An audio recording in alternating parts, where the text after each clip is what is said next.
Good morning, councillors. We are live from Council Chamber. Good morning and welcome to Community and Public Services Committee meeting, May 31st. I'd like to call this meeting to order and start with a land acknowledgement.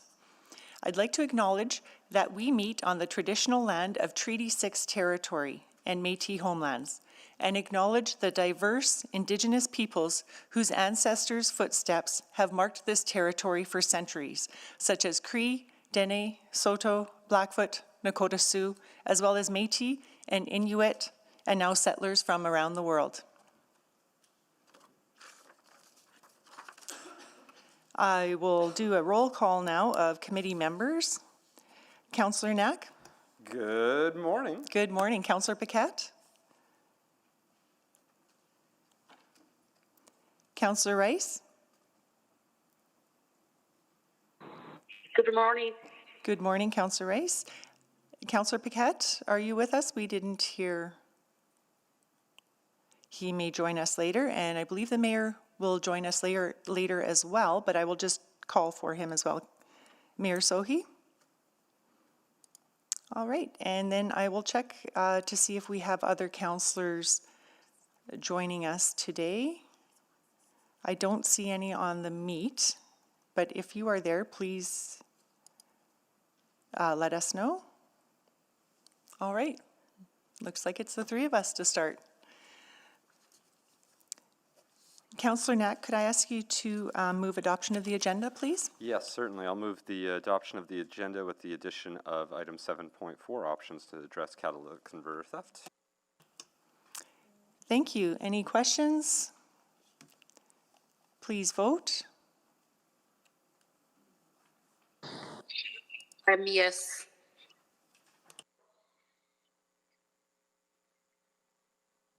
Thank you, Councillor Rice. We have 3 votes. Please display the vote. And that has carried. Next, we'll move to approval of the minutes. Councillor Knack, would you? Thank you. I will move the approval of the minutes from the May 1st, 2023 Community and Public Services Committee.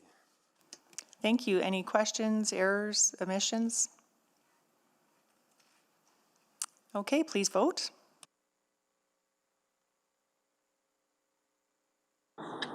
Yes as well. Thank you, Councillor Rice. We have 3 votes. Please display the vote. And that has carried. Next, protocol items. I'm not aware of any protocol items.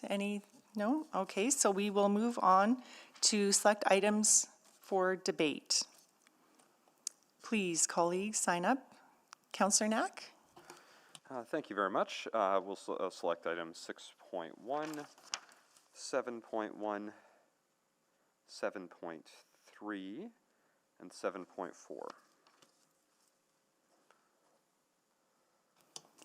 Thank you. Councillor Rice, do you have any items you would like to select? No, thank you. Okay. I'm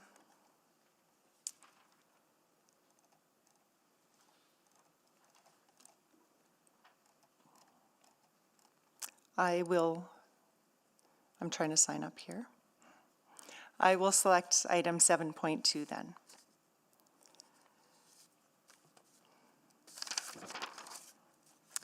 All right, vote on reports not selected for debate. We don't have any. Request to... Sorry, Madam Chair, just sorry. the item 5.1 and Oh, 5.2. I am sorry. I'll move those.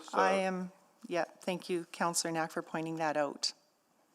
There was 5.1 and 5.2. If you could please move that. I'll move those. Thank you. Any questions? Please vote. Yes. Thank you, Councillor Rice. We have 3 votes.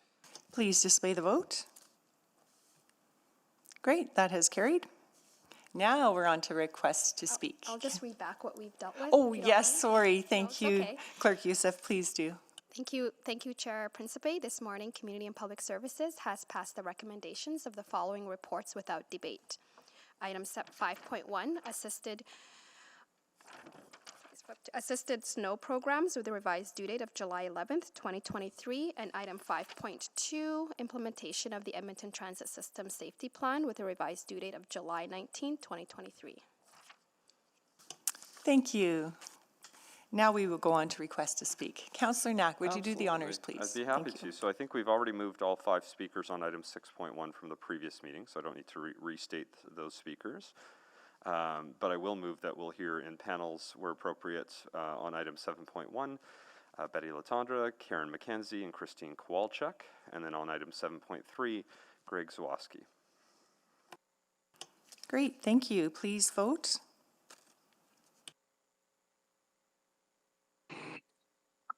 Yes.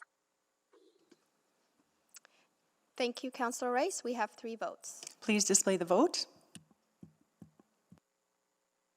And that has carried. Next, request for time specific on agenda.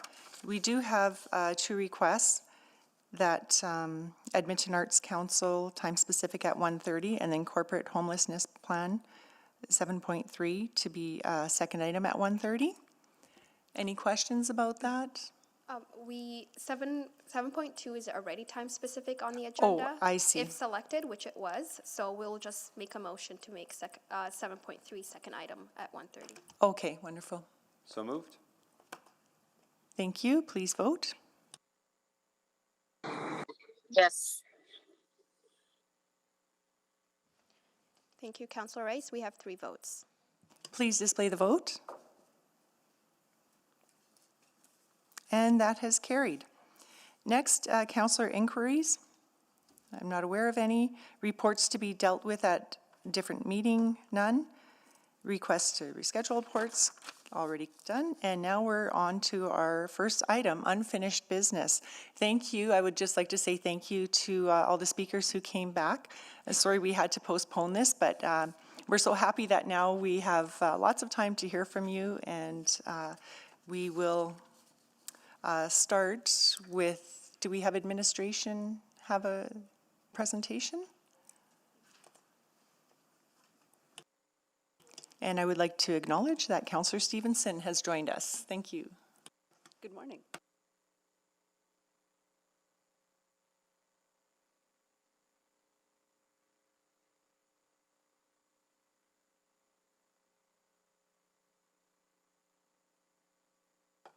Whenever you're ready.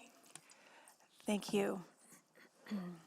Good morning. I'm Jennifer Flaman, the Deputy City Manager for Community Services, Stacey Galatly, the Branch Manager of Social Development, and the Community Co-Chair of the report, Yvonne Chu, of the Multicultural Health Brokers, have joined me to discuss the State of Immigration and Settlement report today.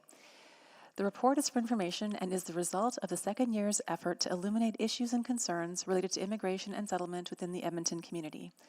All orders of government play unique and overlapping roles in the sector when it comes to the successful integration and settlement of newcomers, refugees, and migrants in their communities, and this report highlights important Edmonton-specific data and context to inform our work as a city. With that brief introduction, I'd like to pass it over to Stacey. Thank you, Jen. The report's aim is to provide Council annually with information that highlights key concerns and themes within Edmonton's diverse newcomer, refugee, and migrant communities. As immigration and settlement is complex and spans across many sectors, each year the report highlights a few key themes as it unpacks and tries to paint a picture of some of the current challenges in our city.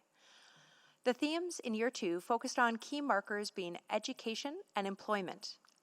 As these areas are not a core responsibility of the municipality, it is nonetheless a part of our collaborative effort within community partners, agencies, and sectors that is important to help amplify and bring awareness to the City Council of some of the issues and challenges faced by newcomer, refugee, and migrant communities. The Year 3 report is already underway.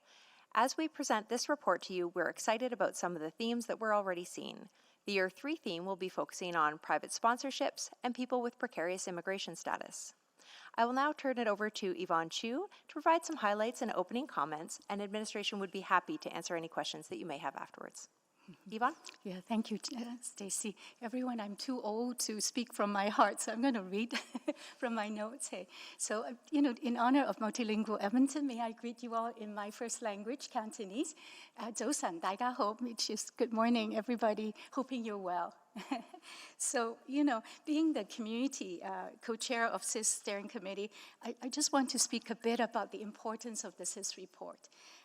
In my regular work, as Jennifer and Stacy mentioned, I'm a member of the Multicultural Health Brokers Cooperative, a very grassroots workers cooperative in Edmonton. And like many of the settlement agency, we serve thousands of newcomer and ethnocultural families every year and really very familiar with their realities. And so I'm extra proud to be the co-chair because the report has been a true collaboration, a labor of love between city colleagues, us who work in the field, and most importantly, newcomers and ethnocultural members, right? So it's very unique in that sense. And so, August 2021 was the last time we came to Community and Public Committee, Service Committee, and it was a very different combination of colleagues at that time. But, after it was released, there were so many wonderful comments coming from colleagues of different sectors of how the content of the first year CIS report really transformed their practice. So it's a really important document for all of us in Edmonton. And so, as you know, a lot have changed since August 2021. Of course, with the ending of COVID, there's a significant increase of migrants and newcomers arriving in the city. And of course, we know almost 1 in 4, 23% counted during the 2021 federal census have been migrants or newcomers, right? And actually, federal census predicted in 13 years, 2036, half of Albertans would be either someone who was born in another part of the world or child of a migrant. So this is very important context to remember. And then, of course, because of all that is happening throughout the world, 2 important global events brought some impact to Edmonton: the arrival of Afghan families as well as Ukrainian evacuee. From what we heard, there's around 9,000 to 12,000 Ukrainians in Edmonton.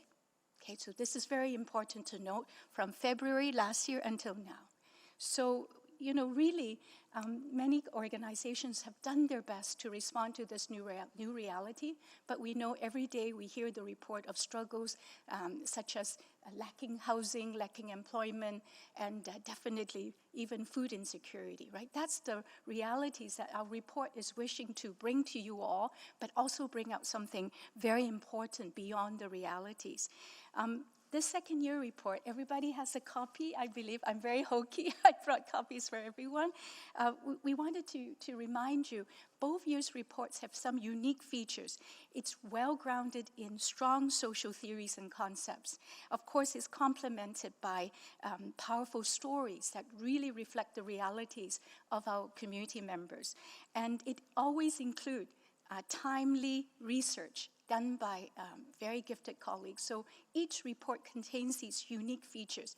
It also includes very critical analysis of when you hear the story, when you see the research finding, what are the promising practices? What are the essential ideas for changing systems? Because after all, a lot of the gaps and barriers are tied to systemic roots.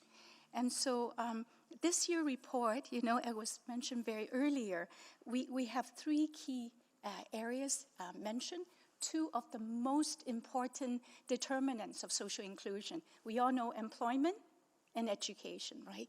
And then thirdly, we also highlighted a consultation process involving city staff and community members about policy C529. And so I just wanted to highlight 3 key themes from the report. Firstly, inequitable employment persistently remain to be the chronic and pervasive barrier to successful integration and even basic wellness. This is still a major problem in our community. Secondly, education success, which is a marker of newcomer children and youth integration, really requires a strong and seamless school and neighborhood-based community partnership, meaning community liaisons like us, the children and family and school board and the city. This is what we're hearing from listening to many during the preparation of this report.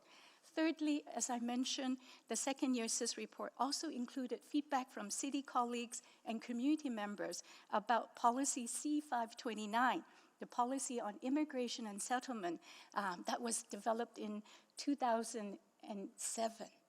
And so it is a policy that demonstrates a strong historical legacy and commitment from City Council on ensuring the city of Edmonton is a place of newcomer and migrants, a place for them to thrive and flourish.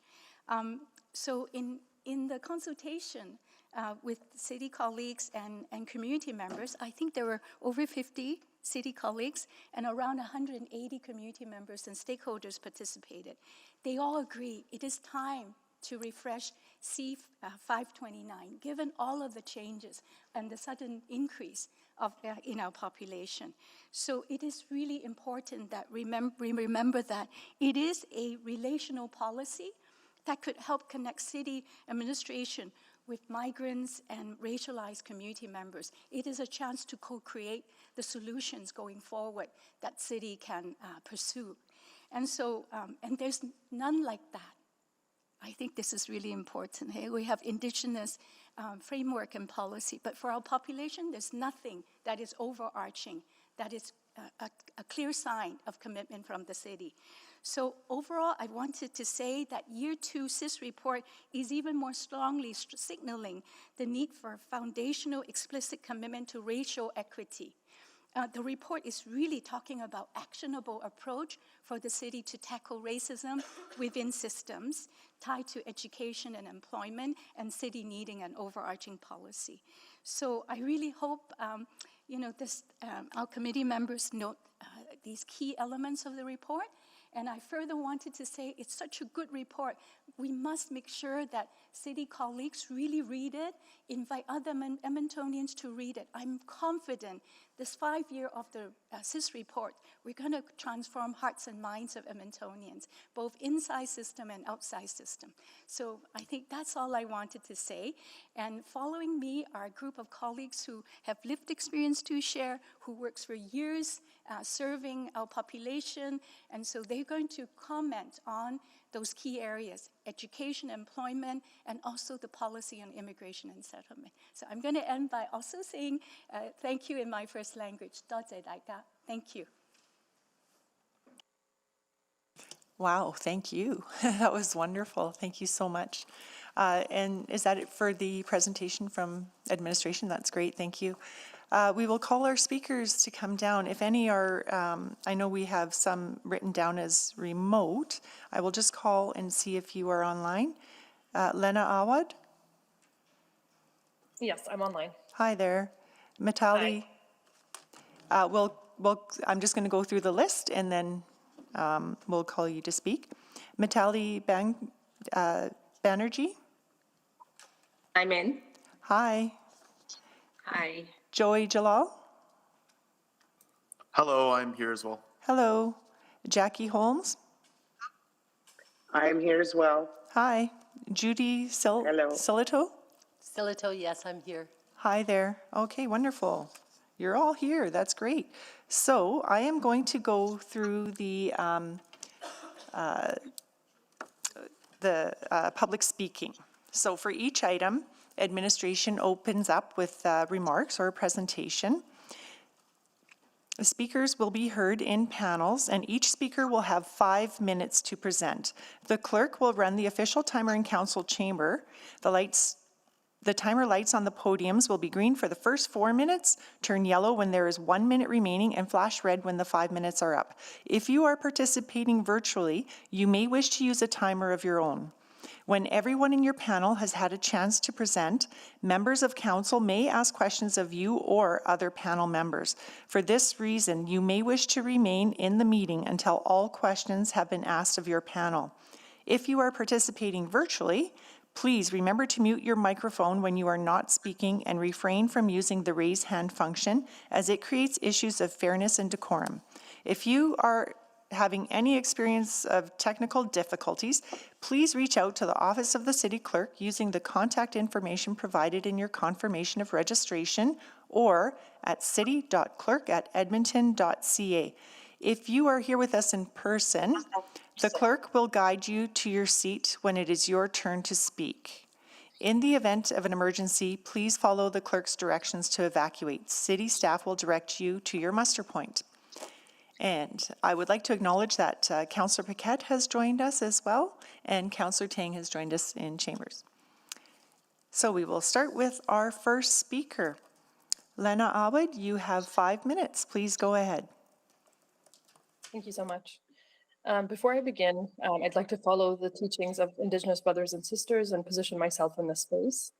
I'm the Research and Programs Director at Islamic Family, and I belong to the world's largest refugee population. My refugee roots precede the existence of the UNHCR. My grandparents were forcibly displaced in 1948, and my personal experiences of displacement and land theft really reaffirm my commitment to centering Indigenous studies. I'm joining today remotely from Treaty 6 territory, and I appreciate the opportunity to speak to you. To begin, I want to thank Council for their efforts for allowing space for this report to be presented, discussed, and actioned. This work is really important and consequential.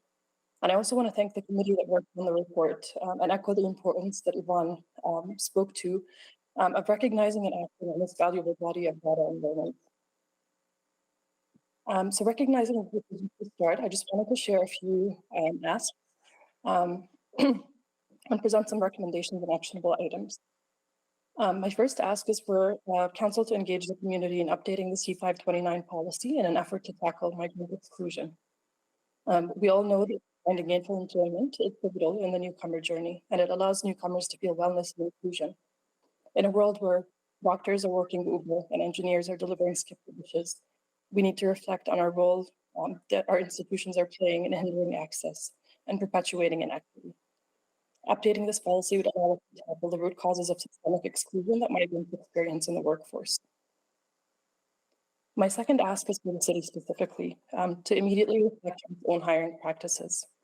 The city is an essential player in newcomer inclusion and the largest employer in Edmonton. It's vital that it reflects on its own hiring practices from entry level all the way to senior management. It's important that the systemic discrimination that plagues the city's recruitment process is adequately addressed. And in that, we need to reflect on the role. Lena, can I just pause you for a minute? We'll stop your time here. We're having a little bit of a hard time understanding you in council chambers. I'm not sure if we can. Is it okay for you? Is everyone online muted?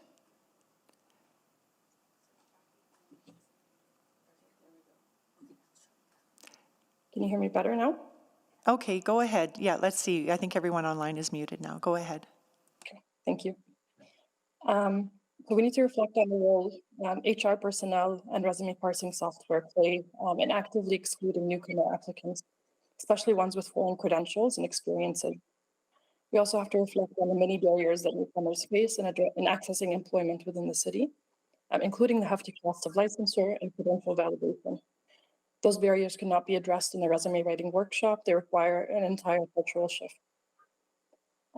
It's also important that diverse newcomer serving agencies and newcomer community partners are meaningfully engaged in identifying these root causes of migrant exclusion, following the principle of nothing about us without us.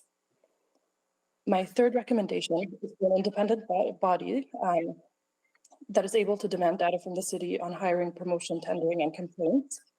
And where that data does not exist, the administration needs to begin collecting it. I believe that data is really essential to driving good solutions, and this entity would operate as an accountability body. The ideal is for it to stay away from roles like the police commission that serve to further marginalize members of the community and rather be an independent auditor. Without our ability to summon good data from the city, the value of this entity would be really questionable. If the city is committed to holding itself accountable and to make access to data and acting on it, and hiring, promotion, tendering, and complaints needs to be a center in its strategy. My final recommendation is just for the city to incorporate an equity-based lens into its tendering process. For the city to work sustainably in supporting equity-seeking newcomer communities and build capacity, It needs to ensure that the tendering process for the project includes an equity criteria and that there's active outreach to newcomer serving agencies and groups. This will require making the process more transparent and including community organizations, not just familiar contractors, when seeking bids. By tendering engagement and other contracts to community-based organizations, the city would get more information as well as better value throughout the engagement while building capacity within the sector. Thank you. Thank you very much. Next, we'll go to Mitali Banerjee. Please, go ahead. You have 5 minutes. Good morning. Assalamu alaikum. Namaskar, Madam Chair, committee members, councillors, and all gathered here today. I want to start with a few words of gratitude for the Department of Social Identity, Social Inclusion, Social Development Community Services, who had the confidence in the Edmonton Multicultural Coalition and gave us the opportunity to bring forth the unified voice of the diverse community members that we serve so passionately. I also like to thank Ivan Chu and Dr. Lucina Ortiz and all of my colleagues who have walked the path together. My name is Mitali Banerjee, and I'm the Executive Director of Edmonton Multicultural Coalition. The coalition is a leadership and capacity building organization that works to bring together leaders and members of the Edmonton's ethnocultural communities to advance civic engagement and social integration in our city. I came to Edmonton as a temporary foreign worker in 2008 with my 2 teenage children, hoping to establish myself as a scientist. But within a year, I was without job and money. I fought back, only to realize that I may not be able to return to the field of my education I had nurtured for 26 long years. Next, the transition to PR took 3 years, and during this time, I exhausted all my savings, and thanks to plastic money, I incurred a huge debt. Also during this time, I depended on food banks to feed my children. I'm sure my mental health must have plummeted and my children had a hard time. I distinctly remember my shame of inability to pay for small Christmas gifts that my children could give their friends. Did I seek help for the situation I was in and for the fact that I could no longer be a scientist? Yes, I did, but did not succeed as there was too much bureaucracy and the future of my children was in jeopardy. I chose to go ahead and serve my children. Now that is my personal story, but as we know, thousands and thousands of newcomer immigrants like me who are struggling, helpless, and resigned to a mediocre life. My interest in speaking to you today came from Coalition's involvement in the C529 Immigration and Settlement Policy Review last year. Please refer to page 31 and 32 of the CIS Year 2 report that mentions the Council's motion in November 2021 to review and update the C529 policy. The Coalition trained 10 community animators who facilitated first language discussions with over 100 focus groups. The focus group participants shared their lived experiences relevant to the areas in the policy. We gathered their insights on how an updated C529 policy can address the relevant issues and contexts of the immigrants in the city. The community members identified, as already been mentioned by Ivan, employment equity, inclusive civic engagement, and service equity and access to key areas for the updated C529 policy. In addition, a collective powerful message by the community members was, the city is an essential player in newcomer inclusion, the closest jurisdiction to newcomers and migrants. We live, learn, play, contribute to city's economy, and we call it our home. We ask for the city's strongest, highest, and long-term commitment, a policy on newcomers migrant inclusion, updating the C529 policy. We ask that it is willing to continuously engage the migrant community in co-designing C529 policy. We also ask that the city be a role model, implement and evaluate C529 policy frequently, and be accountable for outcomes and strategize for public awareness. We migrants and community advocates need to truly see that the viewpoints of migrants are recognized and included as collaborators to co-build a strong and vibrant city, as these will also impact the decision of future migrants and newcomers to call Edmonton their home. The community builders from all levels of the community are ready, able, and willing to help inform and shape these important policies that impact migrants and newcomers in our city. This shift will spark the systemic change we desire and build a truly inclusive and equitable city. Thank you. Wonderful. Thank you so much. Thanks for sharing your experience. Next, we'll go to Joy Jalal. Please go ahead. You have 5 minutes. Thank you very much. Good morning. I'd like to respectfully acknowledge that we are situated on Treaty 6 territory, traditional lands of First Nations and Métis people. I'd also like to thank members of Edmonton City Council and honored guests. My name is Jomer Jalal Barzanji, and I'm privileged to be able to speak to you all this afternoon regarding the annual State of Immigration and Settlement, the Year 2 report. This year's report is crucially focused on the dignity in employment and education, creating opportunities so newcomers can thrive. I myself was a newcomer to Edmonton, Canada many years ago. My family was sponsored as United Nations refugees from our native Kurdistan when I was only 6 years old. As an immigrant myself, I know how challenging it can be to navigate the various systems and processes in a new country, city, and community. It can be overwhelming to try and understand the nuances of the language, culture, and legal systems, and without support, many newcomers can feel isolated and discouraged. This is the reality I've seen lived out through not only my own firsthand experiences, but in the experiences of the youth and communities I'm privileged to work with in my current role as Youth Programs Coordinator for the Multicultural Health Brokers Cooperative. The report also addresses the harmful rhetoric that is often involved in the conversations around immigrant refugees. Some of this rhetoric in Edmonton includes portraying them as a burden on the economy or a threat to the security of our communities. I'm sad to say I have also had firsthand experience of hearing these sorts of comments as well. We are in a position to work every day firsthand with newcomer youth and communities. And through this extensive work and firsthand experience, we know that this rhetoric couldn't be further from the truth. And yet still, it has often made its way from the fringes of our society to our schools, to our public institutions, and to the lives of the youth that we work with. This year, we were able to host what we called Healing Dialogues, important conversations facilitated by newcomer youth for newcomer youth on the difficult experiences they've had with this rhetoric, and crucially, with the systems and institutions that are not always able to address their needs. We know from these conversations that these circumstances can create a hostile environment for immigrant and youth and refugees, making it difficult for them to integrate into their new communities and to build positive relationships with their peers. It can also contribute to the stigmatization and marginalization of these communities, leading to a lack of access to resources and opportunities. The report highlights the importance of ensuring that newcomers have access to dignified employment and educational opportunities. This is crucial for two reasons. Firstly, it allows newcomers to contribute to the local economy and society, bringing with them their unique skills and experiences and perspectives. Secondly, it helps newcomers to build a sense of belonging and self-esteem, which is vital for their overall well-being, that is then reflected in the well-being of our city. And while these young people come to Edmonton with hope and determination, they also face numerous obstacles to achieve their full potential, often struggling with the language barriers, the cultural differences, and the financial insecurity and isolation.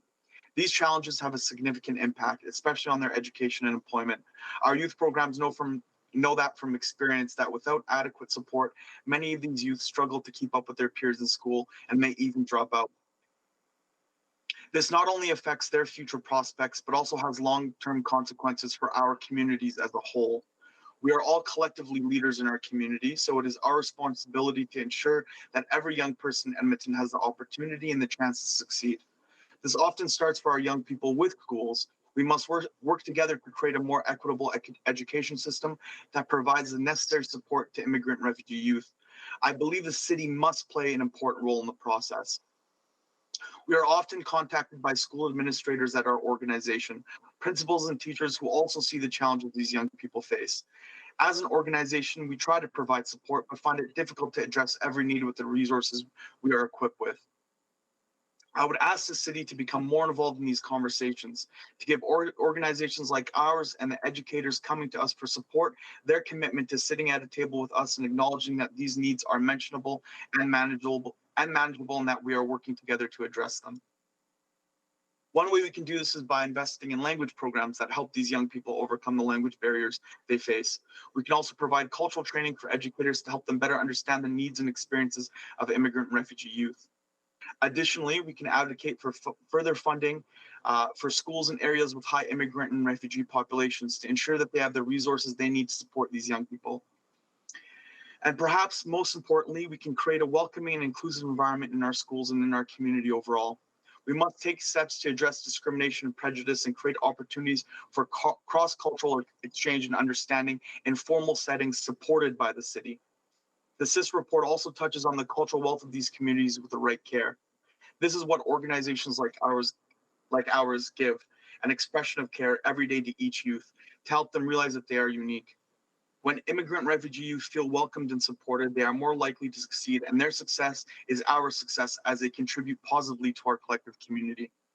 In closing, I urge you to consider the realities of living in Edmonton as an immigrant refugee youth, to speak to those youth, and to understand the importance of supporting these young people in their education and their development in our communities. Let us work together to create a more equitable and inclusive education system and a more welcoming and supportive community for all. Thank you very much. Thank you. Next, we'll go to Jackie Holmes. Jackie, please go ahead. You have 5 minutes. Good morning. I'd like to acknowledge that I'm speaking to you from Treaty 6 territory. Good morning to Madam Chair and the Council, and thank you for this opportunity to speak to the education portion of our 2022 CIS report year 2. I want to start by saying I am my family came to Edmonton quite a few years ago, and I grew up here as an immigrant. The memory of education for me as an immigrant family was the abuse, the verbal and physical abuse experienced by the sibling. She was both in programming that was not applicable nor helpful, and she overcame and worked toward a full diploma, but that barrier was placed in front of her. She carried this anxiety and stress into adulthood. That led me to choose my career in education. I've worked in education for over 33 years as a teacher, counselor, consultant, and principal. I'm now presently retired. And my focus was always doing better for our minority groups. I co-created partnerships with families and community support workers as best as I could to ensure we provided newcomers with the best support for success in learning. Having the education and the feeling of community I found was very important. I welcome newcomers with their connections for translations and understanding of their cultural communities. I included families in selecting who they needed to be there for support in feeling safe and cared for within our school. I provided space free of charge for boys and girls clubs, after school care and activities.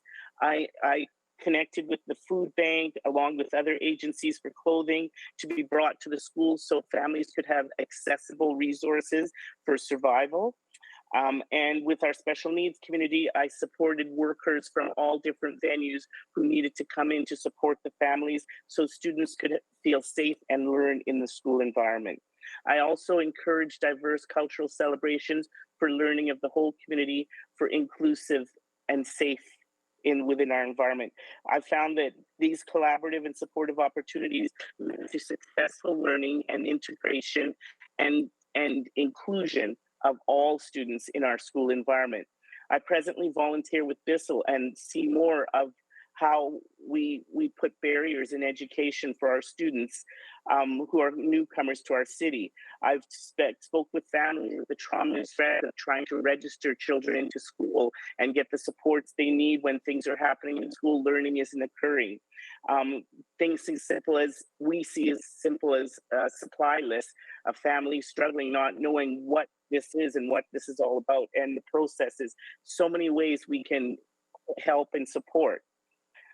From my experiences, the learning that was very clear is we need to, as the city council, is to connect with our school leaders. School leaders are the ones who work and train with staff in schools to help them understand culture and exposure and learn and be culturally responsive and take away the bias, create an anti-racism environment.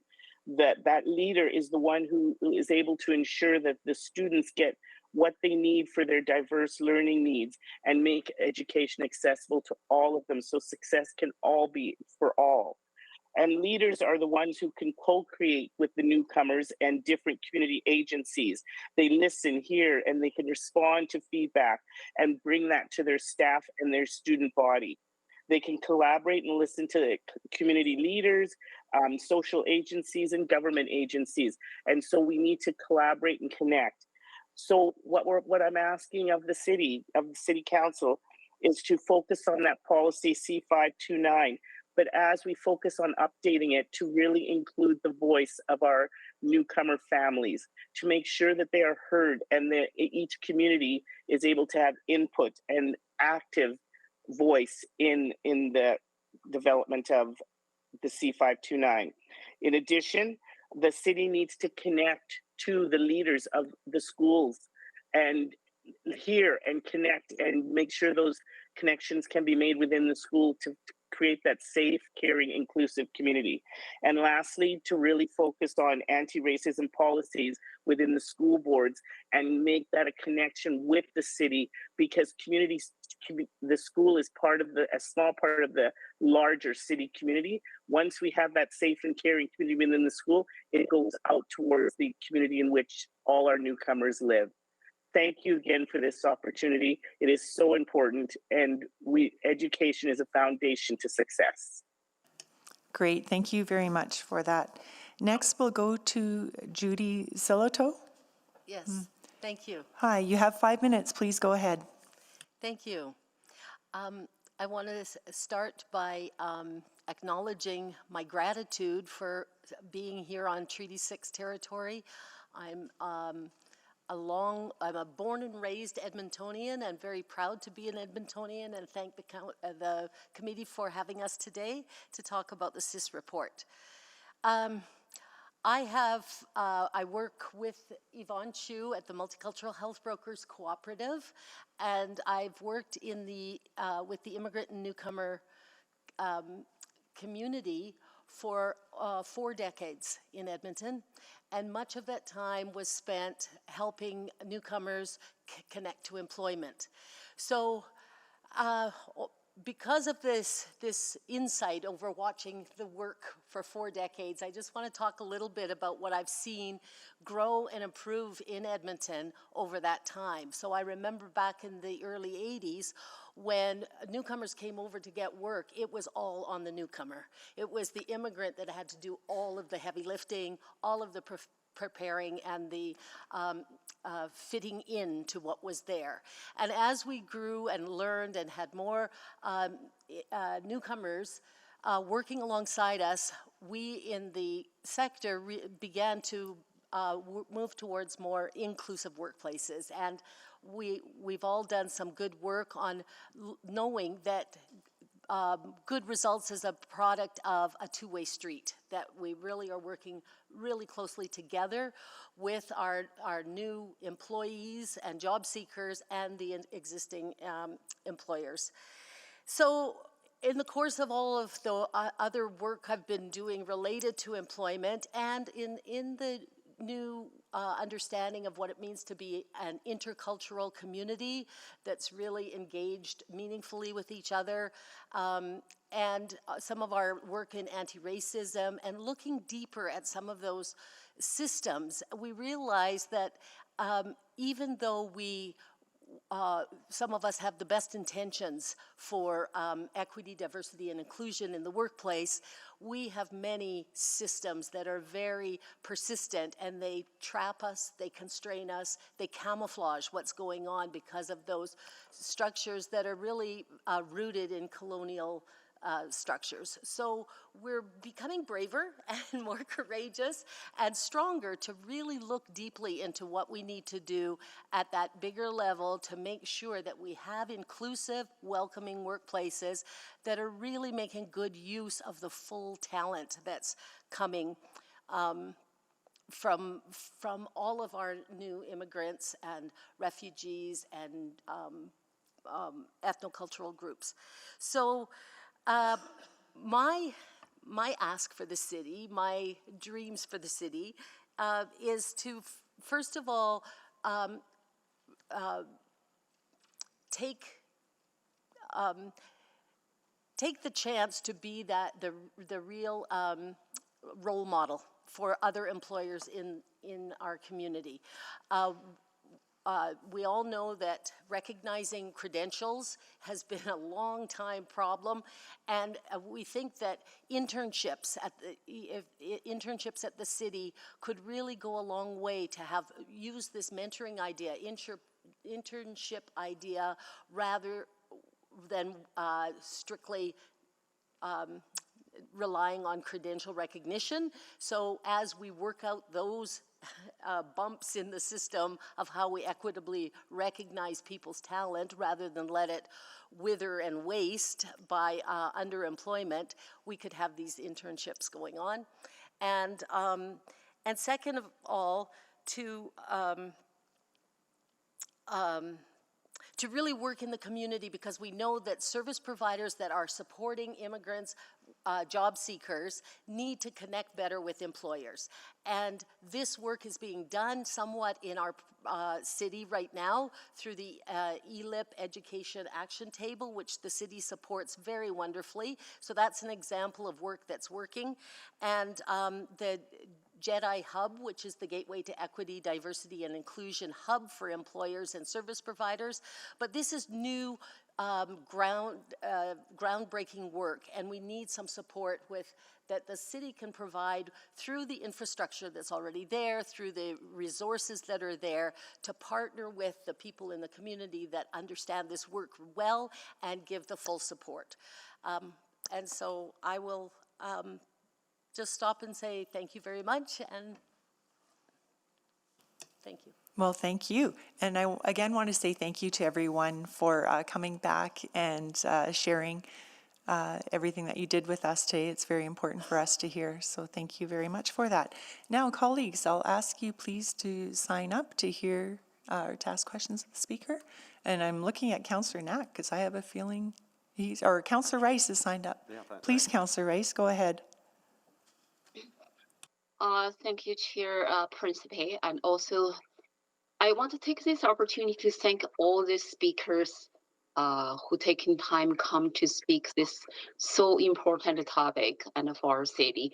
I would like to say I really I cannot say enough. Over 100%, I agree with you what you said, because as personally I was newcomers. I experienced all the challenges and the barriers you just talked about, and also experienced all the positive policy and the work our like different level of government did, and including our city. So I would like to say you brought some from different speakers, you brought a very, very good point and from different angle. And my only question is about credential recognition, because this report is specific talk about education and employment. And from that perspective, I do understand our newcomers and refugees and come here and experience the huge challenge for the credential recognition. From that perspective, is there anything our city could do on the top of what we're doing right now? And I do understand, and provincially and federally, they have the credential recognition. Is there anything, and then you can tell us more about at the city level, and we could do to support our newcomers and the refugees, and to overcome that barriers and to actually get into the employment as soon as possible. Councillor Rice, was that directed to someone specific? I think I don't have a name and front of me. The last speaker. Okay. Yeah. I specifically talked about credential recognition. Okay, wonderful. Please go ahead. Yes, Chief. thank you for the question. Yeah, credential recognition is a really tricky one. And I'm just trying to think what the city particularly could take part in terms of as we tackle that. But one of the main pieces is to keep that conversation alive with the there's a lot of reliance on the bodies, the credentialing bodies that need to be brought on board. But the more that the whole city and the people in the city are keeping that conversation alive, it keeps that pressure being put on to solve the problems that are pretty complicated. I know I've worked in the past with the College of Physicians and Surgeons and the College of Dentists and various colleges like that over the years, wondering how we can get over some of these hurdles. And I must say that during the time, so I spent a lot of my time as an English language teacher in the classroom. And so I've seen different waves of refugees and migrants coming for various issues. And when we had the conflict in Bosnia, it was an eye-opening piece for me that really started me looking at the credential problem, because my students were in the classroom saying, hey, we're nurses, and we came to Canada and we're sitting in your English class and you guys need nurses and you won't let us work. And we have to go through all of this. It costs money, it takes time, and it's repetitive, learning and exams because of the strict credentials. And they said, my friends go from Bosnia to Germany. They don't speak German. They haven't been credentialed in Germany. They are working, I'm not sure that they were nurses, but they were working alongside nurses in nursing assistants or something, directly in where they were needed, and then figuring out that piece, because in that part of the world, they have a different anchor to how we want to, it's language isn't a problem, we'll just get around it. We'll be creative around it. It doesn't have to be so lockstep. So I think there's things to learn around other places that can welcome people without diminishing the safety of the standards that we all want to protect. So thank you very much. And I know my time is out, but thank you all the speakers. And this is a really important topic. I know exactly what you're talking, because my personal experience to those challenges. But right now, our city demonstrates that law model, and as a counselor, I was a newcomer. Right now, I'm a counselor here. I think really reflect our city's value to support diversity and inclusion, and in the workplace as well. So my time is out. Sorry, back to you and Chair Principe. Thank you, Councillor Rice. Councillor Tang, please go ahead. Great, thank you very much, and really appreciate everyone coming out. I know the people and communities behind this work is quite immense and deep, and many people are watching, so thank you all for this work. Maybe I'll start with Mitali. Just on the process of this project a little bit, you had talked about many of the community animators were involved. I'm just wondering if you can kind of share a little bit more about this approach for public engagement. Is this a common approach for engagement with the city?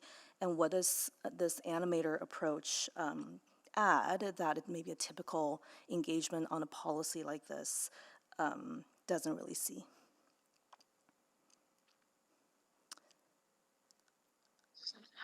Thank you, Councillor Karen, for that question. So I'm very proud to talk about the Edmonton Multicultural Coalition. And yes, this is... And apologies, I do have a few other questions for other speakers. So if you can comment on the animation model, that would be great. Yes. So yes, we have been doing animation from the very beginning since the organization started. And this is the approach that we take to engage with communities and get their feedback, their voice, and then we bring that to you. And do you see this as a fairly common approach with the city? Is it important to do more of this? Yes, that is what we are looking forward to, that we have more engagements like this, because the leaders from these communities are ready. And also the members from these communities, they are ready to express their needs. And so, yes, I would say yes, this would be a good approach. So eager to share, and this is the channel for that. For Jackie, I'm wondering if you can comment a little bit. You talk a lot about the school boards, and of course, I'm sure we're going to get into a lot of, different levels of government, how they're involved in this. I'm wondering if you can comment on how do you see these different jurisdictions interact with each other kind of on the ground? Is that coordination, if you will, strong?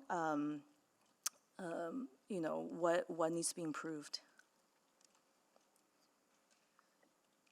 With that, yes, with the different levels of government, it is difficult. But what I had when I brokered it, a lot of the times I would personally go out and contact different. Then we used to have community meetings. Having the online really would make things easier. And even if we let people know what agencies are out there, and having different agencies send information to the principals, that's how you get that communication going. And then the principal has resources, because when I first became a principal, I didn't know all about these different agencies, but I started to learn as families came to me, and then I reached out. But if both sides are reaching out, it's possible to do and build. At one time at the table, I had for one of our families that was also a newcomer, but also had special needs. I had social services involved. I had the city municipality, like their after school care kind of thing. They were involved, and I just made it possible to organize that and get people there to the table. It sounds like, to start conversation. Sounds like that brokering role is really critical. Appreciate that. I just want to sneak one more question in here with Lena. All of you talked about the policy C529, and I do have a lot of questions for administration as well. But if you can just succinctly summarize, what difference would this make for community members in the future if there is a cohesive policy, updated policy? Thank you. Thanks for the question. I think updating the policy will really allow us to tackle some of the root causes of the systemic discrimination that migrants face within the city as an institution, and within the city more broadly, as they're trying to seek work opportunities. The policy is out of date, and a lot has happened since it was first developed. We've welcomed many refugee communities in those years. We've learned a lot about the process of integration and resettlement and what it looks like specifically in terms of education and employment. It's really important in the redesign to also engage community partners in the form of agencies that are serving newcomers and newcomers themselves in the process of recreating it, because I feel that will allow for a richer policy that integrates that lived experience and professional experience from the field and the wealth of knowledge accumulated over those years. And would you say it could have broader impact beyond the immediate migrant community? Absolutely, yes. Emergency situations are always on the rise, and we have a new one every year. So thank you. Impact more broadly. Thank you very much. Thank you. Thank you. Any other questions to speakers? No? All right. So questions to administration. I want to say thank you very much to the speakers, everyone, for joining. I found it very insightful. The report was very insightful, well done, but it's great to hear from the speakers too. Thank you very much. And now questions to administration, please sign up.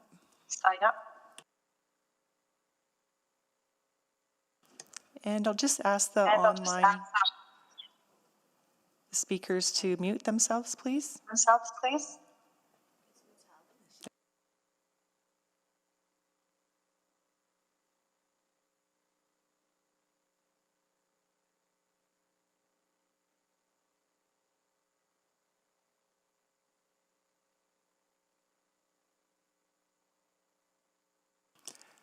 All right, I know Councillor Knack has some questions. Go ahead, please. Thank you. Yes, I did click on, but I'm not sure. It's all good. So thank you so much for this information, for all the reports. And I didn't have any questions for the speakers, but thank you to all the speakers for sharing it. The presentations and comments were excellent. I guess I wanted to specifically ask about a lot of what we heard in that policy work on C529, and I know it was referenced in the report. We've heard it talked about today. Can you talk a little bit more about where we're at on that, when we can expect that work to be completed and come before council?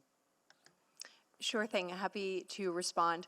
And administration's review of this is a wholehearted yes agreement with those who've been speaking, but I would say a yes and. We have a policy in place, and as we heard, it was done some time ago. It's out of date. A lot has happened since then, not only within our community, but also within the city. And so we have our community safety and well-being strategy, which focuses on a lot of those root causes and causes that are making challenging many different facets of immigrants and those with other intersectional identities as well. We have our anti-racism advisory board, who is advising right now on an anti-racism strategy, which we know intersects with this work, and what it'll look like to have an independent body and what a body high-level office inside the city will look like. And looking at the policy and our city plan and the demographics that we see our city growing into to 2 million people, I think it is absolutely evident that immigrants and newcomers are going to be a big part of this wonderful city going forward. And we need to think very intentionally, not only from a policy standpoint, but also from an action plan standpoint. What are we actually going to be doing to move towards the city plan, to be a city in which all Edmontonians can thrive, regardless of their place of origin, regardless of when they have arrived, their initial language, and so on. And so those are the conversations that we're having internally right now. Are, yes, we need to look at that policy. There is conversation about, should we actually be looking at an equity policy across, again, looking at CSWB, all of the intersectionalities. Do we need to be looking beyond immigration and looking at equity writ large? And how would that interface with the immigration policy? But then really looking at, how do we actually build out with community, through that intense engagement, an action plan for the city, so that those things which are within our control can be intentionally done, so that we can be well positioned in the future decades. And there is a report coming October 30th to council that looks specifically at the policy, but that's a little bit of background as to the many conversations we are having in this space right now. Excellent. Okay, so that's good context. So can you, just for what we can expect in October, what does that look like? So we're having those conversations right now because, as I said, a number of these pieces are still coming together, such as the Anti-Racism Advisory Board and how will this look like to engage. But I think what I would like to see in October is coming forward with a plan to address not only the policy, but what would it look like to develop an action plan that can deliver on, I think, the spirit and intent of what the policy would cover. Okay, so what I'm hearing is just because that came up from a lot of speakers, so I'm not hearing necessarily a motion is required because the report in October is specifically related to this. And then from that report, we could give, if we want to see that action plan and all of that, you might even recommend that in the report, but that would be the point where we would advance any further action. That's correct. Okay, that's helpful context. So I think those are my first set of questions. I'll probably stop there and see if I need to come back. Thank you. Thank you, Councillor Knack. Councillor Tang? Great, thank you very much, and I'll pick up where that left off. So can you just clarify for me, the original motion that was done in the previous term had the two parts? One was this report that we're talking about today, and the other part is the C529. And was there a due date at that time? So originally they were coming back together. But given that we had the State of Immigration report ready to go, it's going to be informing a lot of how we think about this and how we act as a city. We wanted to make sure that that wasn't delayed because we are looking at the integration of the policy alongside these other big movements by the city, and that what we have coming out of the policy review isn't simply a statement on paper, but it's a statement and a plan to move forward in action. And that all will be coming out October 30th. So that is for October 30th, that's right. So we sort of disaggregated those so that we can make sure that the community had the information that they needed through the report while we are building out that more intentional plan, I would say, behind the immigration policy. So my understanding is that there is a policy review work that has been done last, November, I think, and so that it like in the community, and there's a lot of engagement on that. So you're looking at essentially, I guess, reinforcing that piece with some of these other work that's happening with anti-racism, with community safety and well-being, et cetera, right? That's right. Okay. So 181 individuals participated in those community focus groups, plus the committee, council committees, plus for the policy review. For the policy review, not yes. just for this particular report. That's right. And Yvonne, if I can ask you a question, you had used the word a relational policy. What does that mean? Yeah, mostly because policies tied to specific population don't necessarily spell out the need to develop ongoing deep relationship with the population. What we're hoping for is perhaps beyond an equity policy, it's an explicit one that directs ongoing relationship with our population to co-create strategies and action and a mechanism to continually evaluate this relationship. So that's what I mean by a relational policy. Right. Yeah, and so I feel like I'm also kind of hearing a little bit of a difference in what, Stacey, you're saying in terms of wanting to explore that broader equity policy. And Yvonne, I'm hearing from you too, is that is nice, but we also need to have specific relationship with, is that what I'm understanding? Yeah, I agree respectfully to my colleagues at the city. From the community, we do think it's time that we have an explicit policy, just as we have one for our Indigenous brothers and sisters. We truly need one specific to our population. There'll be lots of resonance with equity efforts for other vulnerable population, but we really feel it's time that we have one for this population. And certainly I imagine there can be potentially not overlap, but certainly alignment with some of these different pieces. But kind of what I'm hearing is there's a relationship building aspect to policy development as well. Yes, because such a policy will explicitly help all departments with the city to really engage with our population, have more cohesion in their efforts. It will, again, be looking closely at access without fear. All of these elements have been there for a long time, And what we're saying is we're here, us as partners, we're here and ready to help and to support real participatory engagement. Yeah. I guess, Jennifer, if you have any response to that. And I'm also wondering, given the relational aspect of this work, as much as it is for many other pieces of work that goes on in the city, I'm just wondering, the more we wait, what does that do to relationship building? I'm happy to hear any response to. Yeah, for sure. And I think that the focus on relationship, we are 100% behind. And relationships take time. I think that the relationships we have, I think, are strong. And I think people want us to move toward an integrated space. I agree, we should have our own immigration policy. By us saying we want to integrate, it's not either or, it's both and. And we'll continue to work with the communities.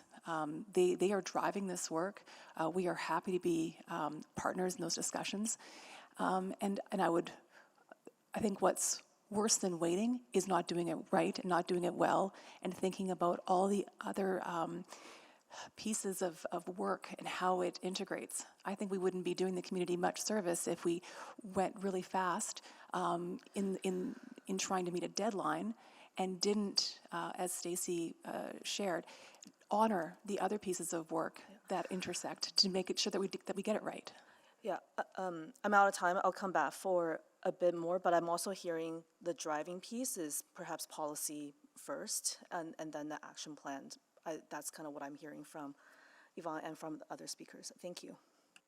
Thank you, Councillor Tang. Councillor Rice?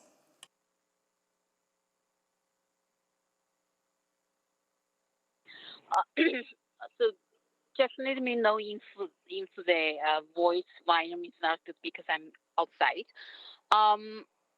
I do understand we have the policy in place, but the policy is not about immigration policy. And then I believe the policy should be focused on the workplace employment, how we have specific employment policy to recruit immigrants and newcomers.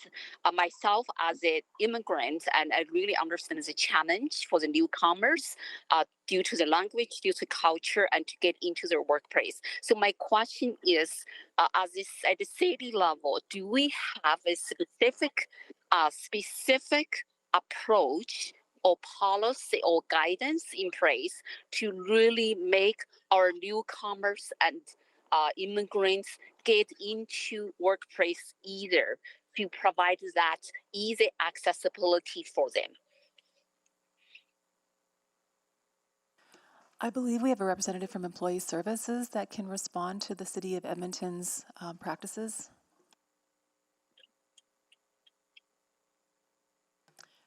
If we don't have Employee Services on, maybe I can speak to a couple of things that Human Resources and our Employee Relations is doing right now. So they have started collecting EDI data in 2020 and have created a report just recently for leadership review. And so we're moving further down that path of looking at some of that disaggregated data and what can we learn from it. They have also reduced education requirements where appropriate. So really looking at those bars, and do those bars pose an unreasonable barrier to folks who may be coming in. I know I just posted 2 positions myself.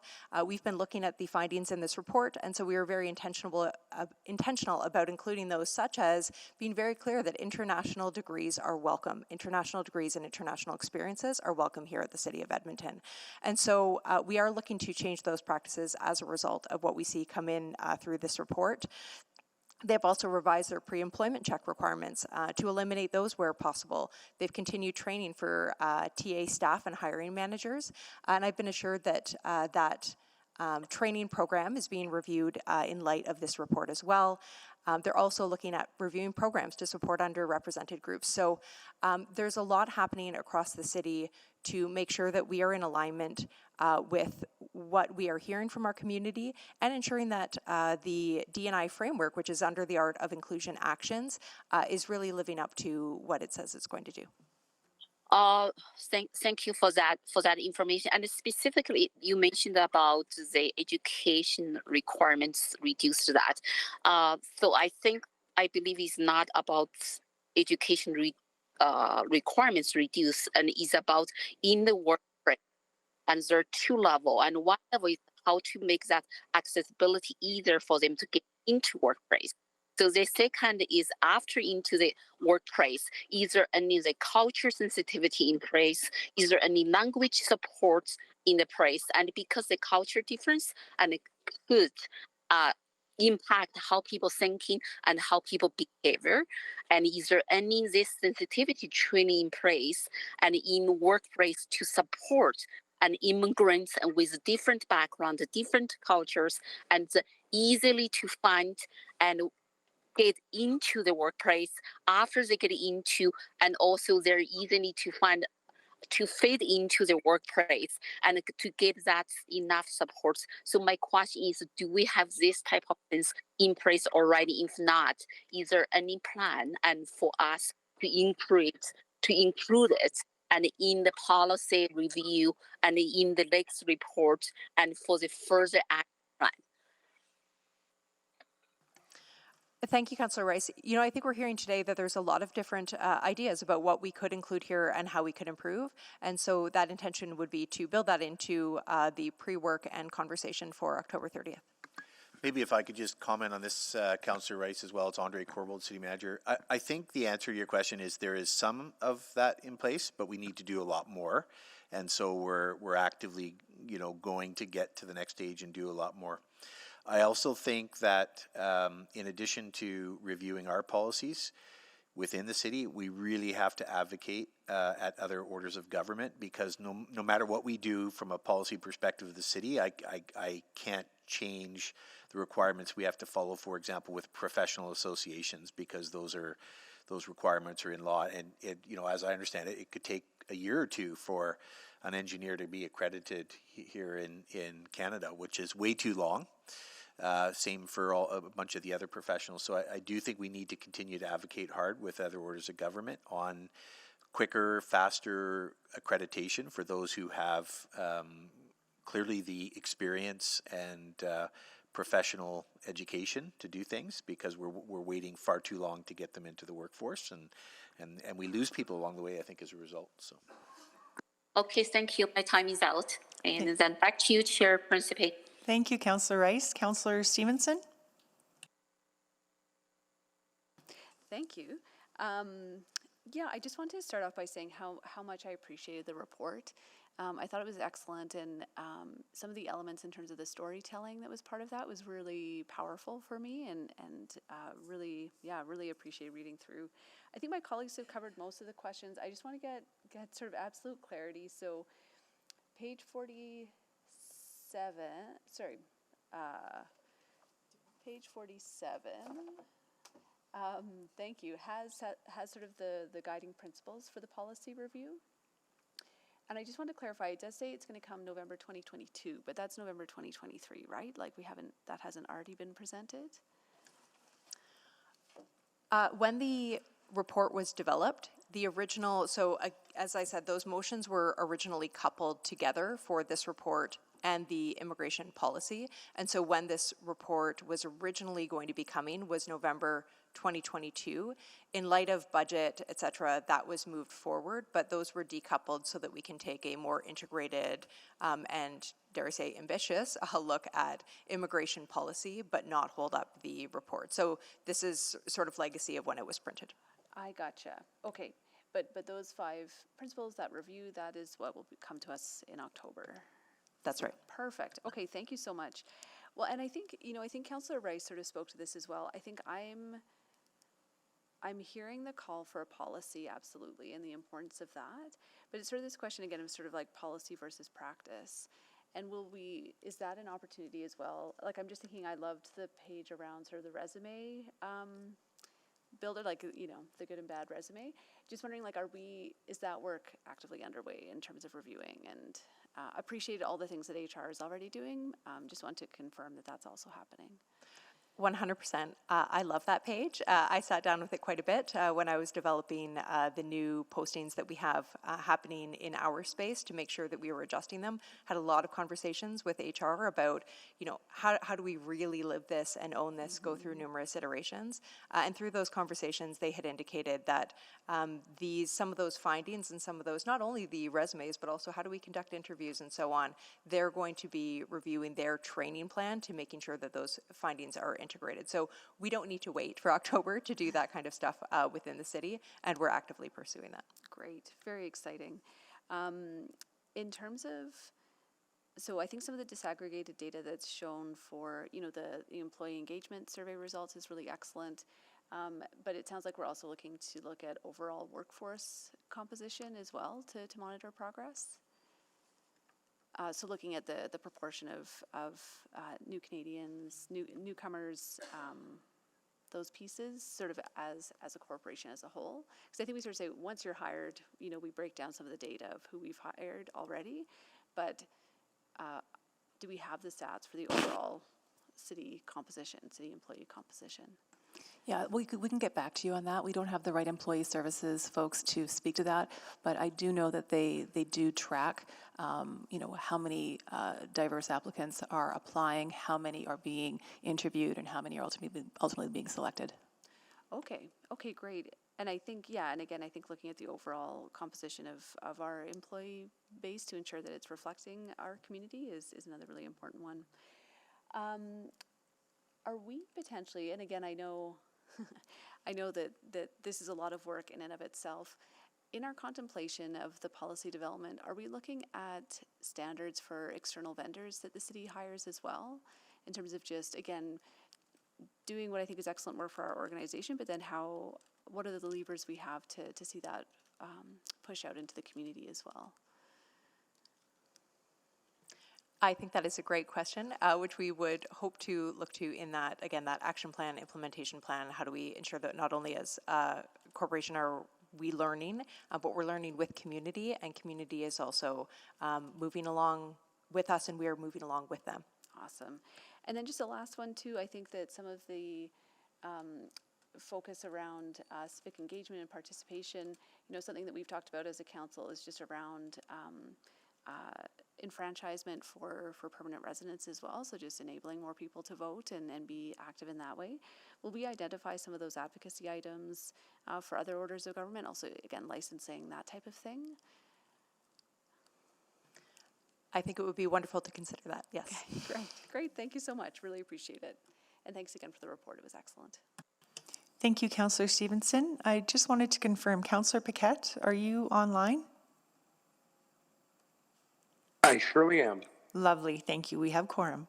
I will go next to Councillor Knack. Go ahead, please. That's okay, I'll go after you. Thank you. Sure, thank you, Councillor Principe. So I just wanted to dig back in a little bit into this policy action plan conversation, and so I'm thinking back to when we did the accessibility work. There was the accessibility policy was created first, and then City Admin went and developed action plans to follow. So I guess my question is there a reason why we wouldn't go down that approach? How would we look at this potentially being different? Because I'm hearing that maybe you want to approach it differently, and I'm not sure I'm clicking as to why yet. Yeah, I want to make sure that when we're talking about a policy, we do have a roadmap and a journey for how that is going to be implemented.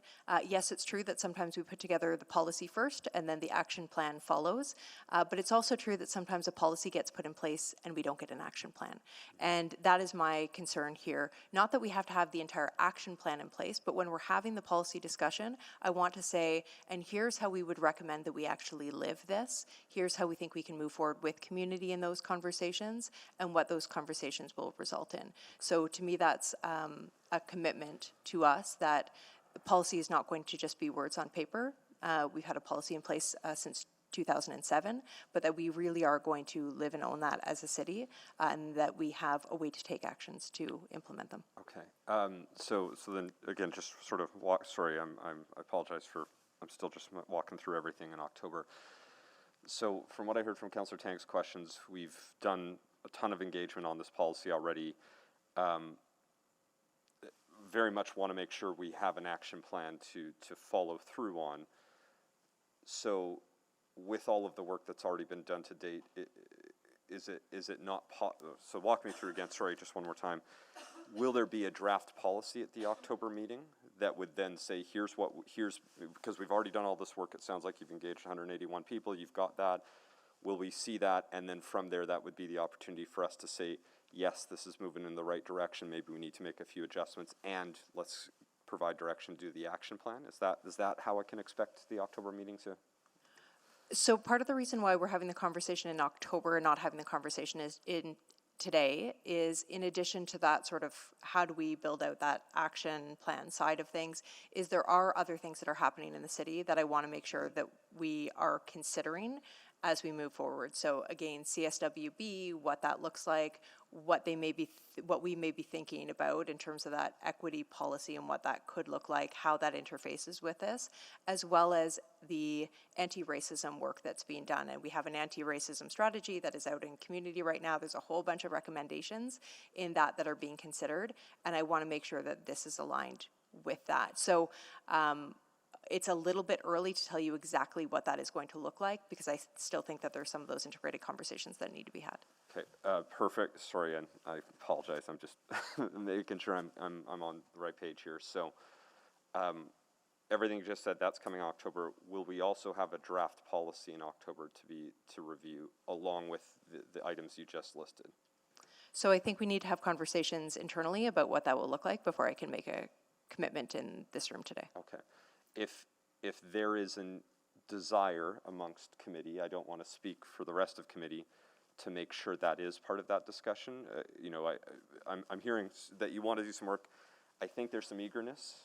Maybe I'm misreading the room here, but I would even be eager to make sure we have a draft policy. So I might want to make a motion just to make that explicitly clear, that it'd be nice to have a draft policy as well as the other work that you've suggested, just to make sure that we're all sort of moving in that direction. So if that's okay, I will, unless there's like you're passionately opposed to the idea of making a motion about having a draft policy as well as everything you said, I might do that, but I just want to give you a chance to respond before I start writing with the clerks. Perhaps I can say if I was making that decision, I might really want to understand what a greater equity policy looks like before I have the conversation of specifically what is that policy going to look like for a given group.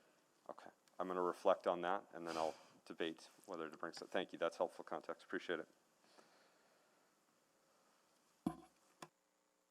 Thank you, Councillor Knack. I did want to just mention that Africa Centre had the Boost program, which was an excellent program in helping people with resume writing, finding jobs. So that's someone you're likely in contact with, but great resource. And just wanted to throw that out there. Councillor Knack, I'm not sure if you wanted to move this to receive for information or if you would like to make a motion. I'd like to wait until Councillor Tang asks questions, so that gives me a chance to reflect Okay, a little bit more. thank you. I didn't Thank see you. her name until now. Go ahead. Okay, so I just I had a similar kind of thought for the page 47. I lost the page, so thanks, Councillor Stevenson, for pointing that out. For that final report on the policy review, that's not part of this, correct? Like, is it possible to get a copy? Sorry, could you repeat that? Get a copy of? Yeah, so it's regarding the policy review that Councillor Stevenson was asking about, that was supposed to have been presented in November 2022. That work is done. It's not this report. Wondering if we can, is it possible to get a copy of that? We have the work that's been done for engagement. Okay. We don't have the policy review specific formal document that informs what the draft is going to look like. Okay. An equity approach to policy change with recommendations for policy change and possible key policy directions. That one. We can take that offline, yeah. Okay, that will be I think maybe helpful to inform a bit of the context and the questions that's been discussed here. And I was wondering, for the two settlement and immigration reports from last year or actually 2 years ago and last year, how are they being disseminated to staff and community? This report and the one previous. I'm just curious how widely disseminated is it? What's our knowledge, translations? Yeah, so I will probably have to get back to you on that in all of the detail, but now that we have had this conversation, it is out in community. We've certainly been sharing it internally, as I said, to inform, in particular, some of our HR practices. But then I imagine we will be posting, sharing with all of our community partners on this as well. And I'll ask if, I see Yvonne nodding her head at me, so if she has any further ideas about how we might be sharing this in community. Thank you, Jennifer. Actually, we do have a website with the report, but just like we get so many reports all the time, we do deserve a more explicit plan. So we'll talk about that together. Yeah. Okay, great. I encourage that conversation. And I appreciate a lot of the response you've just given to Councillor Knack here around kind of what comes first and kind of sequence of doing things. But I think I'm also hearing a very strong desire from communities. And if they are truly driving this work, I think we need to be able to send a very public signal to demonstrate to reflect the conversation that's been had today. And so I see Councillor Knack on the board, and I will let him take it from here. Thank you. Thank you, Councillor Tang. And I just wanted to acknowledge that we did have Councillor Wright join us online as well a little while back. Go ahead, Councillor Knack. Yeah, I should have I wanted to hear the questions before I decided to start drafting what a motion would. I don't think it needs to be overly complicated because there's already a report coming.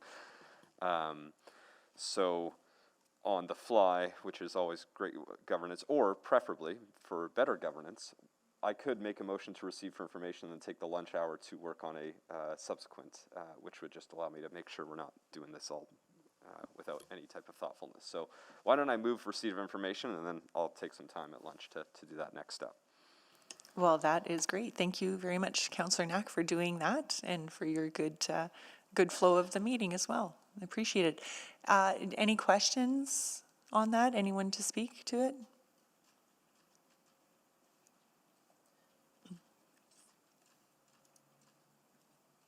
Councillor Tang, go ahead. Sure. Just thank you very much for all this work. I know it's a collective effort, and I want to see this kind of participatory approach of administration and community working together.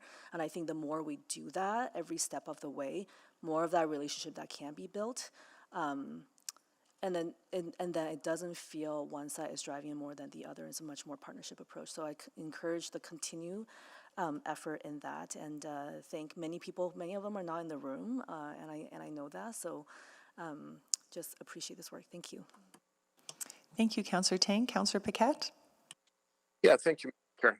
Yeah, and thank you to all the speakers who came out and to administration for this work. And I understand that it's a very complex work. It overlaps so many other things that we are currently working on, and it overlaps the work of so many of our partner organizations. There's a ton of moving pieces here. The goals are clear, so that's great. How we get there is absolutely going to be taking a lot of intentional work and a lot of coordination. And while the City of Edmonton can definitely play a role in leading the way and being one of the leaders there, in order to get our own policy and approach not just correct, but implemented, is going to take work on DEI, work on how we incorporate some of these things into our understandings of the Indigenous framework. It's going to take work with both provincial and federal governments, with school boards, with unions, and as I said, with private partner organizations as well. And of course, the one thing that this really hinges on is public participation. So there is a journey here, and there is sort of a work where we are all encouraging each other along the way. The reality is that if immigration figures hold, and I believe they will probably accelerate beyond what we think due to the impacts of climate change and some factors of instability, especially when it comes to food production and the political and social impacts that's going to have around the world. This is a work that is incredibly important to get right at the base. And so I am glad to see that administration is taking a very, very deliberate and iterative approach on this. Because if we, and I'm glad that we haven't done this and we're not doing this, if we had tried to rush this, there would be a lot going back and examining why certain problems were cropping up. There are still going to be things that crop up, but with a more prudent approach, one thing that we can be sure of is that at least we will be putting in to any potential future policy the work that is required in order to minimize and mitigate a lot of unforeseen things that may occur. So with that, thank you to administration, thank you to the public, and thank you to members of the committee. And thank you, Councillor Paquette. And I'll ask my colleagues, please vote.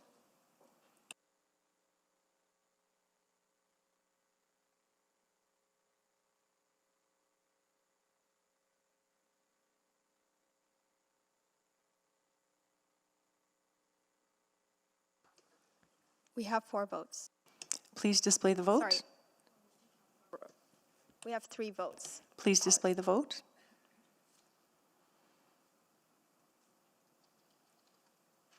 And that has carried. Thank you, everyone. Thank you so much. Next, we'll be moving on to item 7.1, the Indigenous Framework Annual Update. Do we have a presentation from administration? Lovely. Please, whenever you're ready, please go ahead.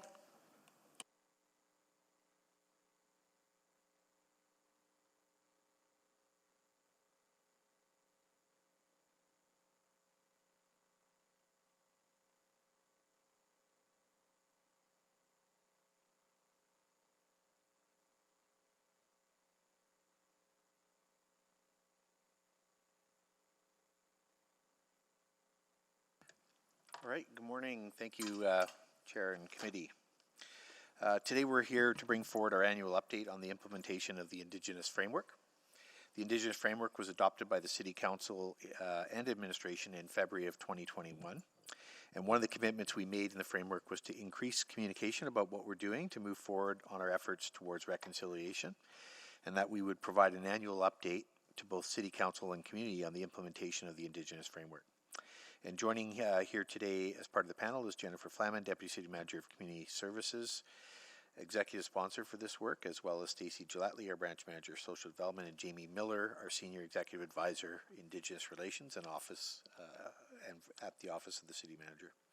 We're also pleased to point out and to welcome both Betty Latond and Karen McKenzie, who will join us today as registered speakers, and will speak to their work with IRO and the Elder Circle. So thank you for being here today.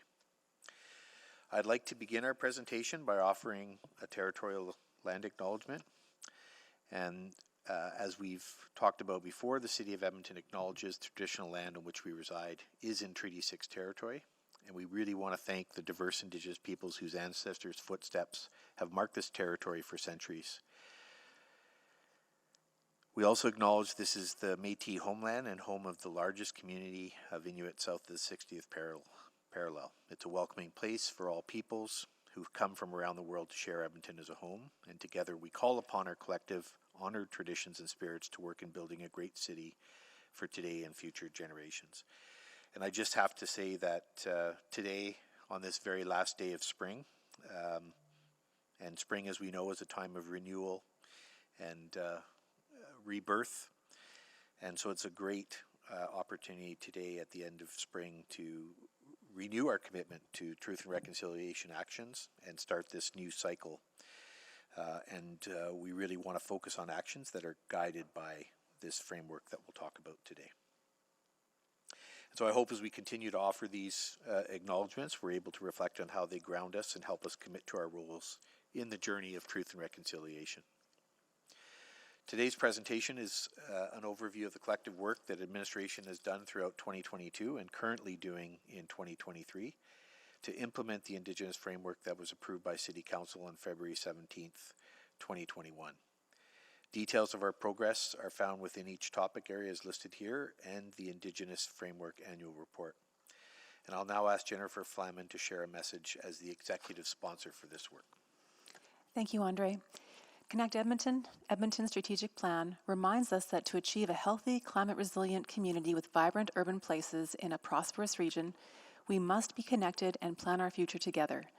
And connected doesn't just mean to each other, it means to our past, to the land on which we reside, to our histories as treaty people, and to the wisdom embodied in the first peoples who have called this place home for thousands of years. We must look to the future in a way that seeks out and respects the path to today, especially the truth that for many Indigenous peoples, their experience has been characterized by racism, inequity, and trauma. We have much to learn about and from the original peoples of this land.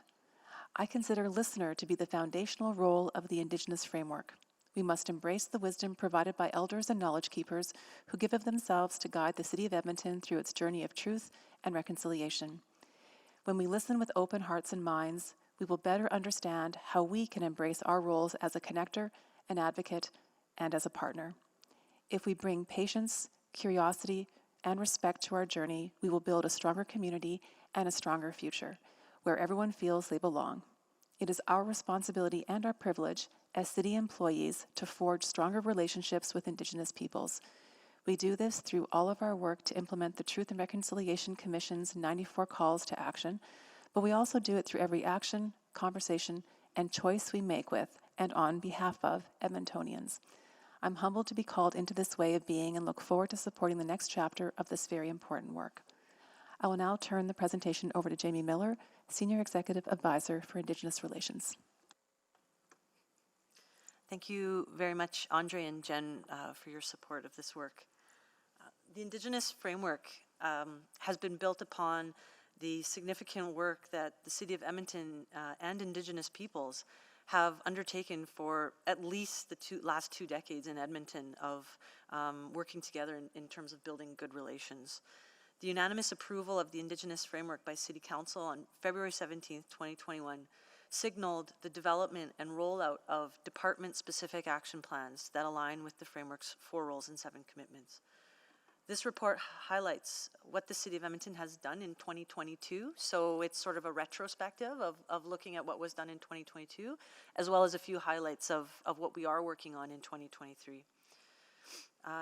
And of course, we are working with a circle of elders and many community partners on implementation of a broad suite of actions and processes within City of Edmonton departments. At the core of this work is Indigenous wisdom and knowledge, and that's why it's so important for us to be working with a circle of elders.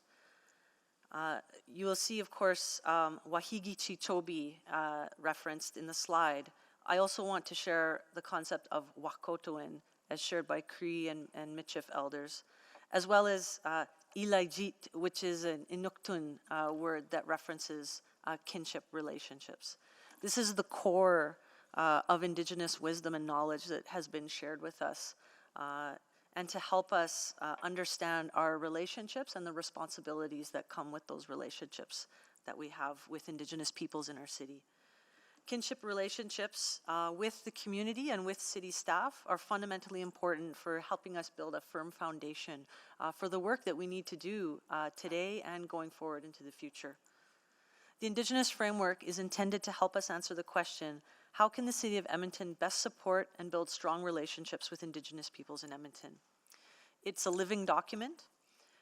It really is a guide, and it is a way for us to start to understand some of those tenets of Indigenous knowledge and wisdom and start to begin applying it to our work as city staff. It emphasizes the importance of building relationships and trust with Indigenous peoples. It honors formal and informal relationships with our elders, with our memoranda partners, with Indigenous organizations in our city, as well as First Nations and Métis communities directly. It also includes a wealth of information shared from research and many discussions with Indigenous community elders, leaders, service providers, and academics.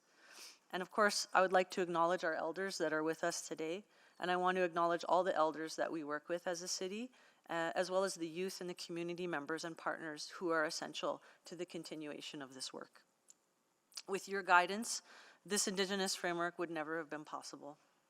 So the Indigenous framework is a starting place for us. It's a starting place of conversations. It's a starting place of discussions that will carry us forward as a city in implementing the work that we need to do to maintain this commitment to truth and reconciliation. Next slide, please. I want to again acknowledge the elders and knowledge keepers that we work with. One of the critical lessons that the city received from elders along the journey of building and implementing this Indigenous framework is the importance of seeking their guidance and wisdom and building a relationship with them in that spirit of kinship relationships. Throughout the past year and a half, elders have offered ceremonies, prayers, and wisdom to guide us in building kinship relationships with each other through events such as in 2022, 3 evening sessions held specifically with Indigenous framework community organizational partners, agencies, and community members. A full-day retreat that was held in March 2022 for city staff involved with the framework. A Kinship with the Elders event that was held in December of 2022 for all city staff actively working on the Indigenous framework within their departments. And of course, the Indigenous Relations Office continues to meet monthly and sometimes even more frequently with the Indigenous elders who have been advising us. We have a corporate-wide team. Each city department team involved with the Indigenous framework meets regularly, monthly or bi-monthly, and are actively engaged in the implementation of action plans that will align with the Indigenous framework's commitments. The sincerity and dedication of each department team significantly contributes to the critical momentum that is needed to do this work. Over the past few years, each team has created its own terms of relationships, their meeting schedules, their decision-making processes, as well as their activities that they are doing that meets those commitments. We continue to connect, again, with community partners. We work on a variety of projects across a whole spectrum with Indigenous community partners. We, of course, engaged, again, over 40 Indigenous community partners in 2022 to discuss the Indigenous framework. We always strive to fulfill that role as a listener as our starting place. A listener means that we listen with open hearts and open minds and create that space for Indigenous peoples to share their knowledge, their experiences, and what their aspirations are for Edmonton. We've developed a community of practice, and I want to say thank you to the Employee Services Department for their efforts in creating a community of practice where city staff who are actively working with Indigenous communities can come together to share their experiences and what they've learned along their journey. Employee Services continues to offer Indigenous awareness training. And I want to thank the Indigenous Awareness and Engagement Office in Employee Services for leading that training program and for supporting Indigenous employees through the Edmonton Indigenous Employee Resource Network. And of course, we continue to reconnect with City Council. So we have made a commitment to an annual update to City Council. We will report on what we have done over the previous year. And this year we've also included a community-facing report. Something that I'll be sharing with members of City Council is not only the fulsome report, but also, I guess for lack of a better word, a brochure that sort of gives you some highlights and gives the community some highlights of what we've been doing. Next slide, please. So just to give you a quick overview of some of the highlights over the last year, and I want to draw your attention to the beautiful artworks that you see on the slide there. And we're so pleased and excited to be unveiling the Indigenous artworks that were inspired by the Indigenous framework here in City Hall. So please join us on June 13th for when we unveil those things and celebrate with our artists and our elders. In 2019, we invited Melissa Jo Belcourt Moses, Brad Crowfoot, Dawn Marie Marchand, and Lana Whiskey Jack to join us on some of our community engagement efforts and to capture what they were hearing when community was talking about those four roles of listener, connector, partner, and advocate. And so we're so pleased to share those artworks with you as another way to capture what was said and to capture the feeling of a community. The Indigenous Procurement Framework, Corporate Supply and Procurement Services is actively continuing their work on implementing an Indigenous procurement framework to enhance economic reconciliation that the city is involved in. Facility access for Indigenous ceremonies. We continue to talk with our community recreation and culture branch about how Indigenous communities can ensure that they can meet and use our city facilities and practice ceremony. We're happy to report that some of our particular departments, such as city operations, are actively looking at diversity and inclusion in ways that they're hiring. So they have done some targeted hiring practices for seasonal laborers that target Indigenous women, girls, and gender diverse peoples. The Root for Trees event to kick off Indigenous History Month, we'll be doing that again on June 3rd. You're all invited. We did it last year as well, and it was a beautiful way to bring together some of our Indigenous organizational partners, elders, performers, as well as our Root for Trees program, who, again, the elders have so much knowledge to share with us about our land and the stewardship of land. And so it was a wonderful way to bring that program together with community and share in that way. Of course, we recognize the National Day for Truth and Reconciliation. I want to thank City Council for their leadership on declaring that the City of Edmonton will observe the National Day for Truth and Reconciliation in our city. And of course, last year on our National Day for Truth and Reconciliation, we unveiled a new City of Edmonton transit bus with some artwork that was created by Indigenous youth from iHuman. And of course, last summer, we had the papal visit. And of course, I think the intention of the papal visit was to provide an opportunity for Pope Francis to come to our territory and speak directly with Indigenous peoples and apologize for the atrocities of residential schools. But I'll be honest, that visit unearthed, I think, a lot of trauma that our communities are still dealing with. And the Indigenous Relations Office worked with our Elders Circle to talk about how we can be supportive of Indigenous peoples in whatever way they wanted to be supported when going through that experience. And so we actually partnered with Kihu Waxiston at Grant MacEwan and created a open space where some of our elders, some of the Indigenous peoples who traveled to Edmonton to come and see the Pope could come to a safe cultural space. There were mental health supports on site. We had a sacred fire. Our elder Betty helped us light the sacred fire that day. And we couldn't have done it without their support. They were truly so gracious and caring with the Indigenous Relations Office staff during that time, as they themselves were also dealing with that visit. And then I want to quickly also share that there was a number of learning opportunities and videos that are available on the Indigenous Framework website. We continue to build out that website and share videos and resources for people, all city staff and city council to access to learn more about the Indigenous knowledge and wisdom that's being shared with us and some of the projects that we work so closely together on. I'll quickly move to the next slide there. Just to give you sort of a broad overview of some of these significant projects. I want to also really give a shout out to the Ben Caffro Powwow. This is one of our marquee signature events that we support as a city every year. Of course, it was on hiatus for a while because of the pandemic, but this year we were able to come back together, and it was so beautiful to see community come back together and celebrate and live culture together. And so I'm so grateful that we work so closely with Edmonton Catholic Schools and Ben Caffro Society and Commonwealth Rec Center. I also want to talk about the opening of Kichika'aski. Again, I think one of the first urban dedicated ceremonial and land-based learning spaces in Canada.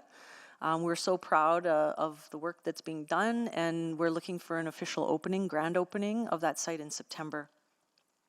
I also want to acknowledge Edmonton Public Library and their Elder and Residence program, as well as Piesu Waskaigan, so that is their Thunderbird Center or Thunderbird House in Edmonton Public Library, where there's a lot of cultural programming, Cree language, guest speakers, and things like that. And so we're very thrilled with the work that they're doing. I want to talk a little bit about naming. The City of Edmonton is, I think, really looking for ways to honor and acknowledge Indigenous languages of this territory and find opportunities for naming. I want to give a special thanks to the Oliver Community League for the efforts that they've been undergoing to go through a renaming process for their neighborhood. And that announcement should also be coming a little later this year. Of course, we are committed to also working on the Government Center LRT station, formerly known as Grandin. That work will be commencing later this year. In terms of safety, I want to acknowledge the Community Outreach Transit Team. So even though it wasn't sort of a direct outcome of the Indigenous Framework, it's closely aligned to the values and the intentions of the Indigenous Framework. And so I want to thank Bent Arrow Traditional Healing Society and of course Community Standards and the peace officers for all the wonderful work that they're doing there. And finally, I'll just mention quickly the Niganyu Aquatic Leadership Program. This is a program that has existed for many years within our community recreation branch. And through the support of City Council, we've been able to gather some funding for that program to ensure that it's properly staffed, and we'll be working, Indigenous Relations will be working closely with them to ensure that elders are involved and there's that connection and that intergenerational learning happening between elders and youth. Next slide, please.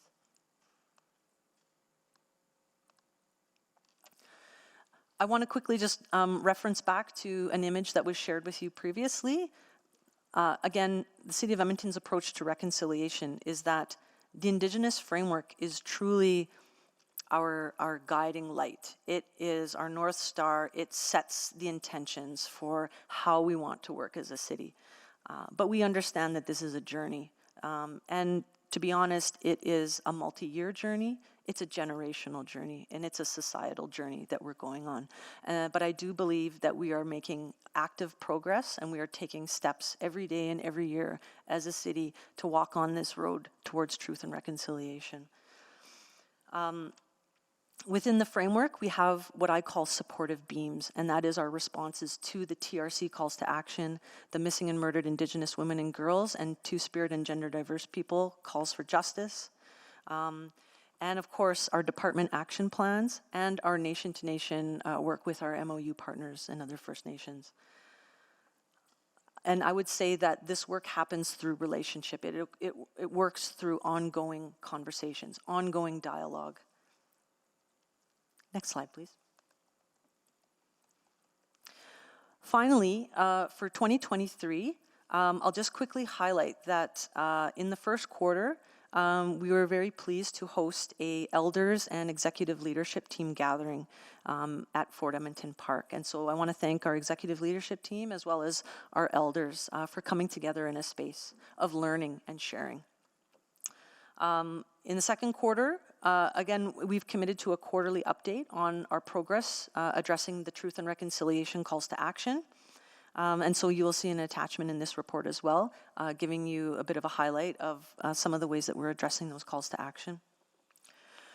The Indigenous Relations Office also continues to look for ways to expand and develop our services. And so we are looking to hire an Indigenous evaluation specialist to work, again, across our branch and our department and looking at the ways that we're collecting data and measuring our outcomes. We are also looking at hiring a liaison position to work specifically with our elders. We think it's so important to give our elders the support that they need to be able to attend meetings, to have all the administrative support they need, as well as that cultural support and understanding of protocol. We're also looking at a gathering later this fall as well. September is going to be a busy month again for us, and that's wonderful. And so we're always looking for ways to bring city staff and community together. Next slide, please. Finally, I'll just end with this quote from the wonderful Senator Murray Sinclair. And again, it's really it is the call to action to all of us. And at the close of the TRC and the delivery of the report, he stated, "We have described for you a mountain. We have shown you a path to the top. We call upon you to do the climbing." And I think that's, again, something that really resonates with me because this is a journey. We have a mountain to climb, but we're doing it together and we're supporting each other on that journey and that climbing. And we couldn't do it without the elders and the community partners who are doing all the best that they can do to support their people. And we know that we have a lot of work to do internally in our city. We have a large corporation, many staff, many departments, and sometimes it does feel like climbing a bit of a mountain, even inside our city. But that's okay. We have wonderful people in our city. I really want to give a thank you to my staff in the Indigenous Relations Office who approach this work with open hearts and open minds and are always willing to help. They just do an incredible job, and I'm so grateful for them every day. And all the staff who have committed to this framework, I thank you for your work. And with that, I'll be happy to take any questions you have. Thank you. Thank you so much. That was a great presentation, amazing. Ooh, I am all inspired. Next, we will call our speakers to come forward.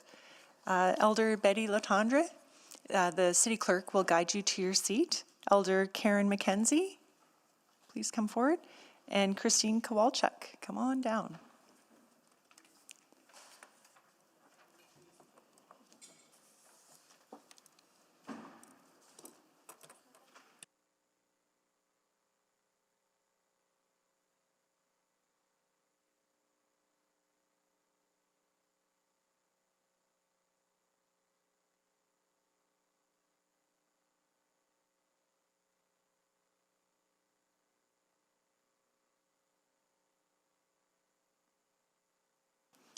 Thank you so much for joining us today. It's so lovely to see you again.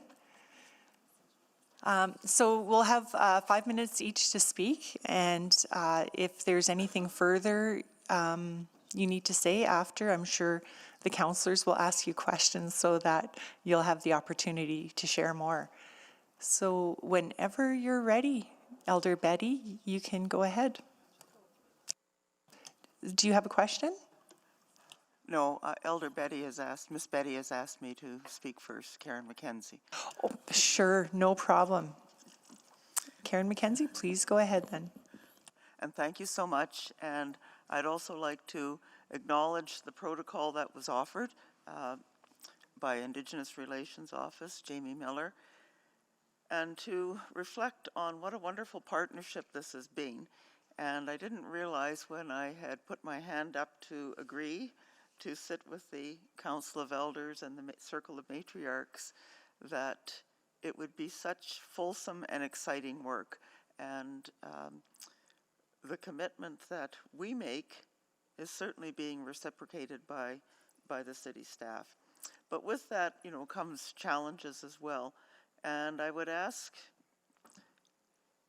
everyone who is present here to just reflect on where they were 10 years ago. And some of you might not have been working for the city.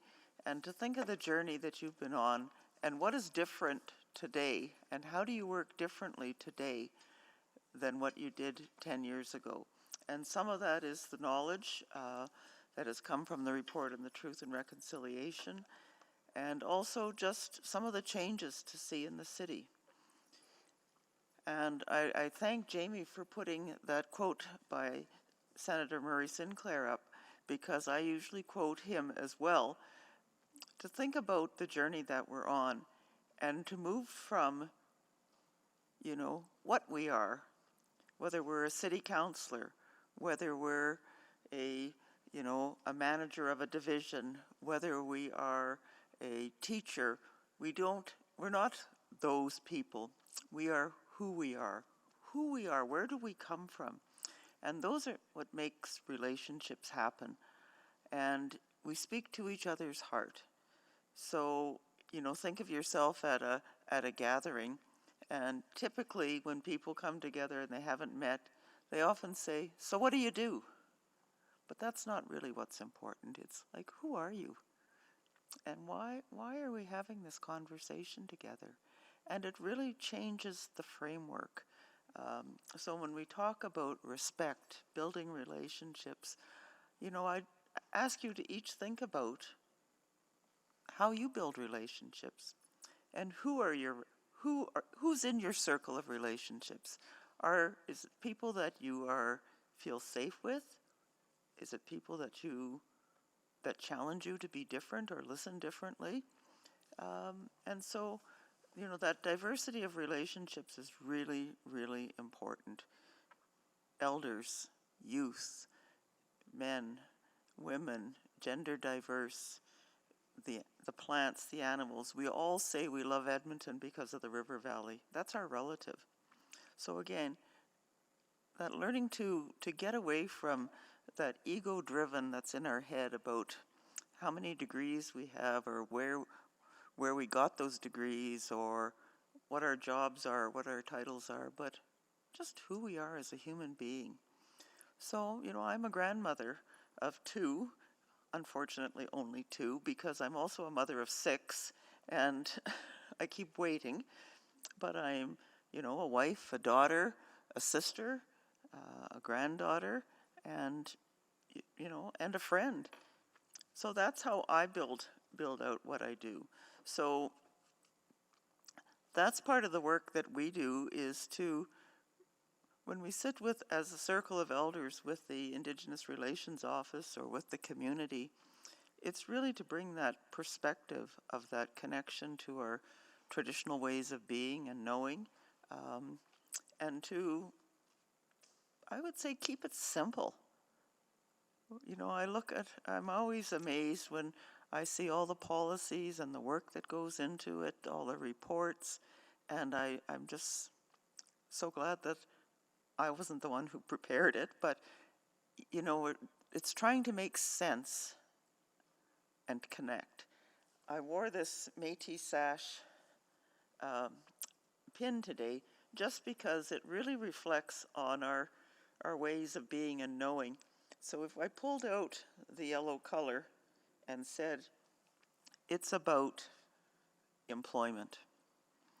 And so we do some studies and we say how many Indigenous people are employed at the City of Edmonton, in what departments, what are their degrees, and so on, what kind of jobs do they have. And then we find there's a deficit, there's a gap. So we need more Indigenous employees. And so we develop ways to bring them, to hire, to recruit, to retain. But how do you put that yellow thread back into this rich tapestry of this sash? You can't do it. So it's that, I'll say, very organic relationship way to start looking at this I'll say, information collection in a very different way, because we need to do something with it that's, I'm going to say, even more effective.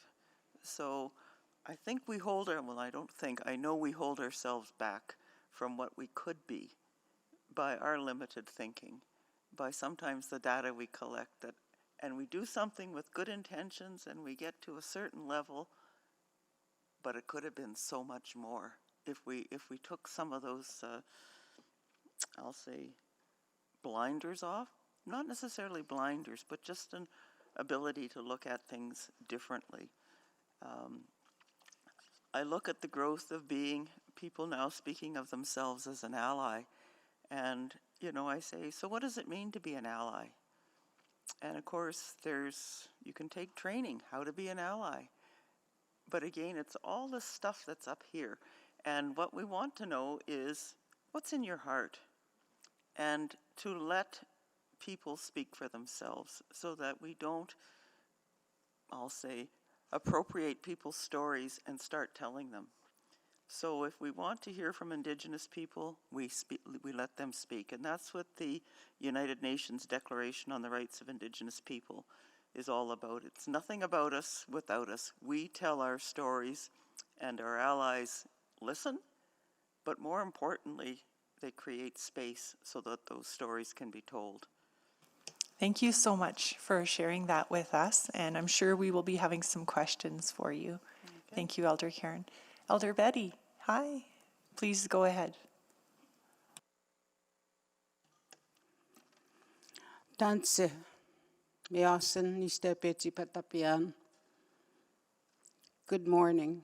I'm glad to have come to have a seat to speak with you today. I've been working with Indigenous Framework for a number of years. If you see the eagle staff that's hanging out in the hallway, then when you first come in, I was part of that team working with the city and the elders at that time. So this Indigenous framework has been going long time now. It used to be the Urban Accord at one time.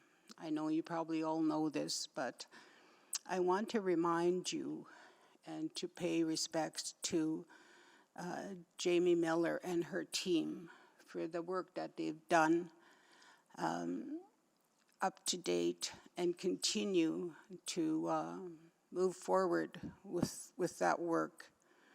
But I came here today and I've heard so much about elders and elders' knowledge and wisdom keepers and so on. And for me, that's an honor as a Kehteya. That's what we say, elder, in my language, as a Kehteya. But as a Kehteya, as an elder, I've been around for many years. I'm, first of all, a mother, a grandmother, a great-grandmother, and just an all-around Cree woman. I speak my language, I hold my language dearly, and the culture comes with that. When I work with the young people, especially with the Indigenous framework, they do their best to speak the truth and to study our history of who we are as First Peoples of Canada.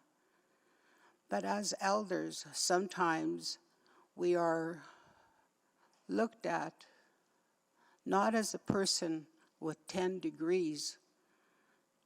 We're lesser than that sometimes in the eyes of many different people. But we are the ones that carry the knowledge and the wisdom. You could never have what I have in any kind of a degrees ever, unless you came with me 4 years in a university I went to on the land.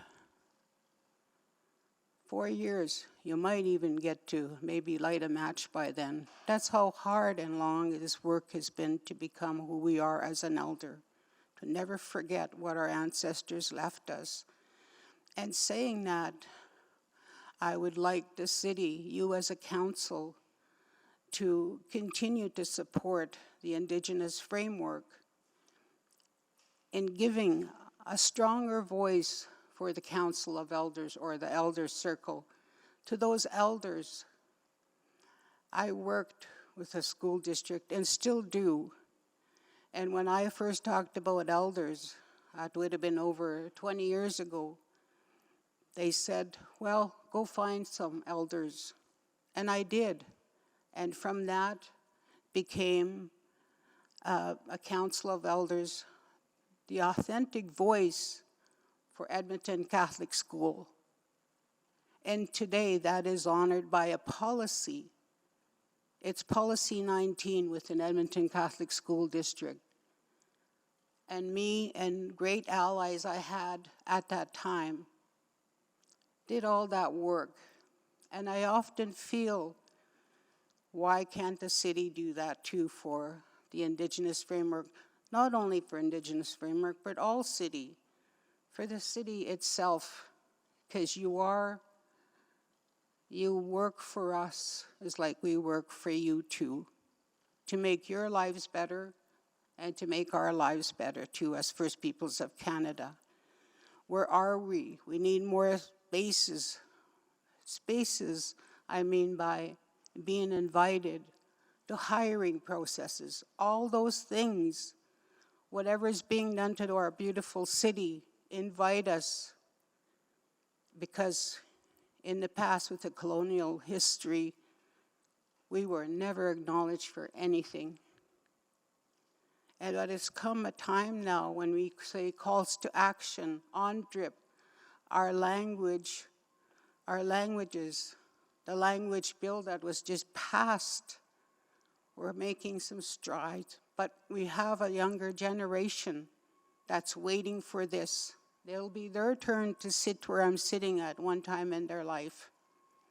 So I ask you, in a good way, not in a way that I come with anger or anything, but as a partnership, as somebody that we can start discussing these things that will make a better foundation for the city of Edmonton and for the city of our beautiful city, Amaskwaci-Waskagan, our home for now, and that we do all our can to be inclusive to those who have come to live on this beautiful land as well. We welcome them. But we need to come together. We cannot do little pockets of people, communities, or whatever here and there. Let's talk openly. I want to talk to people about what are the plans for some of these things that are being built around the city. I have a right. I have a right as a matriarch of this city to be told even. I don't have to be part of it, but inform me. Not one person, not one Indigenous person should speak on the whole of all Indigenous people of our community. So that's what I have come to say. I don't come very often. I don't come angry. I come for the children, my grandchildren, great-grandchildren, your children, all our families. That's who I come for, because those are the ones that are waiting for us. Those are the ones that are watching us. and certain things we must make better. So I thank you from the bottom of my heart that you just listen, and what you do with it, we always go by your walk will walk your talk. So I do my best to do that. And remember, we're never perfect, but that's okay, because without mistakes, we can't correct anything. So with that, I humbly say thank you. I know we went over the past 5 minutes, so have a beautiful day, and thank you for listening to me. Eksimaka. Thank you so much. Very inspiring. I appreciate it. Thank you for being here. Christine Kowalczyk, please go ahead. All right, thank you. Edmonton River Valley Conservation Coalition strongly supports the city's Indigenous framework, and in particular its first commitment, which identifies the United Nations Declaration on the Rights of Indigenous Peoples as a foundational guide. UNDRIP emphasizes the need for free, prior, informed consent on projects that impact Indigenous peoples and their traditional land. The Indigenous framework, however, must be reflected in city actions, not just words, and today's report offers very little evidence of action. While administration's introductory document notes that elders, knowledge keepers, and Indigenous community partners provided the insight that the city should be engaging and involving broad cross-sections of Indigenous peoples and agencies for their feedback on city land use planning, there's not a single mention of this action in the report. This omission is glaring considering the River Valley projects underway, including in Hawrelak Park. As far as we know, Hawrelak Park has never been the subject of Indigenous consultation. The current rehabilitation project was a major opportunity to correct a historic mistake. Yet this has not happened. When ERVCC and members of the Indigenous community raised concerns about the lack of consultation for this project, the Indigenous Relations Office replied that targeted engagement with Indigenous communities would not be required, given that the park is developed and manicured with limited natural areas. The Mayor's Office then responded that through provincial regulatory reviews and approvals, a duty to consult requirement was not triggered on this project. The Mayor's Office also stated that city administration goes above and beyond regulatory requirements to engage and accommodate Indigenous communities who have cultural ties to the River Valley, but we see no evidence of such action above and beyond bare minimum requirements. Indigenous consultation did not begin until February this year, long after decisions had been made, and its focus is on ground monitoring of construction work, which is required by the province. It's thus not clear how this project aligns with the Indigenous framework. Where is there a reflection of UNDRIP's principle of free, prior, and informed consent? Also troubling has been the city's response to ERVCC's allyship with Indigenous members in the community regarding Hawrelak Park.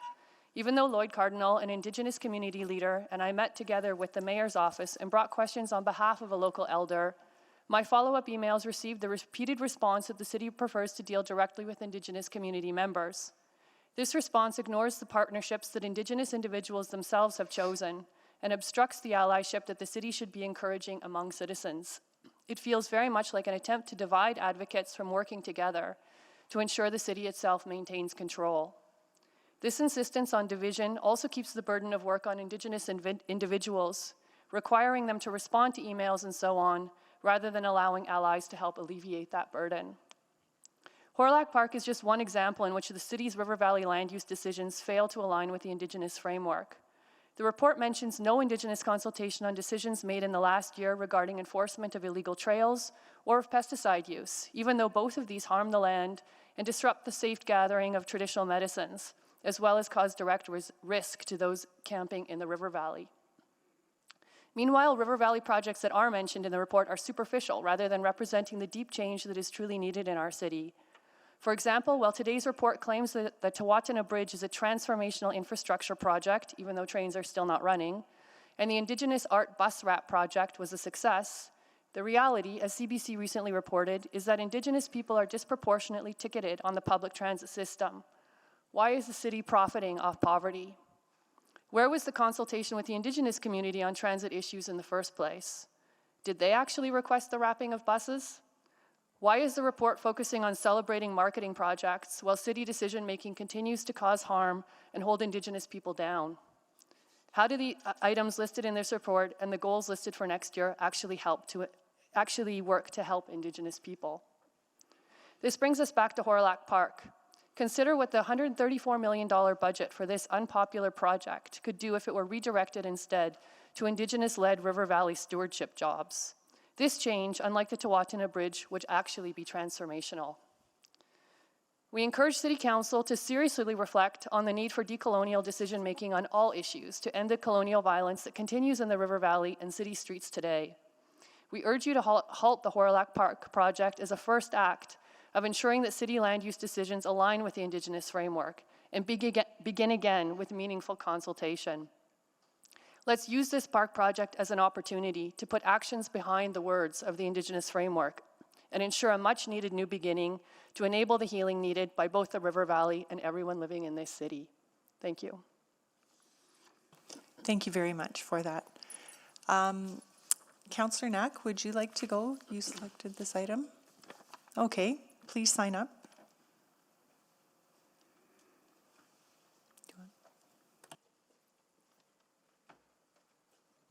Councillor Stevenson?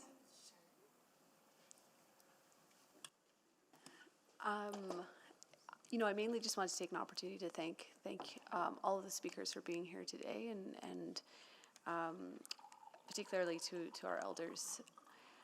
I was wondering if there was anything further you wanted to add to your comments. I really heard that importance of enabling a stronger voice, more information sharing.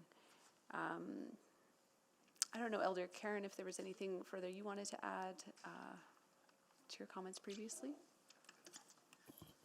Thank you for that. And, you know, certainly my sisters on either side have raised some really good issues. And I think, you know, Miss Betty has talked about the formation of a policy so that the Council of Elders becomes the Indigenous voice of the city that can help guide mayor and council and also the departments. And, you know, certainly the support has always been there through Indigenous relations. But certainly, you know, there's more to be done. And I thank my sister on this side for bringing up that point about, you know, making money off poverty, because certainly transit, we can talk about how the spirit of intent is here with mayor and council, with Indigenous relations, with the executives. But if we go right down to the frontline staff of city employees, why are they ticketing Indigenous people? Well, we know why, because of systemic racism. And so things aren't going to change unless we can look at some significant changes, like we say we consult with elders, but we don't need to consult with them on Hawrelak Park because, you know, another policy supersedes. Well, what supersedes all those policies was First Peoples' stewardship of this land. And I think that really always needs to have that priority. So, you know, policy versus practice. You know, policy versus cultural protocol.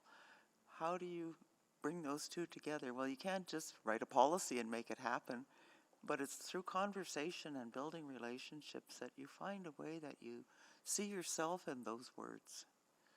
And that we, you know, I think for me, our Indigenous governance is that circle. Everyone is welcome. Every voice needs to be heard. And we've sort of invented diversity and inclusion. I mean, we better do something about it and have, you know, make sure we have one of these and one of these and one of these, but yet we're going to speak for them as opposed to letting people speak for themselves. So it's a journey. You know, we can't just get there right away because, you know, it's a good idea, but building those good relationships, you know, and Senator Sinclair said it is a path to the top of a mountain. It means it's not very easy, but it's worthy and worthwhile, and we want to do this together. So again, I really appreciate the opportunity to speak, and again, to think in your own experience. What are you doing differently now that you did before you got on city council and then had this whole world opened up to you? So we value your leadership. I'll just tell one story. I'm a former police commissioner, and we hired the current chief of police, Dale McPhee, and I was on the hiring committee, and I had the opportunity. I was sitting actually with the Council of Elders for Edmonton Catholic before I left for the first interview, and I said, we have this opportunity. What should we be looking for? And they said, you know what? For the most part, they're all going to be the same. They've all got a career in policing and education and leadership and so on. But what we need is someone who is kind and can laugh. That's it. And if you certainly heard Chief McPhee's laugh, he got big points on that. But again, to operate from the heart. And when you interview, those elements start to come out when you ask those questions. So it's just that simple reframing can make a significant difference. So I hope that sort of answers your question. Very I much. I could talk for a long time, but I appreciate it. Thank you so much. Yes, thank you. And we can listen for a long time too. It's great to hear. We love hearing from you. Thank you so much. So now we are at the time where it's lunchtime. I'm sure tummies are growling now. So we will be coming back at 1:30, but we will be dealing with other items at 1:30. But we hope that you can come back for more, or join online. Madam Chair, if Councillor Paquette's the only one left. How about if asking we- questions, I'll move to extend orders to let Councillor Paquette ask questions. That's a great idea. Thank you. We will need to vote on that. Please vote.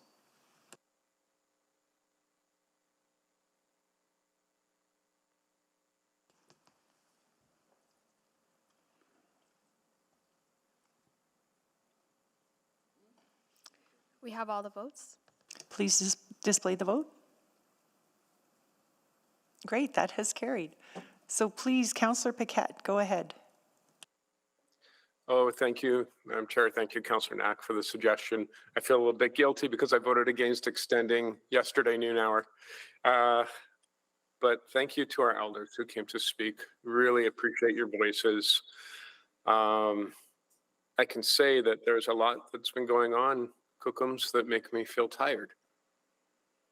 But to have you here to speak is it's good for the heart.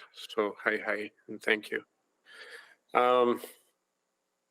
There was a question raised, well, a few questions, so I will try to ask in a right way.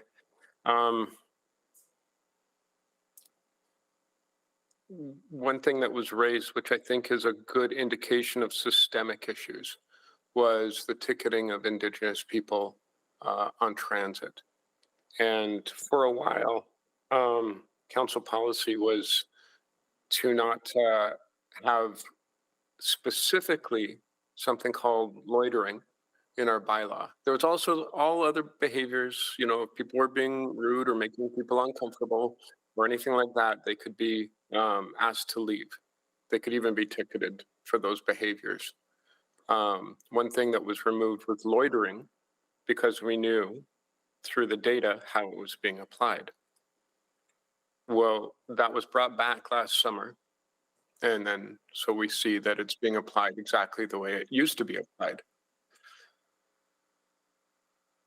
Of course, this talks about why is there that problem? Why so many Indigenous people?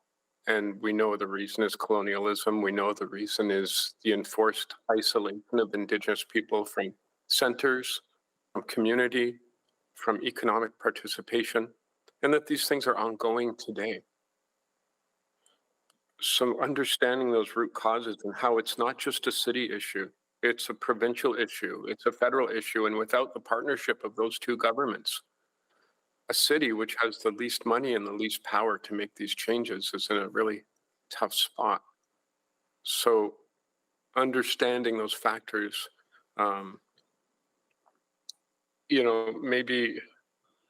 maybe either of you would like to speak on that.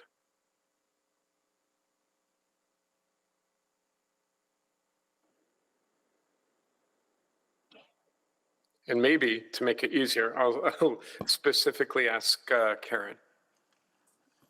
Thank you. Betty and I were making eyes at each other, not to say, Yeah. you know. Both, I would love to hear from both, but I just thought I'd make it clear. Well, thank you for that. And again, systemic issues. I mean, and if someone gets 3 tickets, there's now a warrant out for their arrest. And now they can go into the justice system and they can languish in the remand center. And we can look at data about the incarceration levels of Indigenous people. Again, systemic issues. But what could we do as a city that can start to break that? For instance, you know, my late mother at her funeral, there was about 150 people there, which was, you know, pretty astounding for someone who was 93. And, you know, I asked people that I didn't recognize, so why are you here? And they said, there was always a place at the table. Your mother would always put another plate out. We knew we could call your mother if we got into trouble with the law. So again, that's the difference one person can make. And so we need to, you know, encourage, you know, the citizens of Edmonton to demonstrate that kindness. Kindness matters. And you know, it's a simple start. What's my responsibility? It's to be kind. And that's very simple. So I'm going to pass it to my sister.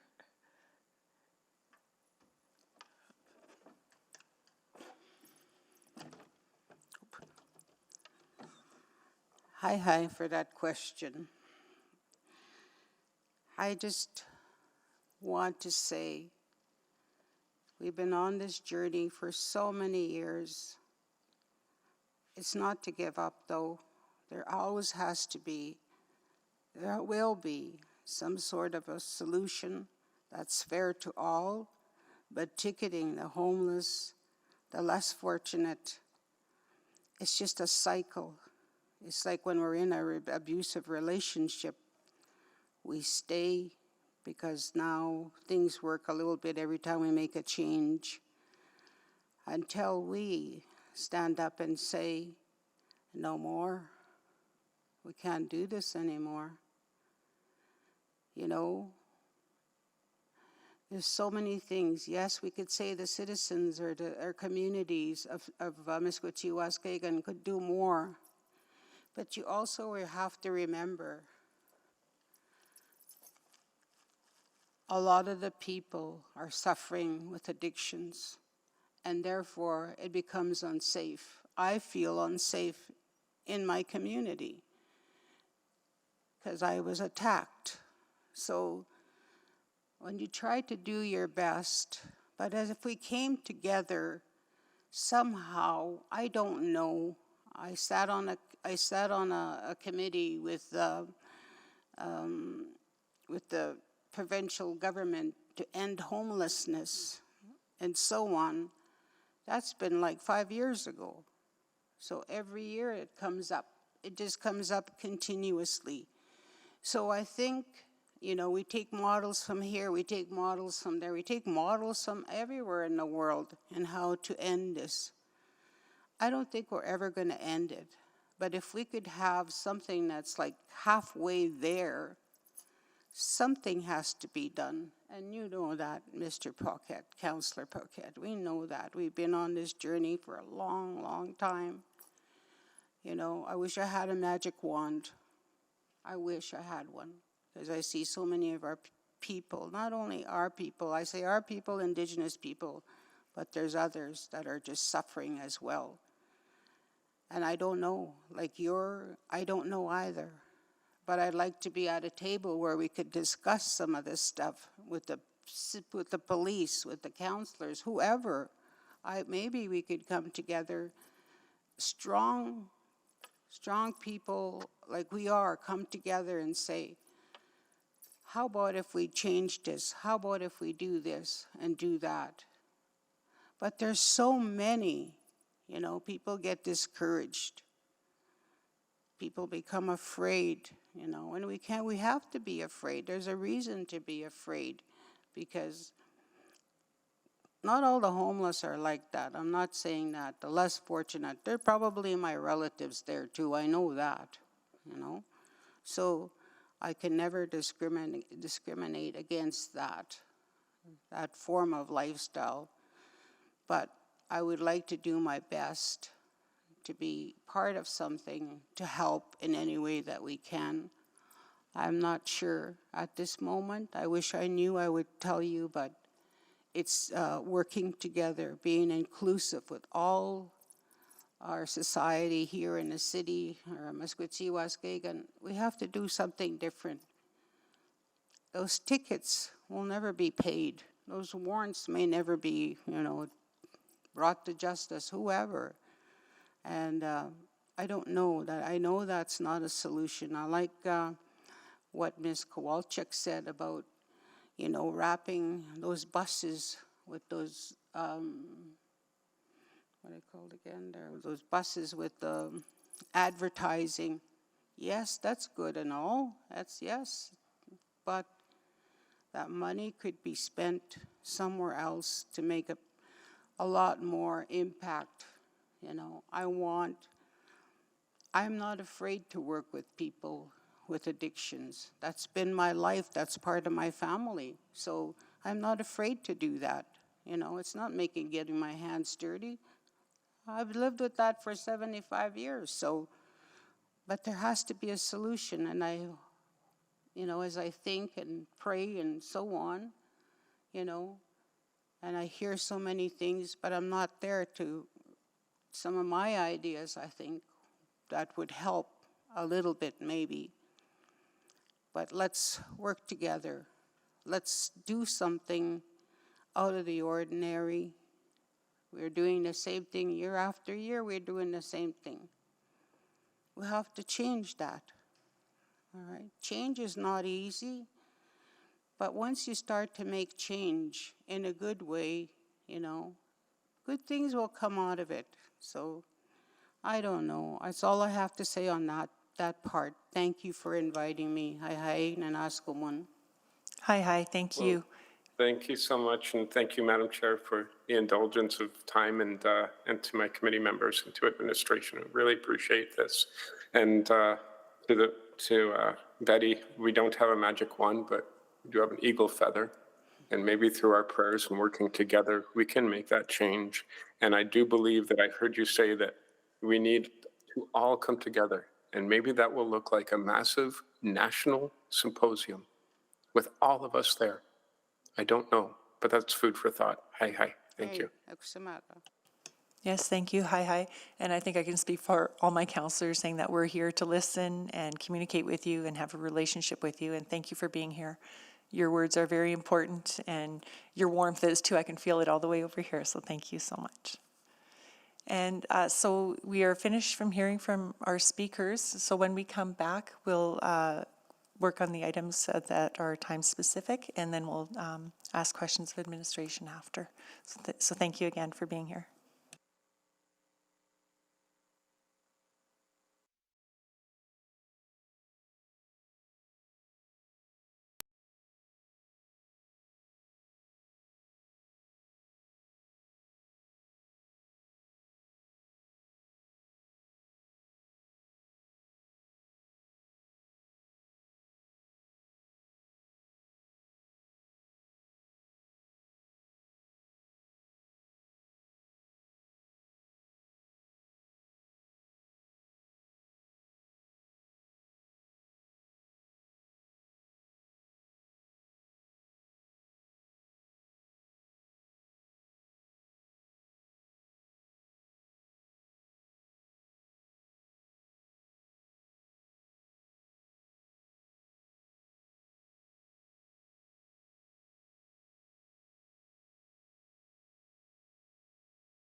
Good afternoon, councillors. We are live from council chamber. Good afternoon. I would like to call this meeting back to order. And I will start with doing a roll call. Councillor Knack. Good afternoon. Good afternoon. Councillor Rice, are you with us? Good afternoon. Good afternoon. Councillor Paquette. Good afternoon. Good afternoon. I don't believe that the mayor has joined us yet, but Mr. Mayor, are you on? No, he's not with us yet. Councillor Rutherford? Hello. Hello.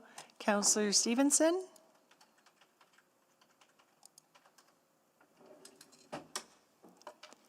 Councillor Stevenson? Councillor Tang? Good afternoon. Good afternoon. And I think Councillor Stevenson will join us shortly. Now we're going to go to our time-selected item, item 7.2. And we have Sanjay online here to give us some opening remarks. So please, go ahead. We'd like to hear what you have to say. Thanks. Thank you, Councillor Principe, and good afternoon to all the other council members. I had a presentation, but I'm just going to give you some opening remarks just to let you know the state of the field, so what's happening in the arts. As many of you know, the city's arts community has been quite bold and quite vigorously trying to come back. And since last summer, we have seen many things happen. The recovery of the arts community has not been smooth. There are challenges that they are facing, including until very recently the cancellation of shows because of COVID. So there are issues there. And also in general in the performing arts community in particular, we are seeing audiences that are at least 30% below what they were at pre-COVID levels. So it's having an impact both on the earned revenues and box office, but it's also becoming more challenging for arts organizations to do the kind of programming that Edmontonians demand. So a little bit about that. I also wanted to draw your attention to the work that the EAC has been doing. We have our AGM on June 5th, on Monday, and so Councillor Principe and I know Councillor Salvador and Councillor Principe will be there. But if anybody has the time, please do join us at CoLab in downtown Edmonton for our AGM. It is quite a wonderful event celebrating the achievements of our community. But what I wanted to draw your attention to was that the EAC has been in our quest to be more accessible and more open and equitable. We have undertaken a number of projects that are organizational. One of them is that we will finally have a brand new website after many years of waiting. We finally will have a brand new website and a new visual identity.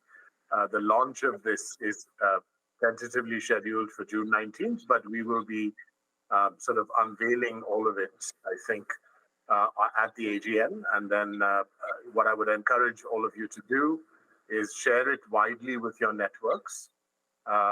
But also the website is going to have some great information, including public art tours, and you can design your own tour. We're going to have information on artist blogs.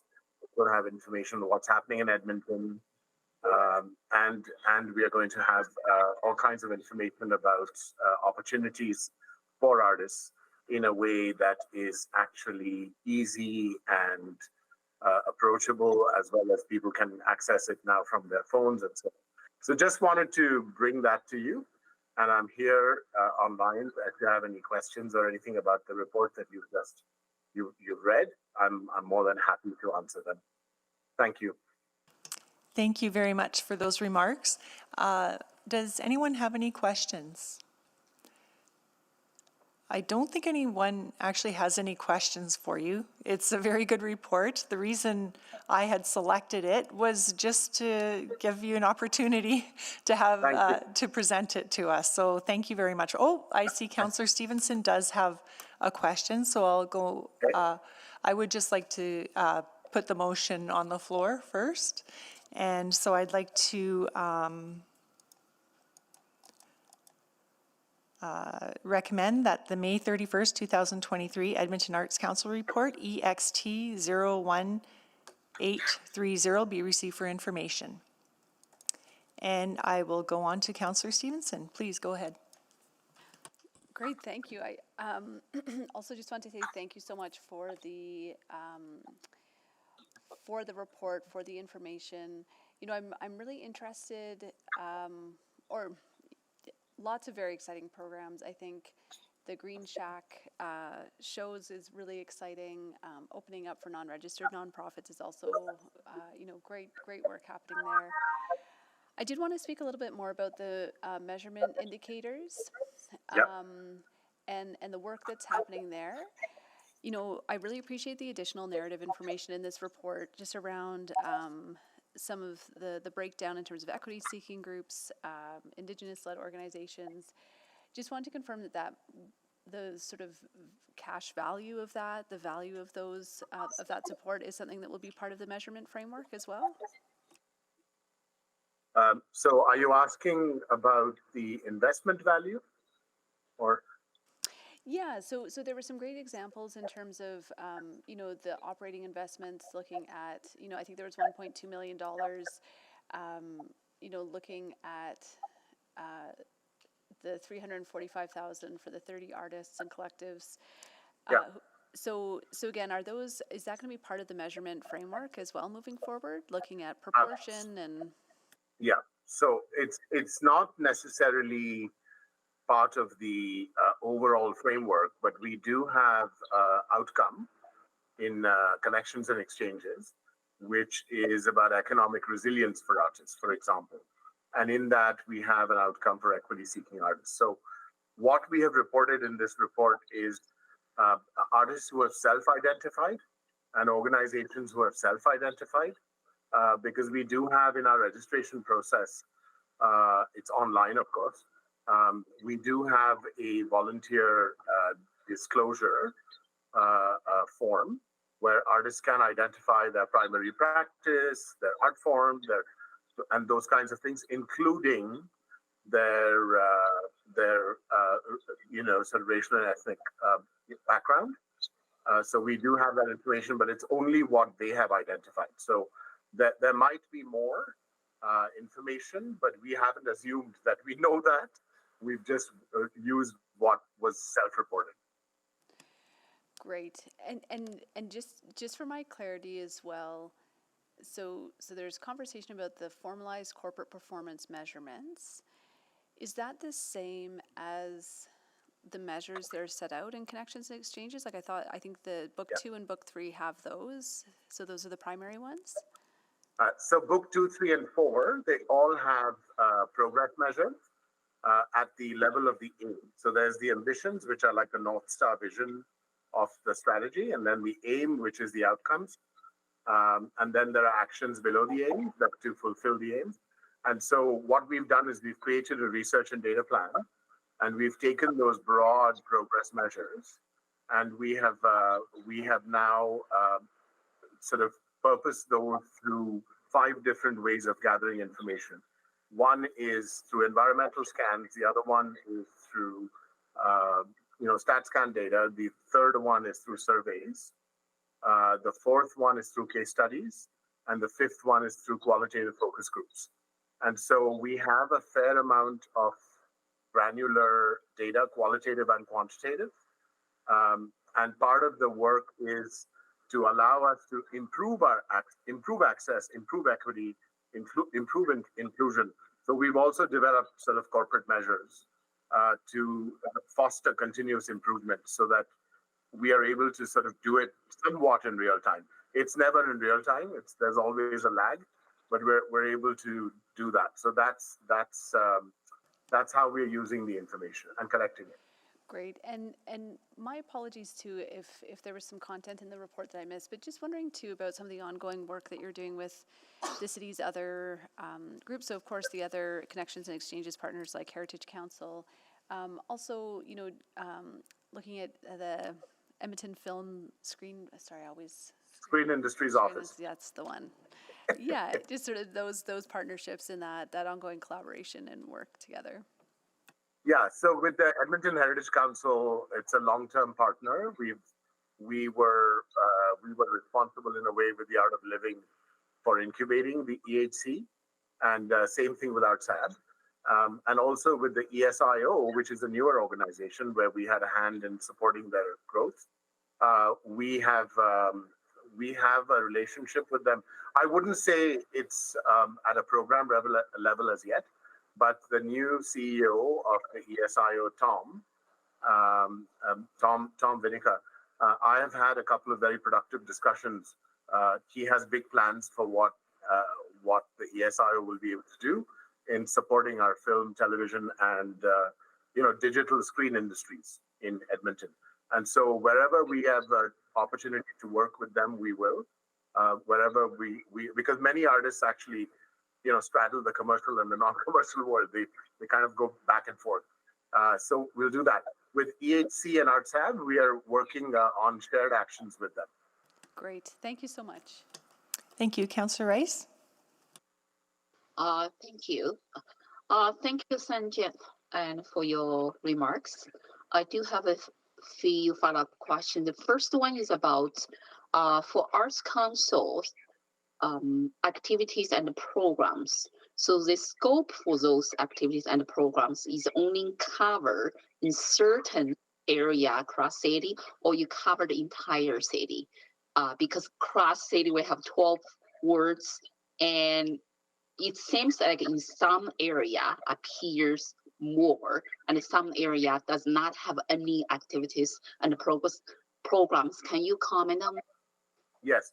So I just want to say that in terms of our granting programs and public art programs, those programs are available to Edmontonians across all wards. So artists from all wards can apply. As far as our community programming, which is the neighborhood activations that are reported, like Green Shack shows and Swing and Skate and so on and so forth, we are very cognizant that we need to do more in parts of the city where there is not a focused concentration of arts activity. So we have been doing that for the last couple of years, quite rigorously, 2-3 years. And in fact, in this year, we have expanded some of those programs in areas where there is not as much arts activity. So we're moving in that direction. And if you remember, Councillor Rice, at my budget presentation last year, I had shown you the heat map. I had shown you the Edmonton Arts Council's heat map, and the heat map, which had lots of, sort of lighter colors, were areas where we are going to start focusing more and more of our work, so that Edmontonians in all wards can have access. So that is why my question comes from. So from two perspectives, I do heard in some newer neighborhoods and in newer communities, the activities from Arts Council, it seems, is a lack of there, and that is one. We had a conversation one-on-one. I brought my point to you already, but I didn't see any progress of response back to my concern and regarding that one. So the second one I heard is about, yes, like you mentioned, artists self-identified, but how we can fill the gap and for the racialize the community's artists, and for them to be aware of they have access and to certain grants, they have access to certain support from Arts Council. So I didn't see that progress, and based on our conversation back to the few months ago, and I did not see the response back yet. So can you comment on that as well? Okay. So I'm not sure.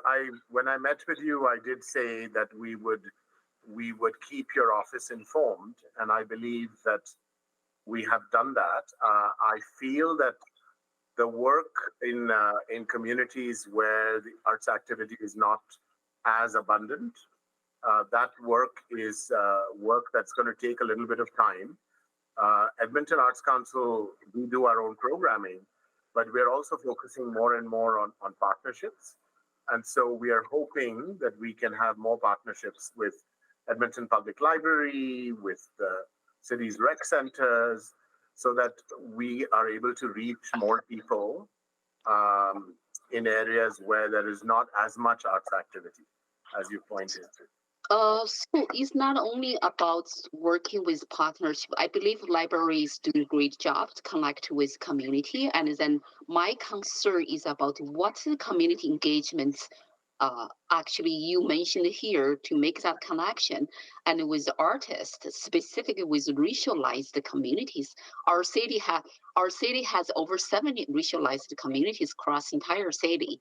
But how we can have some specific actions in place to really make that connection and then improve or increase the public awareness and from those racialized communities to know they have access to certain grants and certain like supports. So for example, workshops. I think that type of workshop or what type of outreach could help those communities. I didn't see any progress on this area. That is why I'm asking this question again, even though you and I had a one-on-one conversation. I know my time is out. I will come back to the next question. So return to you, Chair. I will come back for my next question. Okay, thank you, Councillor Rice. Does anyone else have any other questions? No? Councillor Rice, go ahead for a second round then. I do have another question. So based on reports you provided here, progress on connection and exchange for the 10-year plan to transform arts and heritage in Edmonton.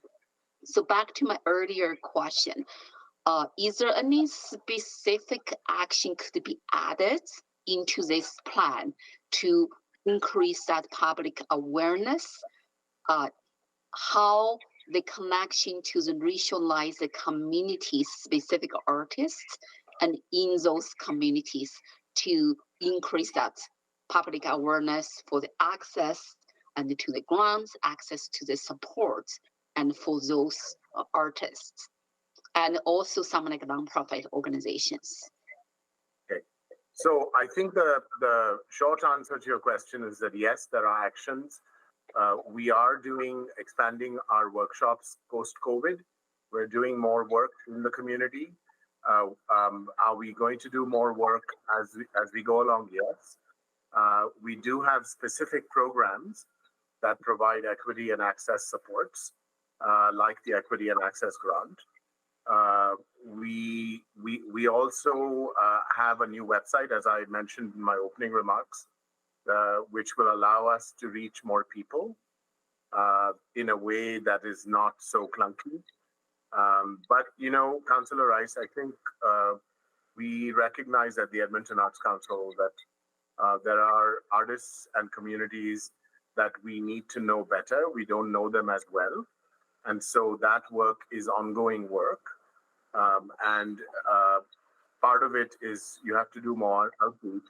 The other part is to get to know leaders in the community so that we can reach deeper into communities and invite more communities because we are dedicated to the whole city, right? So I think in short, what I would say is that the work is ongoing. The actions already exist in connections and exchanges, and that we are committed to doing that work. Okay, wonderful. And then I'm really looking forward to that work and from equity nonsense perspective and across the entire city and to see the Arts Council how to support our communities, different community, racialized community, different type of artists as well. Yes. So my last question is about the key outcome for this 10-year plan. Can you just tell me what is the specific, the most important, the key outcome for this 10-year plan? So the plan it's a hierarchy. So the three ambitions that Edmonton will come alive with arts and heritage, which means that in a 10-year arc, wherever you go, you will be able to encounter arts activity. There will be arts activity. The second ambition is that Edmonton will have a reputation for creation and its expression, so that our artists and our creative people are not just appreciated and admired by Edmontonians, but in fact, our city will be recognized for the high quality work we do. And then the third outcome, the third long-term ambition, is that Edmonton will have a thriving and well-funded arts and heritage ecology, arts and heritage sector.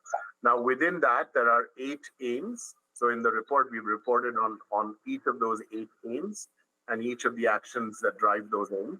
But as I've explained, just a few minutes ago, it is really about creating a city that not only values its arts and culture, but also creating a city that where artists and arts organizations and festivals are creating a city that is more cohesive, that is more sort of culturally representative, and that is more exciting and innovative in terms of not only reaching Edmontonians here, but bringing new people in.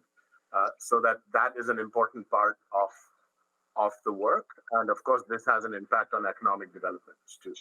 Okay, thank you for that. I'm looking forward to how those outcomes really reflect in our action plans, specifically in the activities and the program Arts Council provided. So I will follow up with you offline, and in terms of some responses, and my office still not received. So I will follow up with you. And thank you again, and thank you for the work and the Arts Council did for our city. Thank you, Councillor Rice. Thank you so much. Okay, thank you. We have a recommendation on the floor. Is there anyone to speak to it? I don't see anyone to speak to it, so I'll ask my colleagues to vote, please.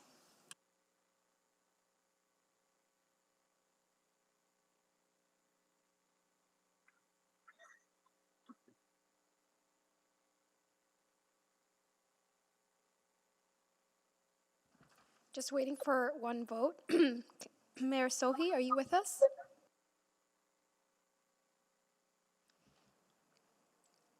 Yes, I am. Is that a yes, yes, to the vote? yes, Okay. yeah.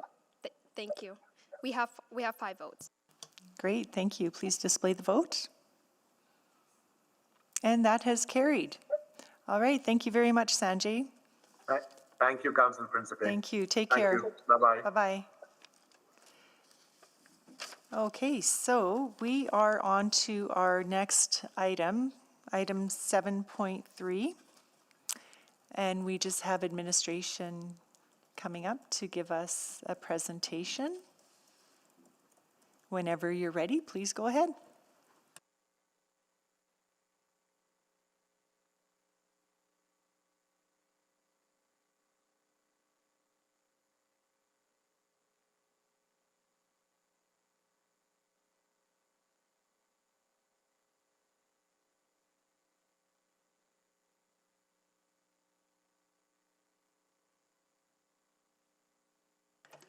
Do we make enough noise getting down here? My goodness, I'm dropping phones and everything. Good afternoon. My name is Jennifer Flaman. I'm the Deputy City Manager for Community Services. The report we are discussing today provides a research project and update on the development of the city's first corporate homelessness plan. Administration is bringing this report forward to provide an opportunity for committee members to ask questions about project progress, and is for information only. Next slide, please. Before we begin, I want to share that it is always the goal of administration to use respectful, dignified, and accurate language when discussing a person or family's housing situation. Historically, administration has used the term homelessness to describe a lack of housing in order to align with a standardized definition and participate in local, provincial, and national benchmarking activities that track progress on the issue. This includes consideration of a definition of Indigenous homelessness, which was developed in 2017 through consultation with Indigenous scholars, community members, knowledge keepers, and elders by the Canadian Observatory on Homelessness. While homelessness continues to be a standard term nationally, some community members in Edmonton have started to use and advocate for the use of the word houseless. There are a number of reasons for this shift. Using unhoused or houseless acknowledges that while someone may lack a socially accepted physical structure to live in, they still have social connections with their communities in a place they would call home. Ultimately, we want to acknowledge that there is a diversity of perspectives on the language and wish to clarify that it remains administration's intention to use person-first language and to characterize houselessness or homelessness as a temporary condition that does not define an individual's identity. We will treat homelessness and houselessness as interchangeable with an eye to continue to stay current on shifting language in the future. With that, I'll pass the presentation over to Stacey. Thank you, Jennifer. We'll move to the next slide. My name is Stacey Galatly, Branch Manager for Social Development. And the preliminary findings from the National 2022 Point-in-Time Homelessness Count indicate that there has been a 12% increase in people experiencing homelessness across Canada, totaling 32,000 people.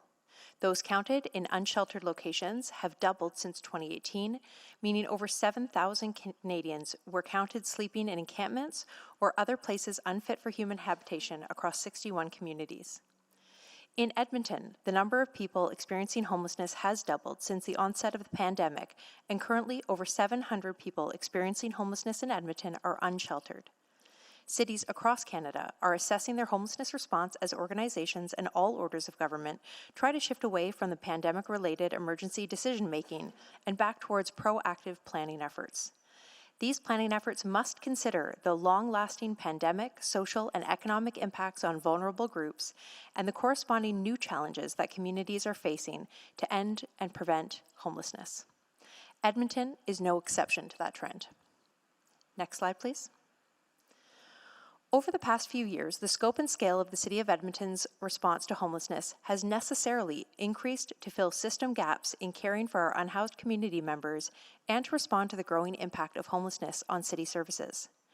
Whether it be a concern for those sheltering in transit stations, the harmful and sometimes fatal impacts of the drug poisoning crisis, or the growing concerns from all community members about the consequences of unsheltered homelessness on individuals, communities, neighborhoods, and businesses, the City of Edmonton has a part to play in that response. Next slide, please. In light of this expanded response and an auditor's report calling for more accountability and evaluation of municipal efforts to address homelessness, administration is developing a corporate homelessness plan to present to Council in January 2024. This plan will be informed by evidence-based best practices, innovations, and learnings from other cities in line with what Edmontons expect from the city's response. It will be shaped by the engagement we have done with those with lived experience of homelessness and housing insecurity. It will align with an updated overall community plan to end homelessness, which administration is also currently developing in partnership with Homeward Trust. The plan will also consider Edmonton's context in terms of funding available from other orders of government, as well as their commitment and actions in response to homelessness. Next slide, please. The report before you provides a summary of the first phase of this work.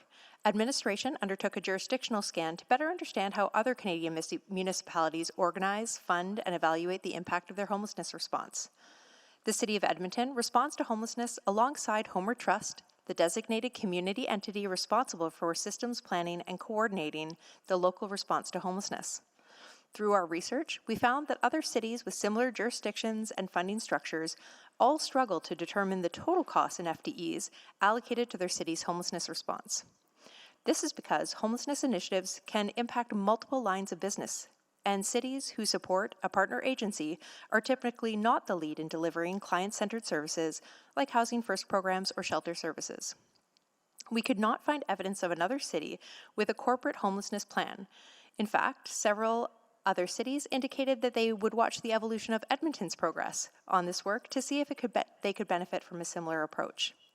Conversely, there are some cities in Canada with significantly different legal and jurisdictional systems, where the city acts as the systems planner organization. Mostly located in Ontario, these cities have significantly higher budgets, FTE allotments, and clear roles and responsibilities in responding to homelessness. Next slide, please. While there are significant jurisdictional and regulatory differences between Canada and the United States, administration also investigated some examples of innovations and system-level approaches in American cities that have been lauded for their efforts to reduce overall homelessness numbers or improve outcomes for specific target populations.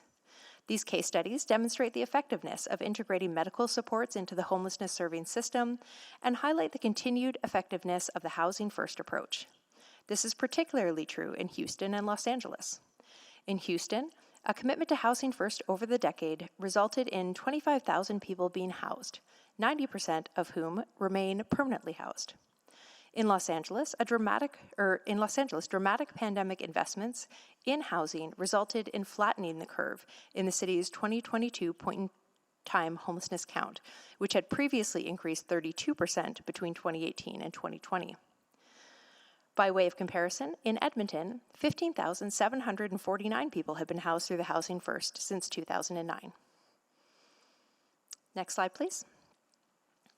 In addition to the jurisdictional research, administration hired a third-party market research firm to complete a public perception study. In focus groups and a quantitative survey, Edmontonians clearly identified that they believe it is the city's role to address homelessness with long-term solutions, including affordable housing investment.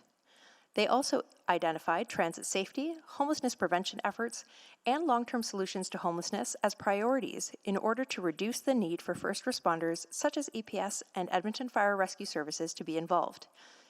Individuals with lived experience of homelessness and housing insecurity were also interviewed. These individuals identified a strong association between homelessness and the need for affordable housing, in addition to wanting increased investment in support programs, including skill building and employment readiness. And with that, I am happy to hand the presentation back to Jen. Thank you. In terms of next steps, the corporate homelessness plan is being developed alongside two other major complementary strategies that will guide the city and community organizations' homelessness responses in our community. The updated affordable housing strategy, and in collaboration with Homeward Trust, the updated community plan to prevent and end homelessness. Over the next few months, the project team will undertake a robust engagement process to develop the corporate plan, which will include conversations with all City of Edmonton business areas involved, the Edmonton Police Service, and where appropriate, the provincial government, and select external partners. Given there will be engagement for the community plan happening at the same time, administration will be thoughtful and look to engage other existing tables where possible. And that concludes our presentation. Thank you for listening, and we're happy to answer any questions you may have. Thank you very much for the presentation. Next, we will go to our speaker. We have a speaker, Greg Zawalski. You can come on down. The city clerk will lead you to your chair.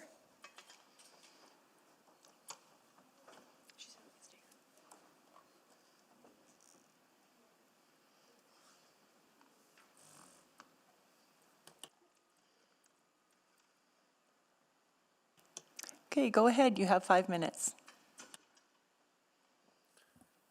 Just test the mic here quickly. Okay, good afternoon, City Council. I've got a slide presentation. It's going to begin with some music. I'd like the music to begin immediately, please.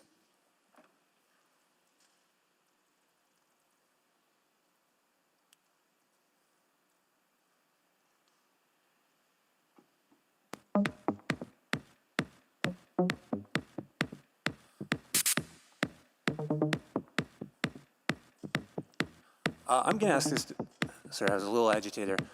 The music was linked to start at the like 50-second mark, so already the presentation's not going at how I wanted, and I believe I deserve a bit of extra time because of this lapse. It was supposed to, I was very specific in how I want. Can you please, it's in the email, it's exactly.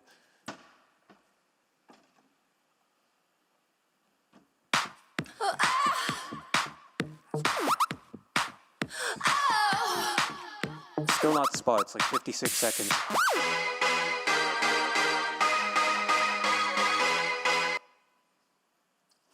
All right, you know what, I think I've made the point with the music. There's a reason I chose this song in particular. Now let's go to the next slide, please, which is a video.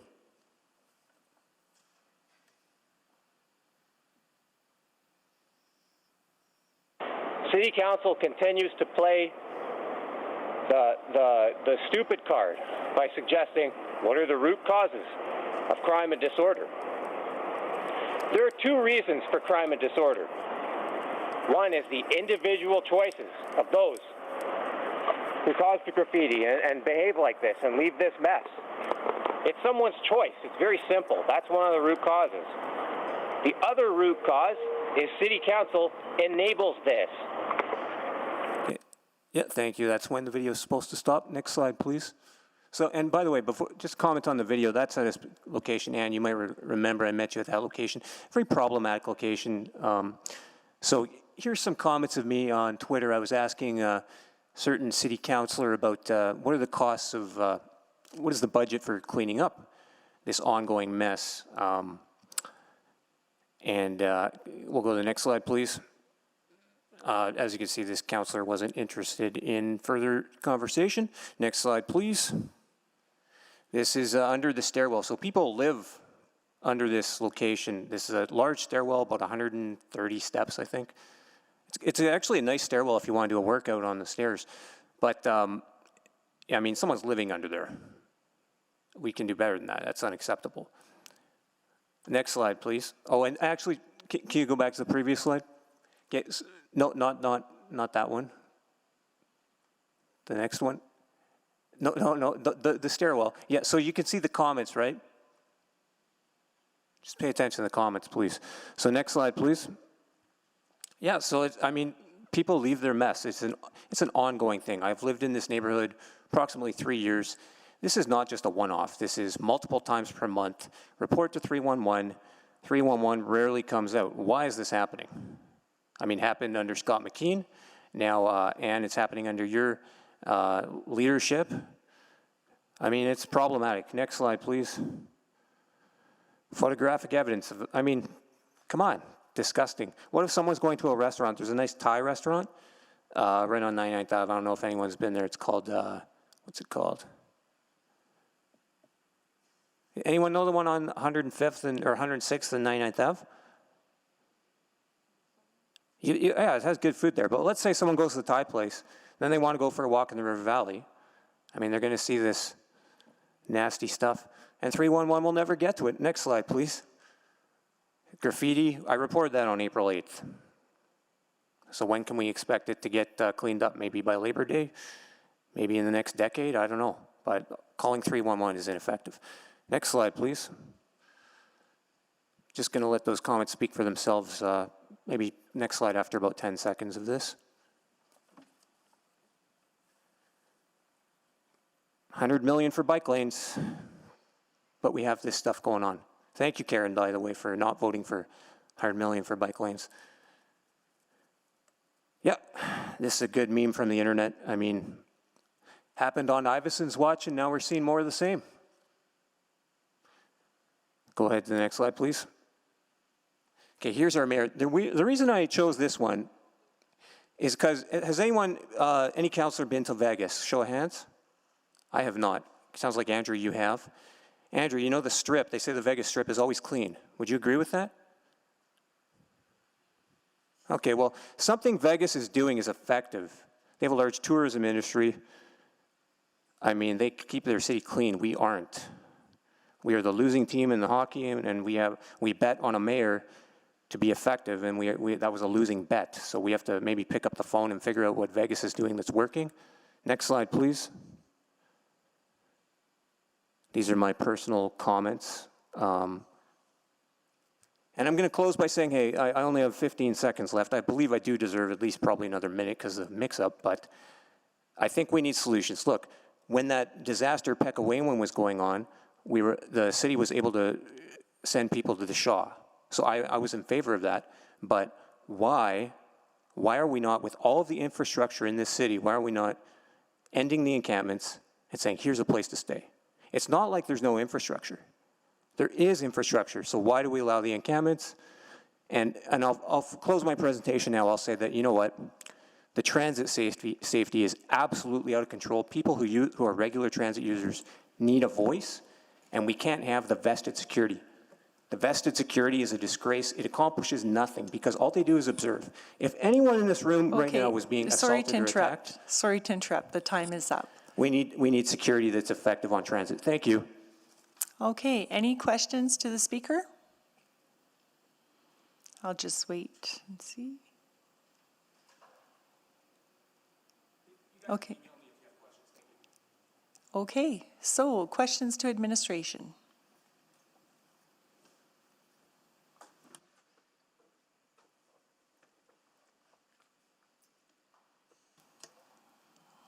Councillor Rutherford, go ahead. I'm not on committee. I don't know if there's any. Nobody signed up that's on committee. Okay. I'm Okay, so, do you want the mayor to go? I'm here now. My time has started.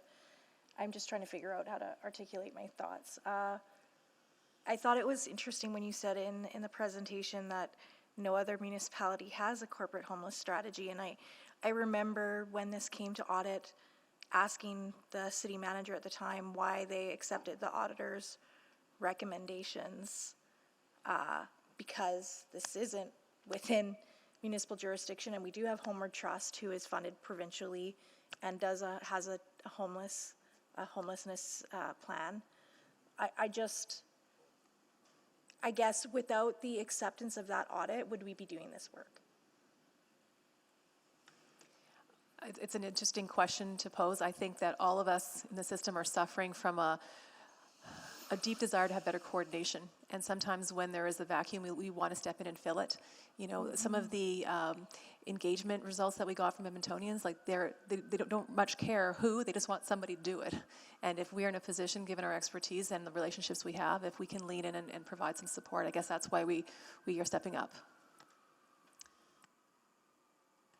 Stacey, you wanted to add something? Yeah, I'll perhaps add that what we've seen, certainly since the pandemic, is the city is playing a part in trying to address and resolve this prevalent issue that we're seeing across North America. We aren't seeing that municipalities aren't stepping in and aren't playing parts as well across the city. Yeah, I think it's the conversation around, let's be intentional about where do we think our appropriate place is as a corporation. Yes. And I would never suggest, just to make it very clear on the record, public record, that I'm not suggesting that we don't have a role to play. But when we are talking about creating a plan assumes locus of control. And it doesn't sound like collaboration. It sounds like we are leading the work. And that's where my tension and struggle is coming in with this. So this corporate homelessness plan is part of 3 pieces of work that are happening here in 2023. One is the updated homelessness strategy or affordable housing strategy. The second is the community plan that we are working very closely with Homeward Trust on to identify as a community collectively, how are we going to come together, where are we going to focus, all those sorts of pieces. And this is sort of the third leg of that stool, saying, recognizing that this is the big plan.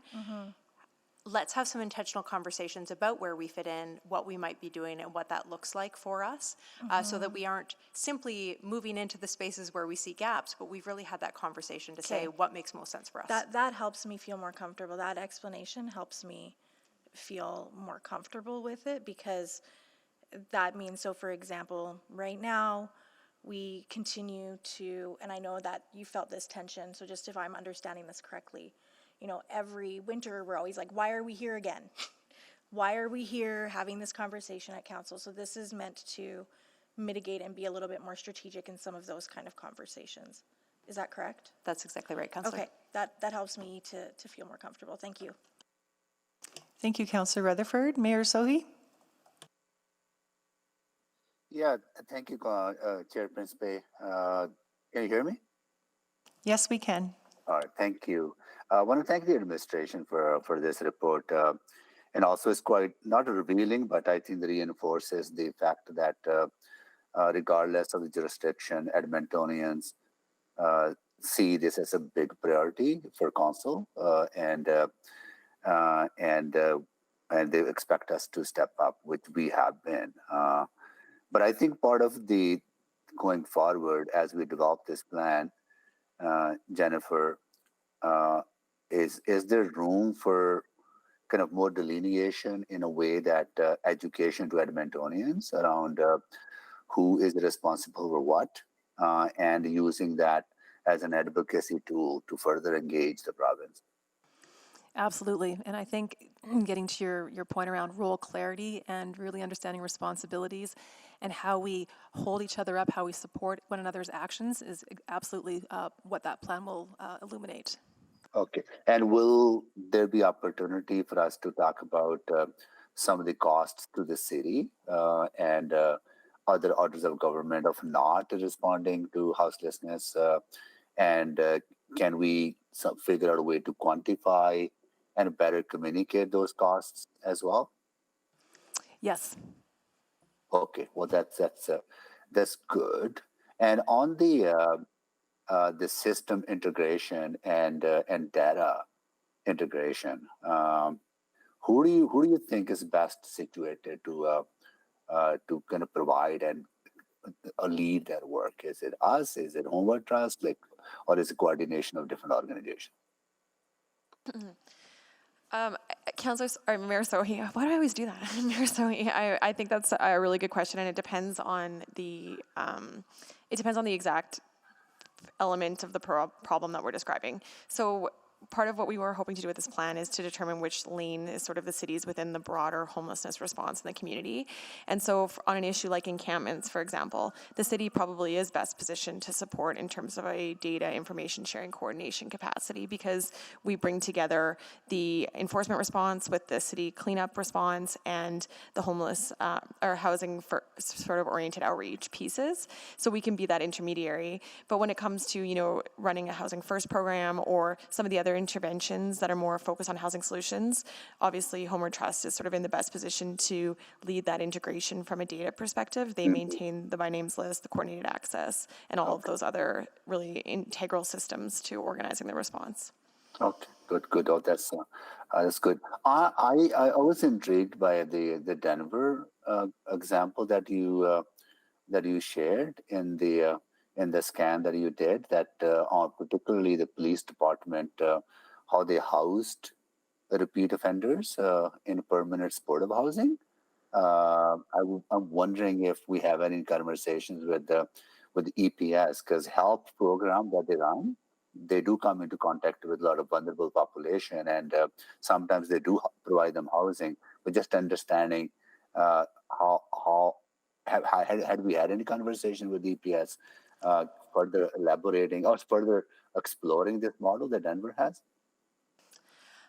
Yes, we have had conversations. I wouldn't say specifically on the Denver model exactly, but we have been having a lot of discussion with EPS, and Homeward Trust has as well, around ensuring that all of the outreach workers who are operating within HELP have access to the housing resources needed to support housing folks that they're encountering. So that would be like access to rent subsidies and furniture, damage deposit, that sort of thing, to enable them to do that more effectively. And the other piece that we're working on as well is myself and another director, Chelsea Horlick, in the social development branch, have been talking to EPS about their offender management programs to talk about how we can better align resources to support their efforts at reducing recidivism amongst people who are being recently released from corrections. Okay. Well, that's good to know. I'm also intrigued with their the social impact financing initiatives that they have undertaken. I think that's something to explore with the province as we engage with them. If there are creative ways where money, I'll come back after my time is because my time is almost up. By the way, I don't mind if you call me Counselor. That's all. It's worked here a long time. Thank you, Mayor Sohi. Councillor Paquette, go ahead. Oh, thank you, Madam Chair. Technically, mayors are councillors. Yeah, of course. Here you go. Yeah. So thank you for this report. Few quick questions. The first is very blunt and point blank. I'm just curious what the administration view is on provincial responsibility here. Can we just get extreme clarity on what administration feels the provincial and federal responsibilities are here?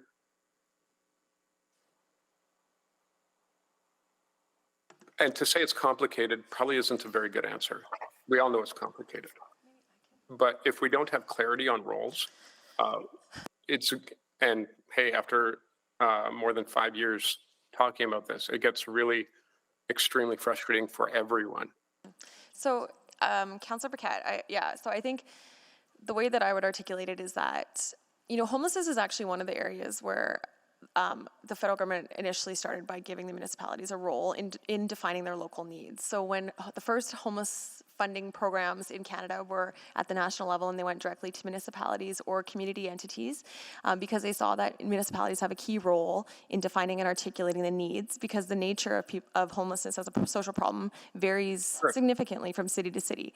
But so I think it's fair to say that all three orders of government have a role in addressing homelessness, but that's a different statement than to say that they all have the equal financial capacity to address homelessness. And we know that the root causes of homelessness are lack of access to social and affordable housing, combined with mental health challenges, other physical health challenges, and employment, and all of those things are typically, under the purview of the provincial and the federal government, and the municipalities certainly have a role in identifying solutions, articulating needs, and supporting the implementation of those solutions, but ultimately addressing the root causes is beyond the financial capacity of the cities. Okay, so yes, municipalities identify needs because we're right at the front line, get it. As far as capacity, the fiscal capacity and legal capacity does not lie with municipalities. There is some, but to a negligible amount. Is that fair to say? Yes, and if you follow the money, emergency shelters are funded by the provincial government. Homeward Trust is funded by the provincial government and also gets some federal dollars for other housing provisions. And then there's a number of federal grants that come through on the other end of the spectrum in terms of affordable housing that we see through CMHC. Yep, no, absolutely. It's just, I think that we have to be far more clear about our language on this, because we get people asking us constantly about these questions, and their response to our response is always like, why are you passing the buck? Why aren't you taking responsibility? And if we can't answer them from a united municipal front, we are not getting anywhere. And I don't think anyone's goal here is to not get anywhere. So with that in mind, my next question is, in our own chart, it says the city funding contribution to homeless initiatives is $8.3 million. The Calgary's is more than double that. And the Ottawa's is $152.48 million. Can you unpack that Ottawa number for me? That's their municipal funding? It's just worth noting, in Ontario, Councillor Paquette, the cities have responsibility for housing's been devolved to the municipalities, so they receive transfers from the province to administer housing programs, and also they have some responsibility for public health as well. That's unique to that jurisdiction relative to Edmonton. So to make it very clear, the government of Ontario has said to municipalities, "You're best suited for this job. Here's over $150 million to do it." And we as a city are sitting here at $8 million being able to contribute, and whatever our partner organizations get, which does not equal anywhere near that amount. Is that about right? Yes. Yeah. Very, very important stuff to talk about in really clear ways where the public doesn't have to pull this information out of reports if they even have the background to be able to do that. So I would, hope that we get a little bit more clear with the public about what's going on, because it's their city and their money. Thank you. Thank you. Councillor Rice?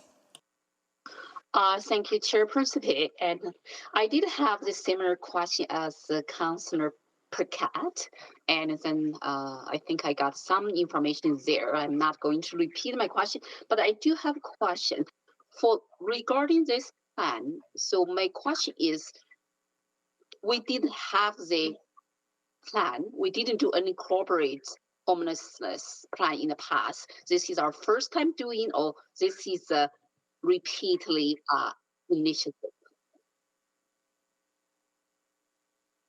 Yes, that's correct. This is the first one. This is first one. That means since 1917, our city started to respond to homeless issues. This is the first time we're doing at the cooperation level and to create this plan. Yeah, so the city has had in the past, has participated in community efforts around homelessness and community plans, Councillor Rice. So, there was plans going back to the 1990s talking about inner city housing and challenges with homelessness in Edmonton, but they were community efforts. So they represented the challenges at the community scale and talked about the actions of everyone in the community. This is the first time the city would be developing a corporate plan that focuses specifically on the City of Edmonton's actions as a as an organization. I heard my colleagues' questions, the intention for this specific corporate plan, and my question is, I heard some answer about we can draw some emergency shelter, wintertime needs, summertime needs. We don't need to repeat that conversation every day or every year. And however, what is specifically key outcome, a key problem this plan really wants to address? So one of the key challenges that this plan is responding to is that in recent years, the city's role in directly addressing homelessness has grown, and it now includes a number of activities which have been directed by council, including responding to extreme weather through the policy that was passed in 2019, C620. It also includes the encampment response, which through various council decisions has, expanded and evolved in recent years as well, and also just out of necessity because the growth of unsheltered homelessness on city lands has increased. And in addition to that, there's other activities as well, like the COT team on transit safety and outreach efforts. And so this plan is responding to the need to coordinate all of those efforts together and to capture that in one place with one evaluation framework that articulates the outcomes of all of that work together. Is there any analysis, like the deep analysis will be included in this plan and specific demonstrate the overlap on the grants, on the activities, on the programs our city provided to service providers, the same service provider. It's my understanding all the service providers and they receive the funding from different level of government, but the same service provider. Do we have that plan really doing those deep analysis to see the overlap, where is our role, our city's role, and what's uniquely our city has in terms of response to this issue, and what's uniqueness and for the actions we need to take and to avoid overlap on the grants, on the activities, on the programs. Yes, precisely. That's the goal of this plan, is to articulate the City of Edmonton's unique role in this space that we'll define in discussion with council and in consideration of, through analysis of where there's gaps and where we're well positioned to either fill those gaps or where we should be leaving that to another actor. I'm not specific talk about the unique role and for the Edmonton. I'm specific refer and to the grants, activities, programs our city provided to the service provider, same service providers, and is that analysis will be expected to be included in the following report for this plan? Yes, that's the goal. Is if the city is taking action somewhere, whether through a grant or through staff time or some other intervention to respond to homelessness, that will be captured in this corporate plan, including those funding agreements with different service providers. I really expect to have this type of information to address some public question and to our city, what we're doing, what our role to play and to address this issue, and specific in terms of so many years repeatedly efforts and for the efficiency and the effectiveness and how to really address this issue. And like I said last time, and when I first time to heard become councillor and back to November 2021, the number is 2,800. thousand right now, and almost 19 or 20 months, I still heard the same amount of homeless. So my time is out. I may come back and I will listen to my colleagues' question as well. Thank you. Back to you, Chair Principe. Thank you, Councillor Rice. I'll just take an opportunity now to ask some questions.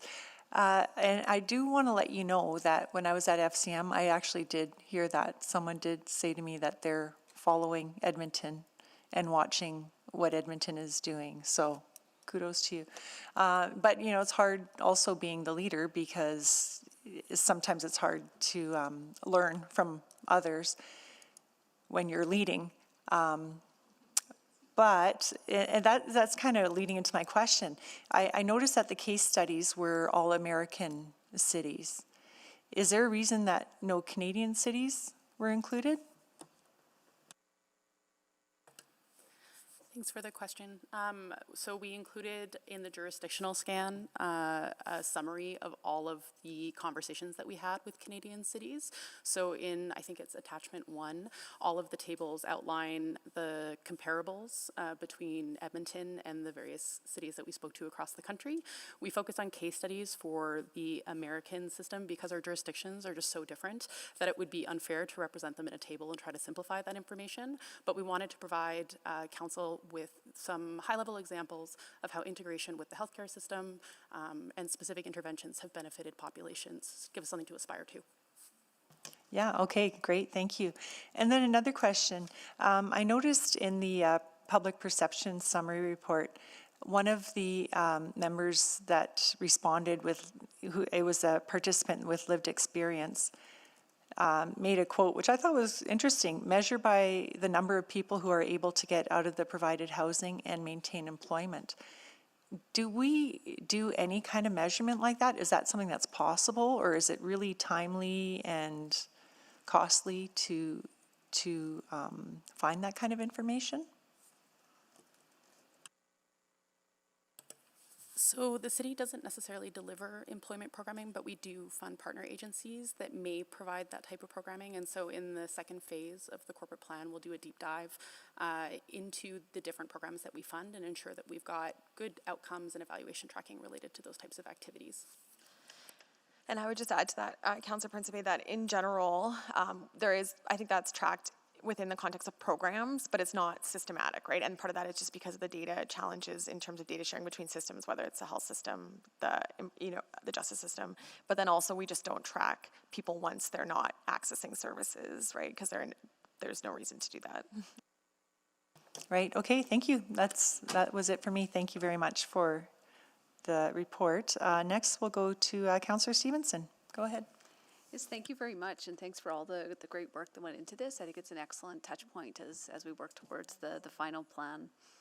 The in-depth cost analysis, I think, is excellent. Just noting again in the attachment, noting that the Edmonton contribution is 8.3 million.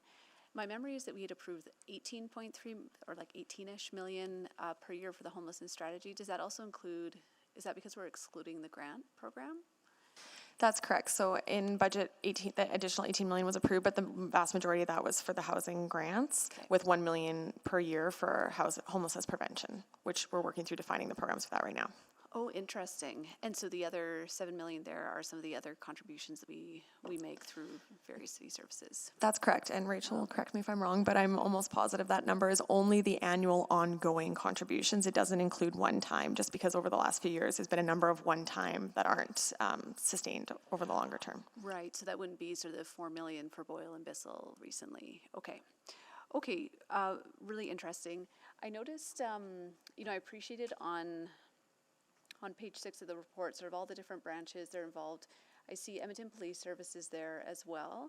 Is that in-depth cost analysis going to happen with EPS as well in terms of the impacts to that organization? Yeah? That's our intent, yes. Great. Okay. Then just in terms of as you're working to develop the strategy, what assumptions are being made in terms of budget informing strategy or strategy informing budget? So would we get to a point where we say, these are the resources we're working with, this is the strategy that fits with those resources? Or is it possible we'd come back and say, to have a really effective strategy, we need these additional resources to make that happen?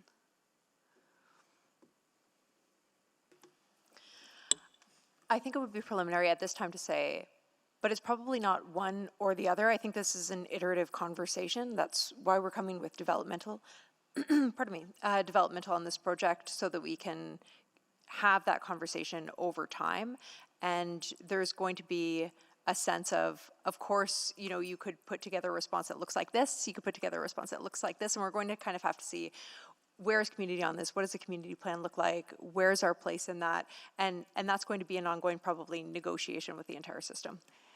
And that's a great point and great response. I think, yeah, understanding the community level response, how we fit into that. I mean, I think the engagement findings are very interesting in terms of Edmontonians wanting to see the city play a larger role.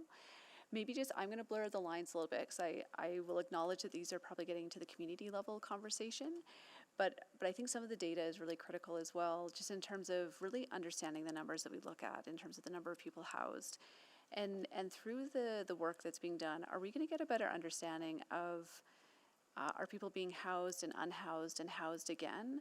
Or are we seeing that like thousands of more people are falling into homelessness?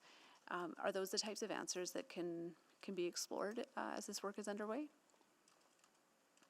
Yeah, that is the community plan for sure. But I do want to share that we did get some data from Homeward Trust in between the last discussion that we had on homelessness with Ms. McGee was with us, and she had offered to follow up on some information on retention. So we did follow up on that and have that information available. But basically, to give you an example, between January and December of 2022, Homeward Trust saw an average of 462 people added to the by names list every month.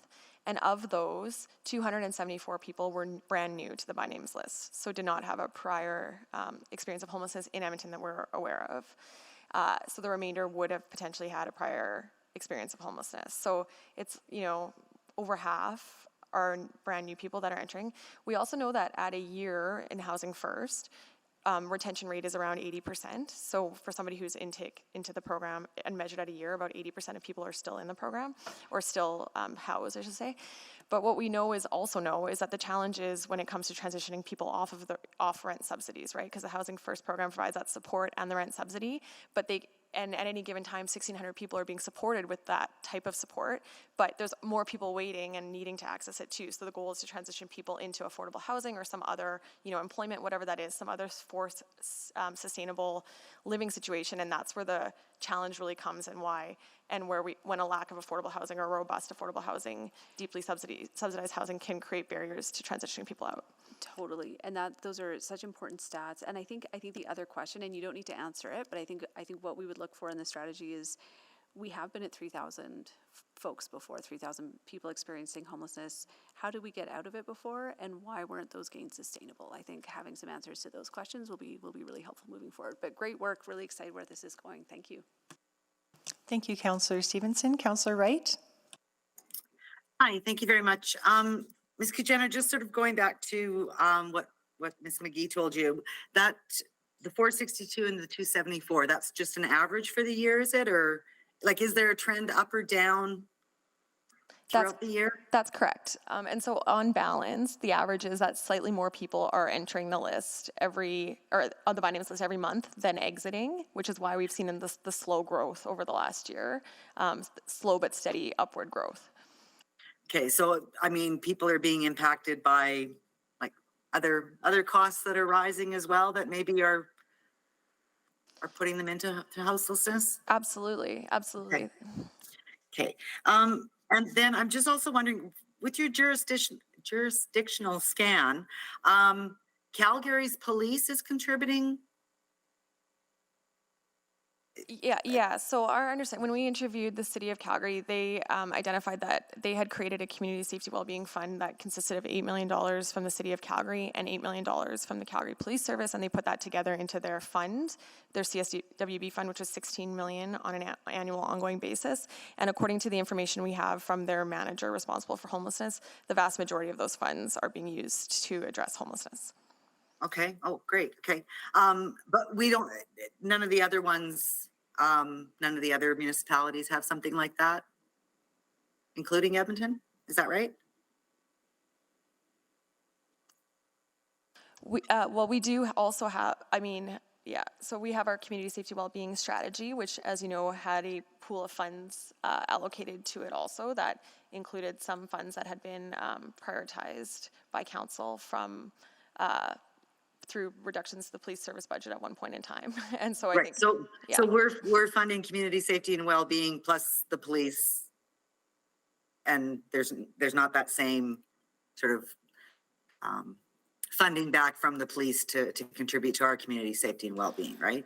Yeah, and I think the models are just different too. Like, I think you could argue that, you know, in the Edmonton Police Service has a lot of direct funding, does a lot of direct funding of to address homelessness through its, whether it's through the HELP program or through their HELP program or other interventions that they're funding directly in their community safety wellbeing sort of bureau. There's a lot more direct involvement there, I think.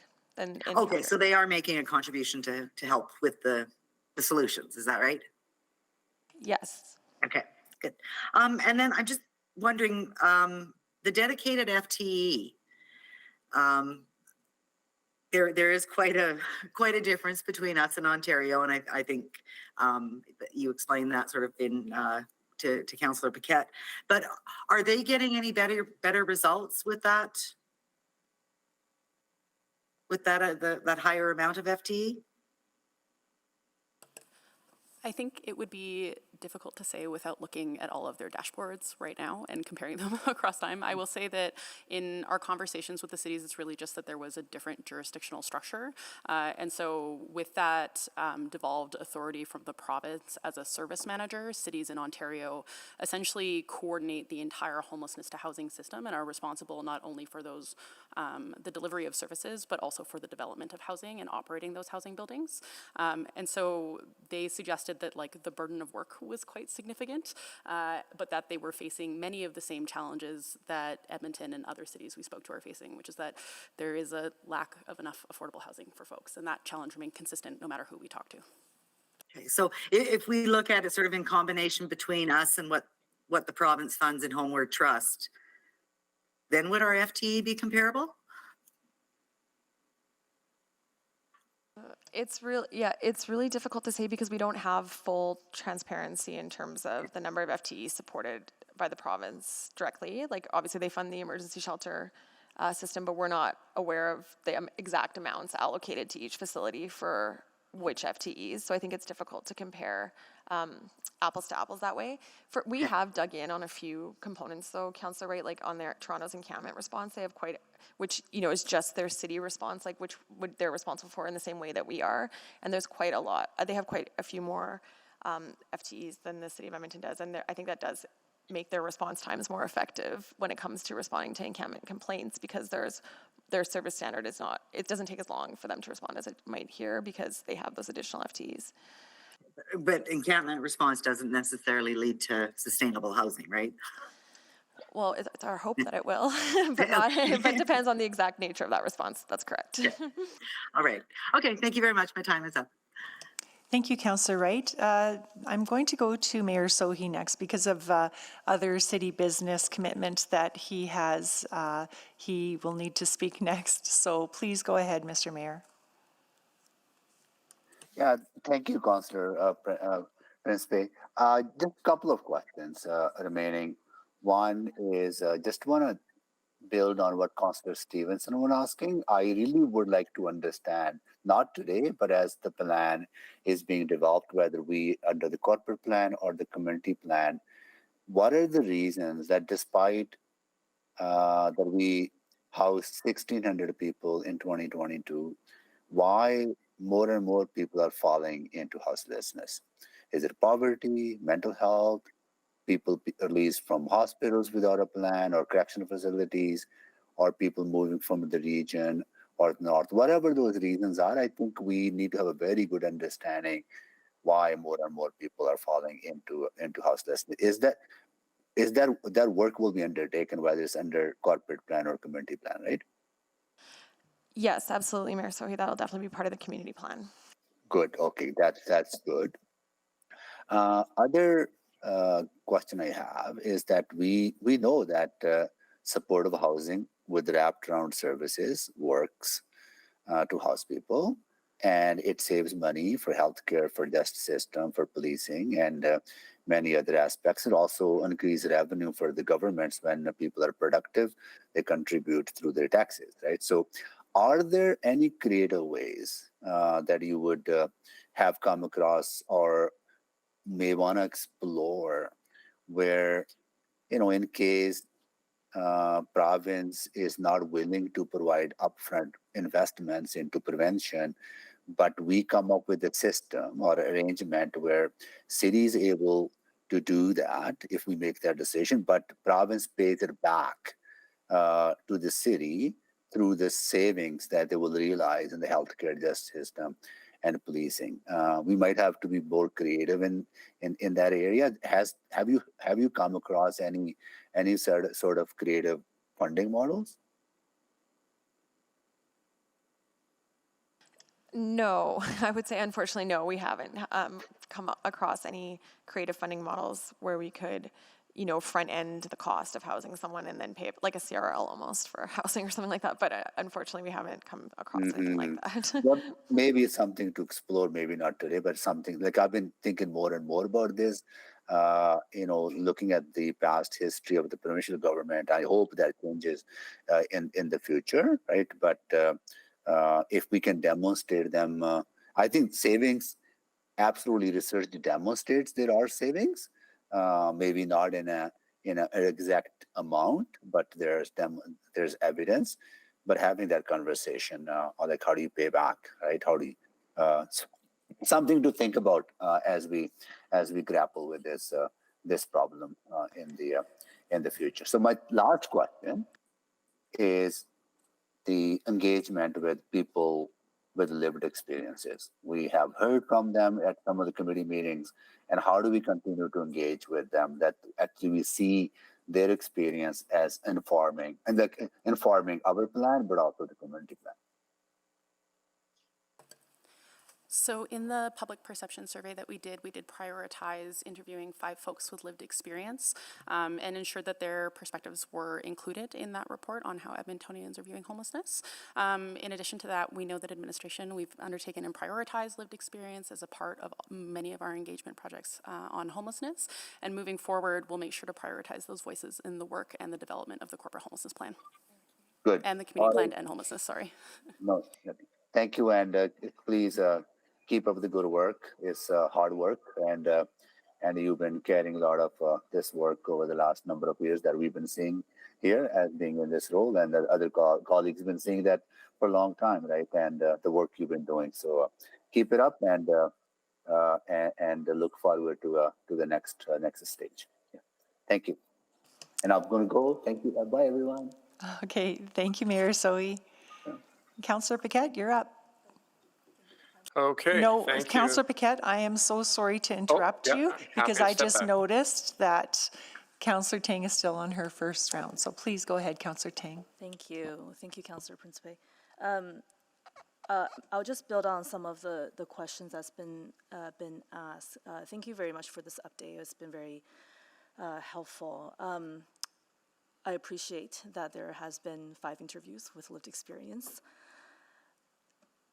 I'll just be really specific too. You know, back in September, we had some very robust qualitative ethnographic research done as part of the affordable housing. And at that time, I thought actually a lot of those stories is more probably aligned and resonant with this corporate homelessness plan.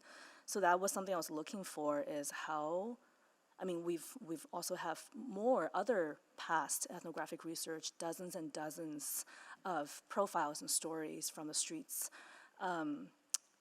of people living rough. I'm just wondering, how will those data be part of this plan?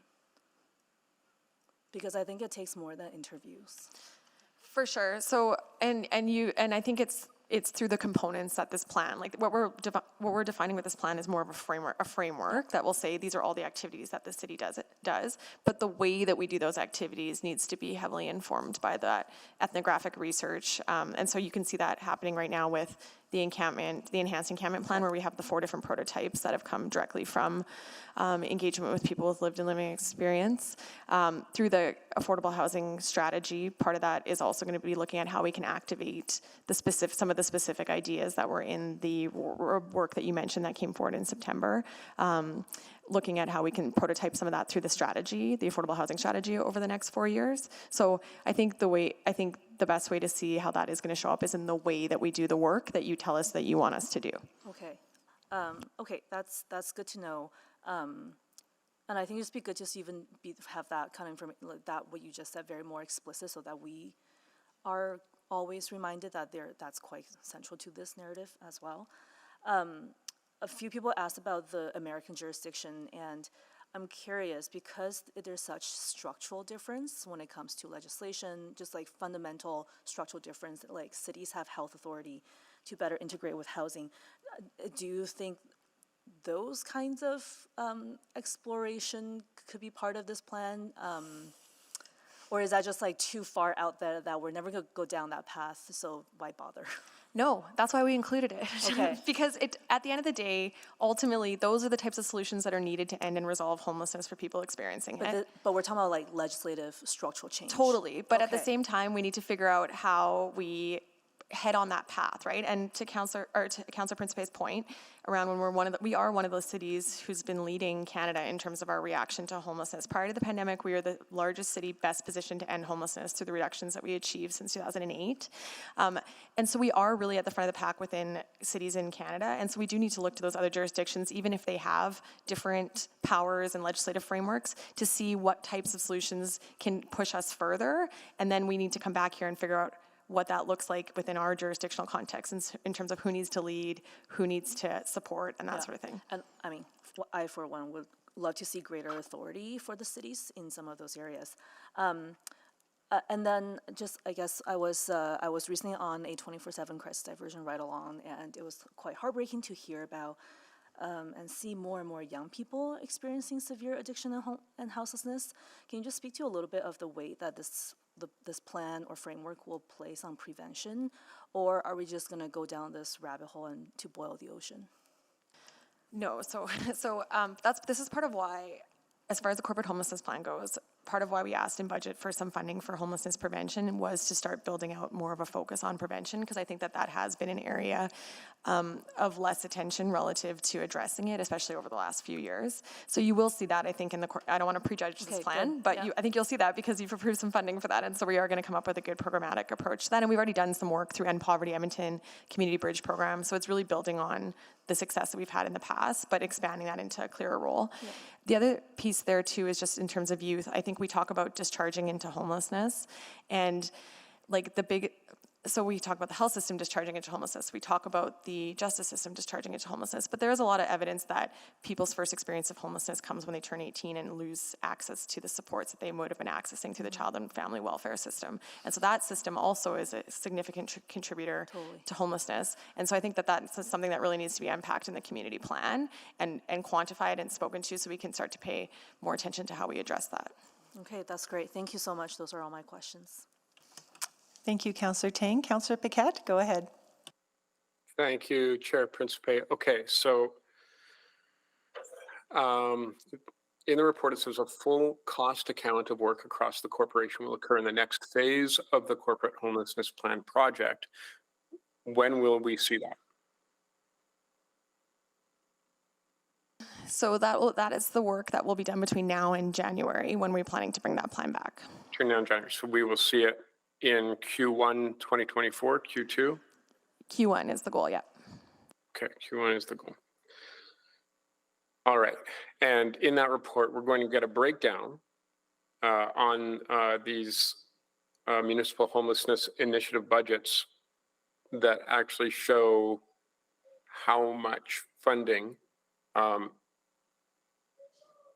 is actually being allocated toward the Edmonton context, and how much of that is housing, supportive housing, permanent supportive housing, all of those different categories, including who is getting what. Like in terms of city funds being allocated, yeah, absolutely. What about provincial funds? Because in this report, in the initiative budgets, you know, as we pointed out, some of these numbers are actually city dollars, but it's provincially supported. Yeah, so I think that's, again, the community plan, Councillor Paquette will speak to what investments are being made on homelessness overall in Edmonton, so by all three orders of government. And then the corporate plan will be focused on what the city of Edmonton is investing directly. Yeah, because if I'm the public or the media looking at this, all I see is that Edmonton is only contributing $8.3 million. Like, that's what this chart tells me.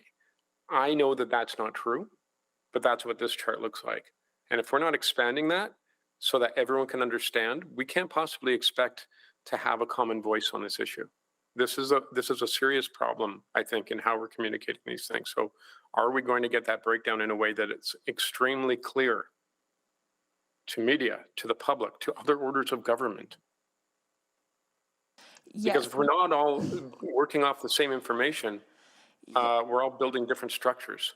Yes, I think I understand what you're saying. Are you saying, Councillor Paquette, that you want us to make sure we're quantifying not only the funds that we're investing, but also the indirect costs that we're bearing associated with homelessness as a city?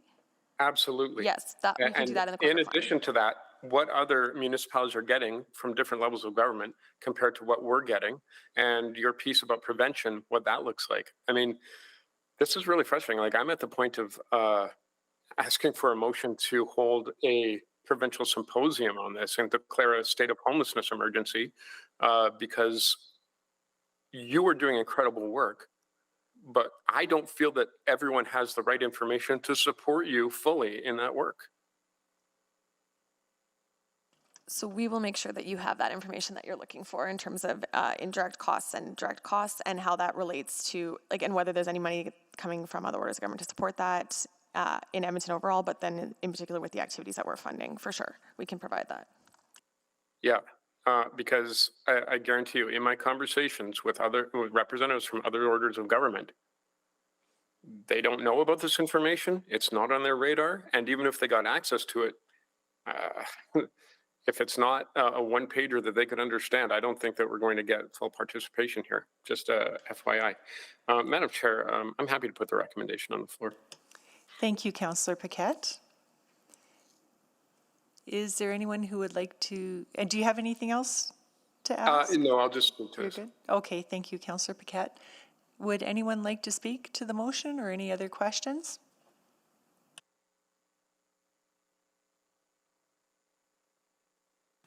Councillor Paquette, would you like to close? Yeah, just double check, because I know sometimes it's hard for me to press that button to log in. Is it just me? I think so. Everyone's nodding their Okay. head. Yep, it's just you. Go ahead.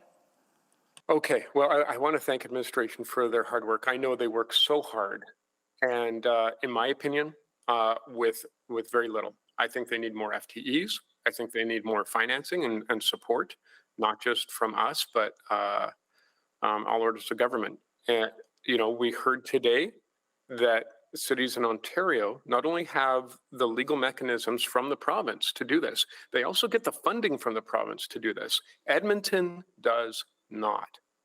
So if there is anyone in media paying attention to this at all today, understand that Edmonton does not get the same supports of other Canadian cities that you might see. And that might answer the question of why our issue appears to be much larger. There are people who are absolutely not getting the support they need. We do not have the prevention mechanisms we need. And this is a problem that we were slowly getting a handle on many years ago, but the problem has ballooned and skyrocketed for all of the reasons mentioned, especially the preventative reasons. Housing is going to be the -- issue across Canada for the next 10 years. We heard this recently at FCM. About 50% of people in municipalities, and our own report bears this out, feel that municipalities have far more power and far more responsibility to handle this in Alberta, and especially in the Edmonton context, than we actually do. We are all at wit's end doing everything we can and literally bleeding municipal resources, trying to cover the gap here. At present, these issues are primarily under provincial legislation for the province and for provincial budgets.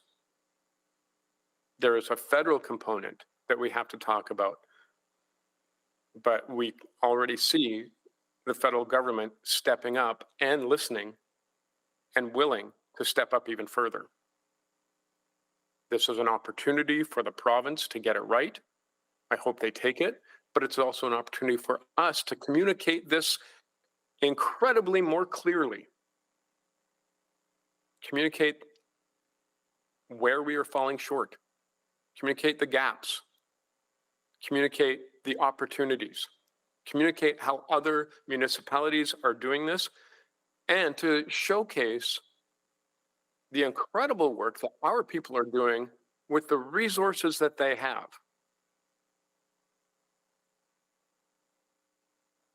I've been on council for over 5 years now, and I feel like I'm having the same conversation every 6 months. It's aggravating. So with that, I want to thank members of the public who participated in the formation of this report. I want to thank the members of the public who support the work that we are trying to do. I want to thank our administration for everything that they do. They are, as I said, severely under-resourced, in my opinion. And I want to thank council for having a passion for this and supporting this. And I have a feeling that over the next 6 months and leading to January 2024, Q1, that we are going to be having very robust conversations leading up to that. And unfortunately, this takes time. Building the frameworks and the base of what we need takes time, and the communication strategy and the budgets takes time. But once that is all in place, I have no doubt that this council will be moving quickly, decisively, and with strength and passion. Thank you. Please vote.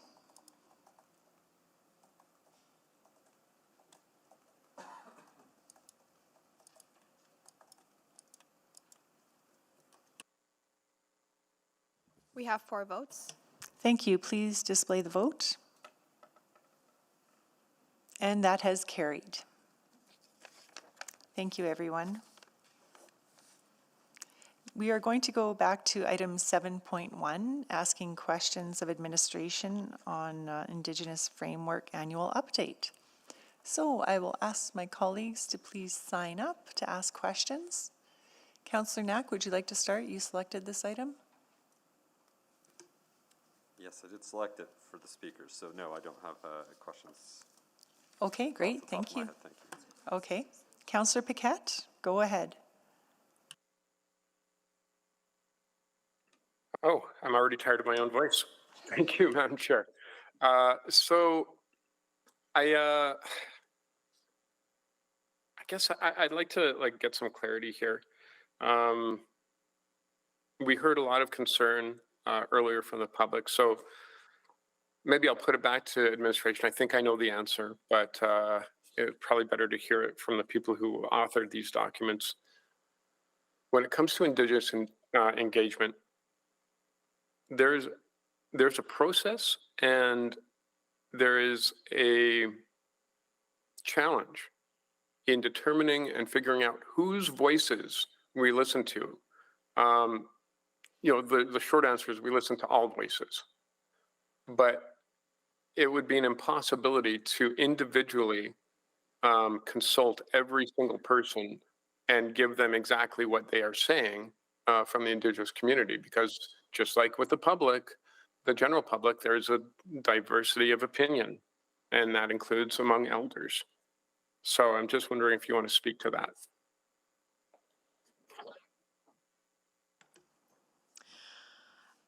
I can perhaps speak at a high level, and we're just waiting for some of our other representatives to show up from administration. But Councillor Paquette, I think you're exactly right. There's a lot of different opportunities to do engagement across the city on a number of different aspects, and part of the work towards the reconciliation in the Indigenous framework is just about that, about doing engagement in a good way and really understanding and being thoughtful about different projects, different initiatives, who do we need to and who do we want to be having that conversation with, and what does that conversation look like?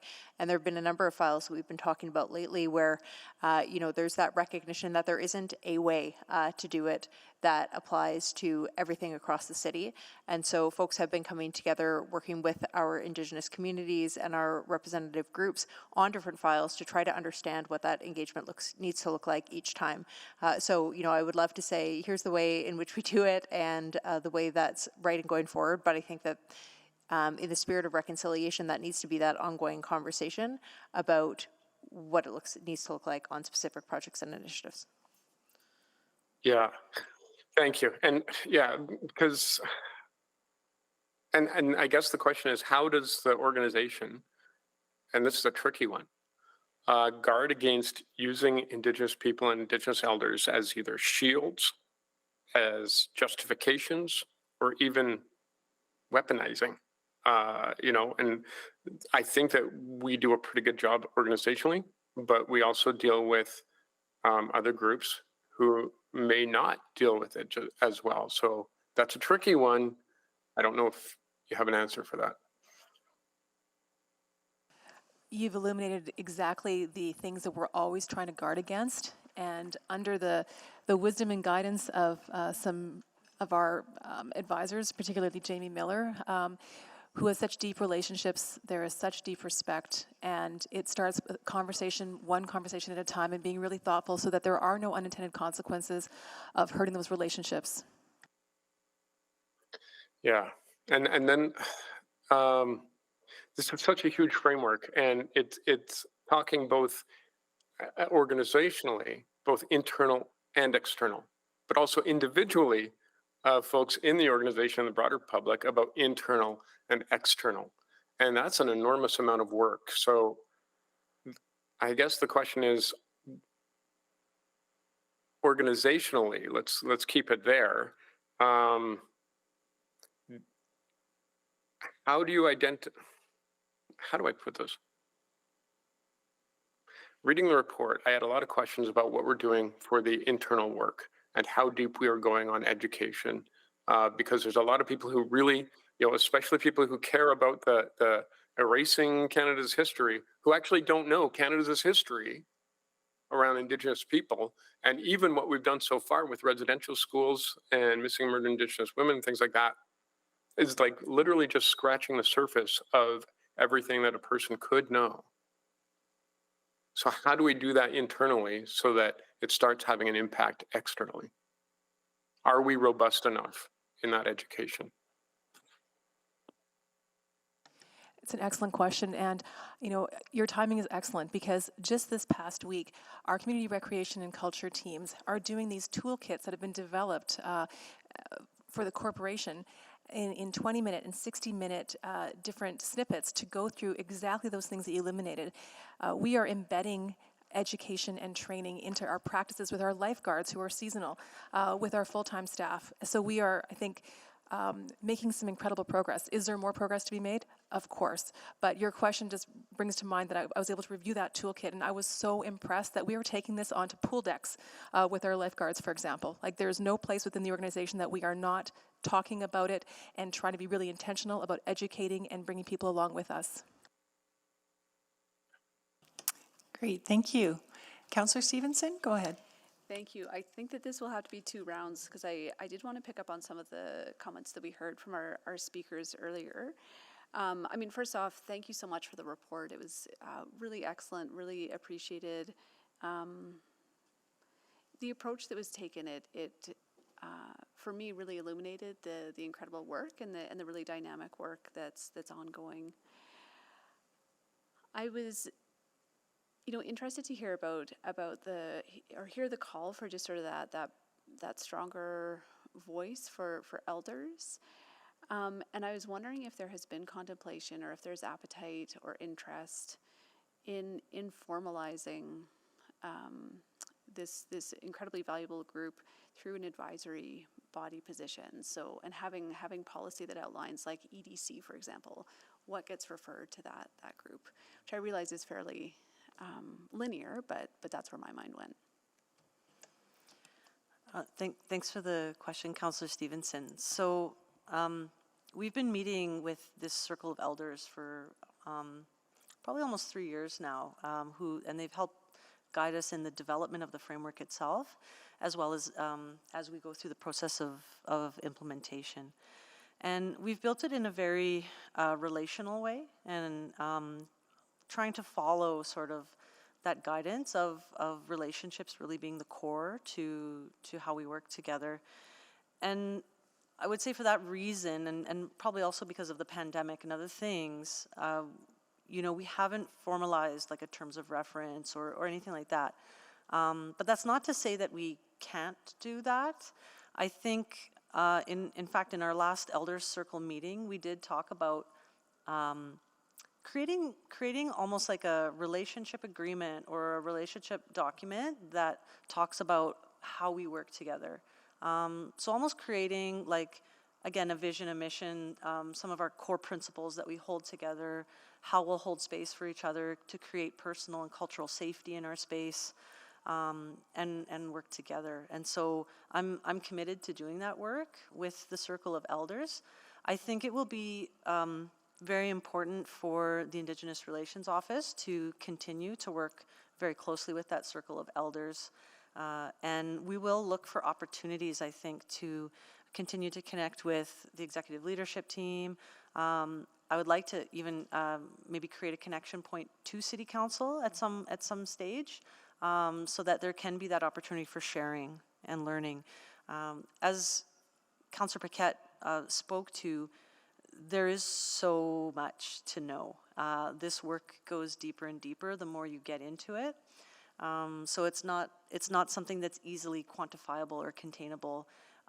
It's something that is iterative and relational and sort of leads you on this journey. And so there's a little bit of ambiguity to that sometimes, but I think the intention is that we work with them closely in the ways, and I try to use this as the guiding way that I work with Indigenous organizations, with our MOU partners, is we strive to work with them in the ways they want to work with us.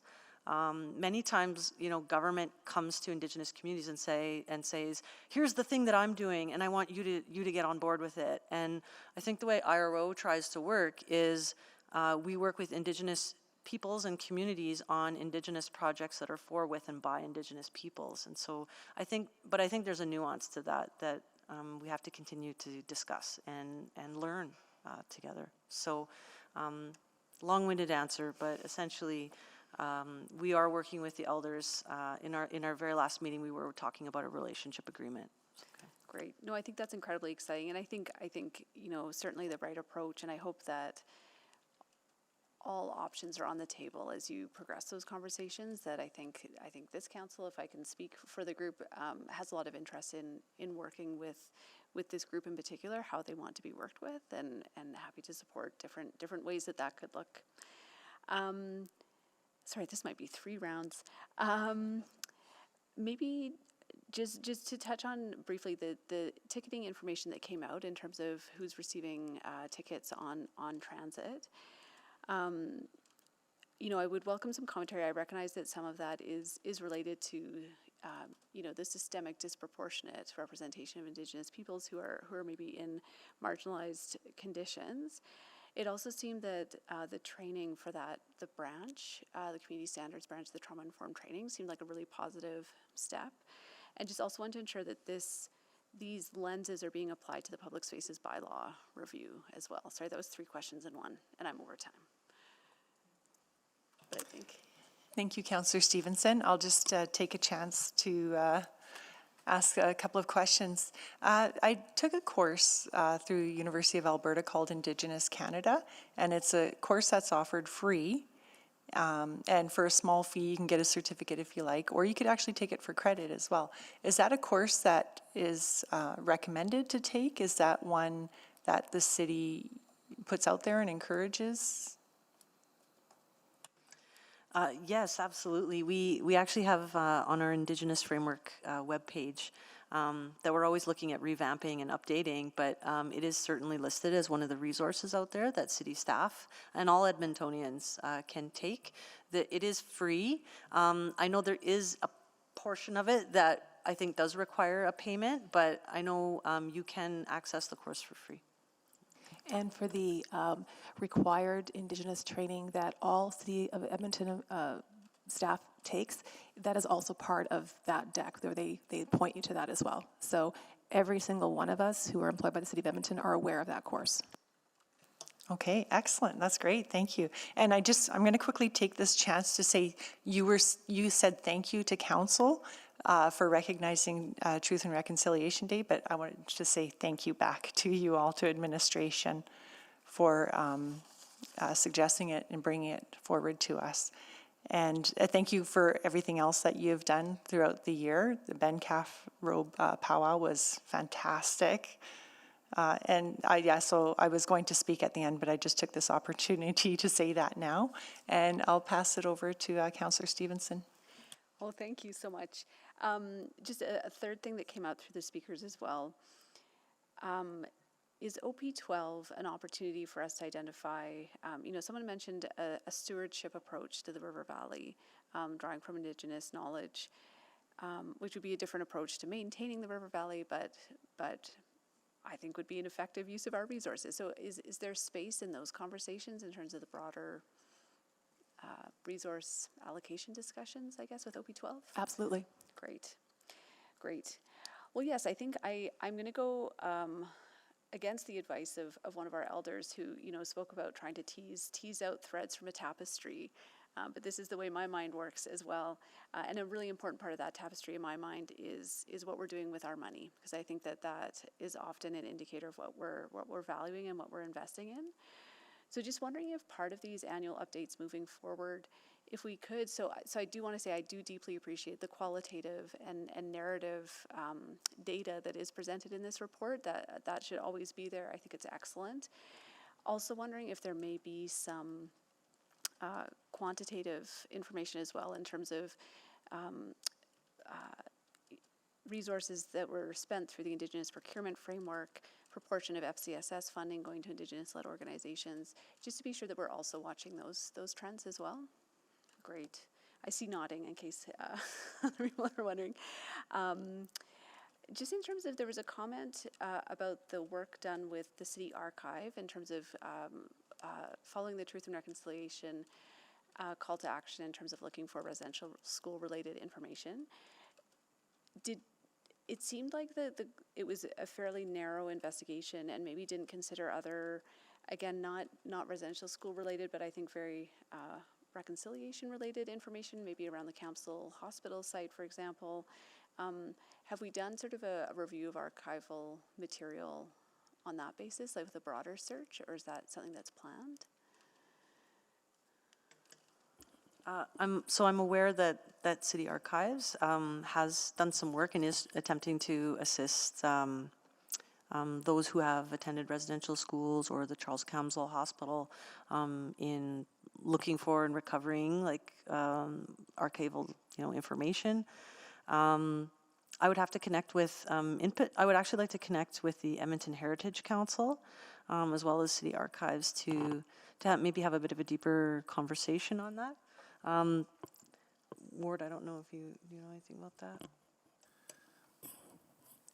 I would agree with Jamie in terms of the research that we have yet to do to uncover more information. Actually, we were considering having representation from historical archives on our corporate action team, which might be a good idea to inform some of our discussions. So good to reach out to them as well. Great, thank you. There was mention of the workplace restoration team creating opportunities to incorporate Indigenous practices in their work. And it specifically said, when requested from Indigenous employees. But recognizing that, again, the Indigenous knowledge can be so beneficial to all Edmontonians, all settlers as well. Is there an intent to eventually grow that practice and program to make it accessible to all City of Edmonton employees? That's another really good question, Councillor Stevenson. I would need to connect with the team that built that program. I know it is there and it's accessible. I think having a conversation, we also have a new city chaplain as well, so I think maybe sitting down and having a deeper conversation with them about how that program can be sort of promoted and available in a broader way would be great. We can follow up on that. Great. Thank you so much. And the Indigenous Framework Annual Gathering, very excited to hear about that. There were a number of parties listed that would be invited. City Council was not one of the members, so just wanted to confirm that we would have an opportunity also to take part in the celebration. Definitely. The invitation will be in your mailboxes very soon. Excellent. Thank you all so much for the work. Thank you, Councillor Stevenson, for getting that invitation for us all. Lovely. Councillor Paquette, we'll go to you. Oh, thank you, Madam Chair. Just a quick question. In terms of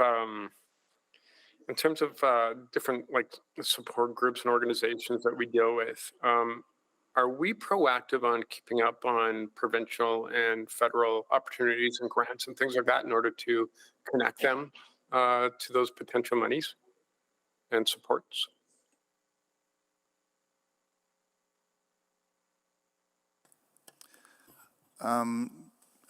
Councillor, certainly through the Indigenous Relations Office, we are kept up to date with the both provincial and federal grants. That's part of our role, to provide the public, to provide Indigenous organizations.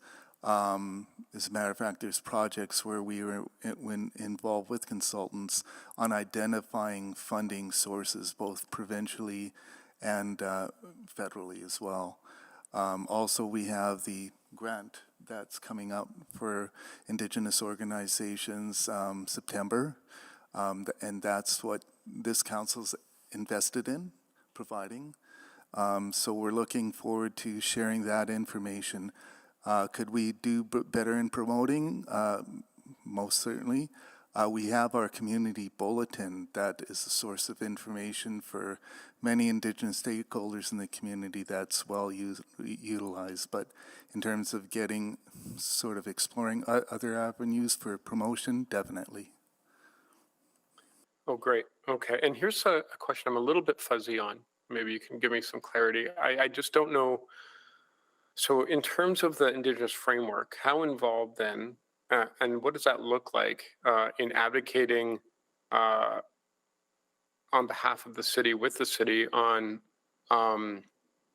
increased federal funding for Indigenous housing and things like that, and increased levels of federal responsibility for off-reserve Indigenous folks, especially off-reserve treaty Indigenous folks? Really good question, Councillor Paquette. I think there's a number of opportunities for the City of Edmonton to play an advocacy role in those spaces.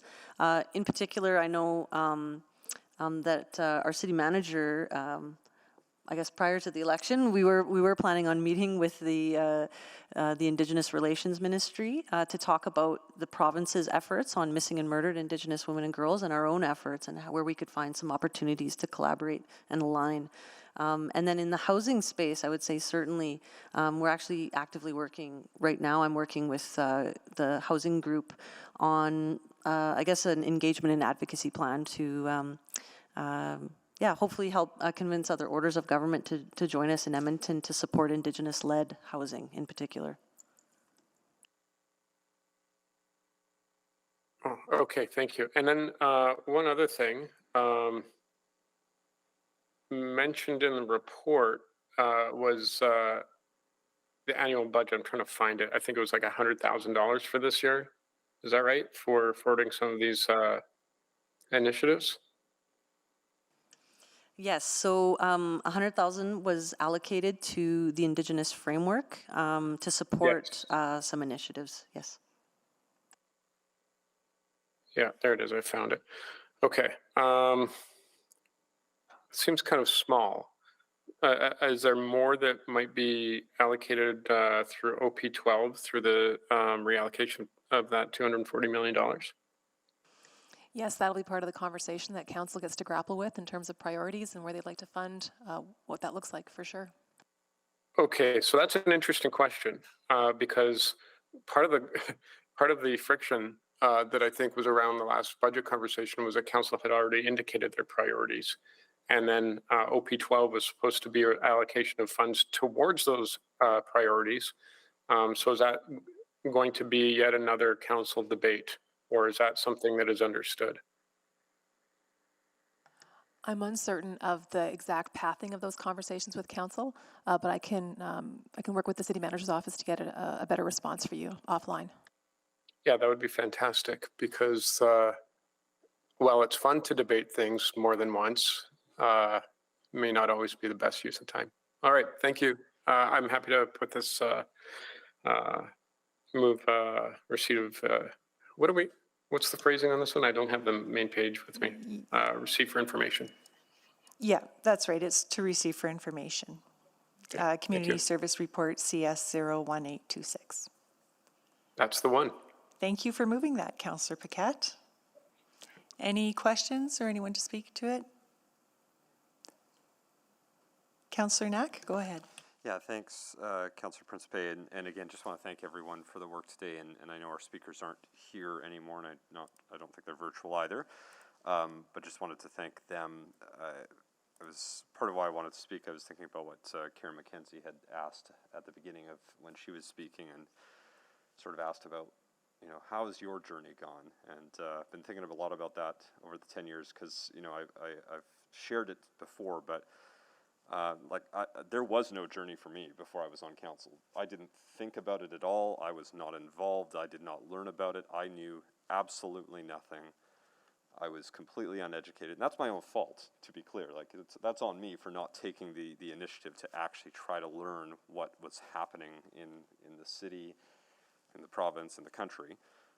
Sure, we should talk about, you know, curriculum and what we talk about in the education system, but I haven't reviewed that recently, so I trust that hopefully it's much better than it was back in the day. And so I just, again, I've seen, you know, the city staff do an incredible job over the last decade of really making sure that this isn't just, you know, something that we do on the side of our desks. This is something that is built into every aspect of what we do as an organization. I mean, to the point now of how the city manager has really taken this as an important role. So just a huge thanks to everyone involved, and thanks for the opportunities to learn and to expand my knowledge, because I know I still have a ton of work to do. I am still just at the beginning stages of what a journey looks like to properly address things like reconciliation. But it's been made much easier to accomplish through the work that's been happening within the city administration. So I just really want to thank each and every one of you for the work that's allowed that to occur. And then, you know, broadly, I think that's starting to carry over more and more into the broader city. Just yesterday, we held a town hall in a community, and one of the questions that came up was about the ward names. And somebody who was sort of asking the question, well, you know, why didn't you name the wards and then still have the number as a backup? And it was interesting to see how the conversation in that room started to come up, and people were saying, well, you know what, that's a small step we can actually all take. We don't need to have, you know, the suggestion of trying to take the easy way out and have the ward number and the name is really that. It was an easy way out, and this is just one small step that we are taking as the city to really make sure people are thinking more critically about this and being more aware about everything that has happened. And so for me, just wanted to share a little bit of that. Karen McKenzie's, you know, call to action to me about reflecting on my journey is something that I just stuck with me from this morning. That's something I'll think about quite a bit over the next while. And I'll keep thinking about how I can be even more active in that space and more aware of it and working on it, because there's still a lot of work to do, obviously, and it will never end. But it's made easier by the great work we're doing here at the city, and again, specifically the teams leading this and many of the councillors who have led this incredible work. So thank you. Thank you, Councillor Knack. We are now at 3:31, and since we have two other people that want to speak, I think we'll, and then, okay, so Councillor Paquette, would you like to close, and then we can complete this item before our break? Oh, I'm happy to wait because I'm actually always interested in what Councillor Stevenson has to say. Okay, sure. She said, sure, she's happy to speak then after the break. Okay, we'll So take we'll the take our break now then. Okay. Okay, we'll see everyone back here in 15 minutes. Thank you.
Good afternoon. Good afternoon, Councillor Rice.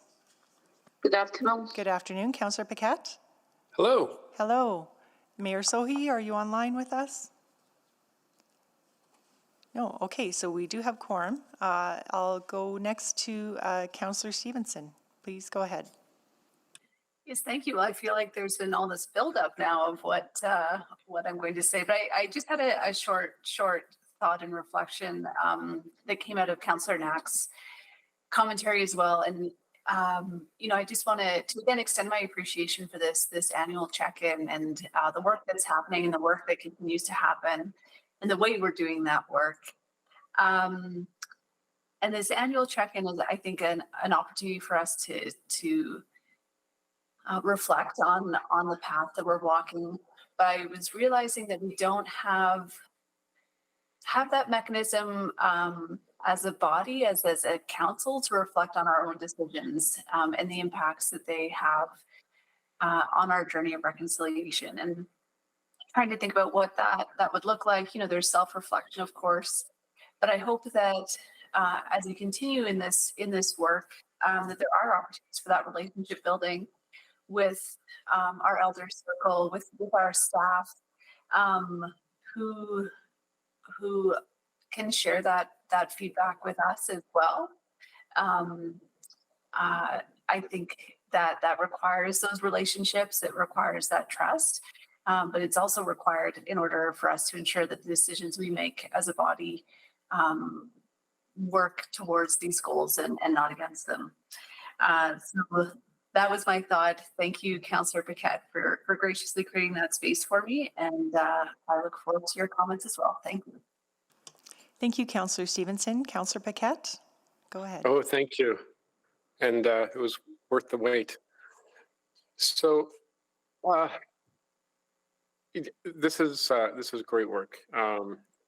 We've got an amazing team, and I think that we are doing, they're doing work that is far above and beyond what I've seen in many other jurisdictions already. And so full kudos to them. Now, some people may be asking, why do we have to do this work? What is this whole reconciliation thing? And they tie it up with a lot of odd narratives in this country about merit and racial division and so on and so forth. And I think the simple answer is that I know that growing up, the message I got from my friends who are immigrants was that they were taught pretty, frankly, horrible things about Indigenous people as part of their immigration process. And to this day, I hear about these things. So the conversation we had this morning about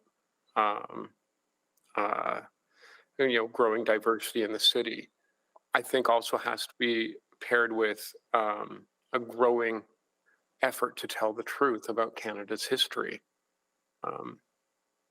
And it's ironic because you look at all of the problems that we're facing, especially in Edmonton, where the majority of the folks in the streets are Indigenous, who are homeless, have addictions or mental health issues, that we have a problem in this country of missing and murdered Indigenous women, that we have a history of residential school and all sorts of atrocious things like medical experimentation that hasn't actually been talked about a lot in our society. And all of these different, really frankly, dark parts of our history when it comes to Indigenous relationships really explains a lot of what we see in our streets. And yet there seems still to this day in some segments of society to be, there seems to be a resistance to acknowledging that truth and then moving forward from that acknowledgement. It's very astounding to me. This conversation really ties into everything that we've done today and to everything that we do as a city and everything we will do moving forward. We give land acknowledgements now, and some people wonder why. Some people don't give them. You may recall when Kenny was first elected, one of the first things that he said is that they won't be doing land acknowledgements any longer, and they didn't. And to my knowledge, they still won't. And that's political. And it is, it's harmfully political. And frankly, in 2019, when we saw cuts to mental health supports, to addiction supports, to housing supports, this had an impact. People have died who probably didn't have to die. Relatives of mine have lost their lives who probably didn't have to lose their lives. People have been pushed to the brink into hopelessness.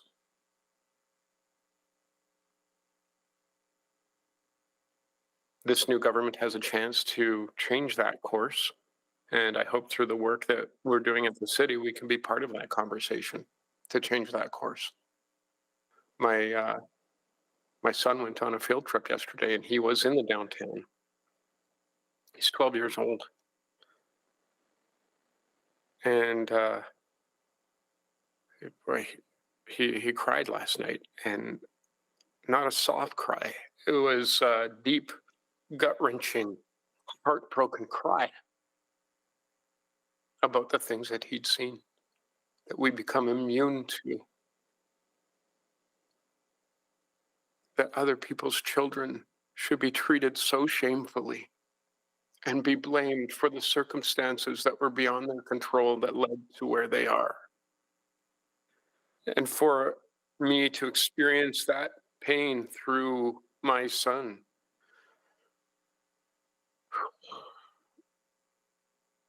led to a reaffirmation of my will to see this work done well.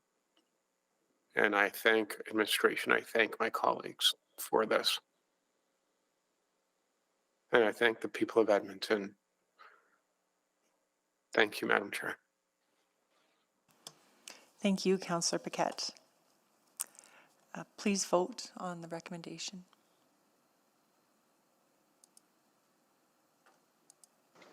I'm yes. Councillor Rice. Thank you, Councillor Rice. We have 4 votes. Please display the vote. And that has carried. Thank you again. Next, we're going to item 7.4, options to address catalytic converter theft. So can we have our delegation come forward, please?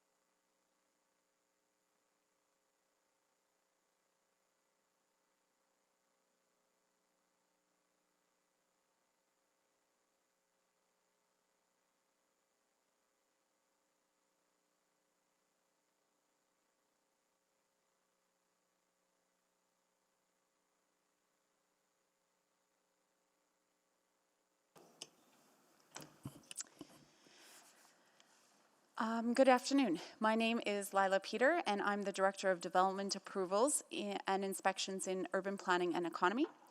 And I'm here today to present options to address catalytic converter theft. I'm joined by Christina Hodgson with Law and Superintendent Derek McIntyre from the Crime Suppression and Investigation Division Unit with Edmonton Police Service. Next slide, please. As many of us are aware, catalytic converter theft is continuing to rise across Alberta and within Edmonton.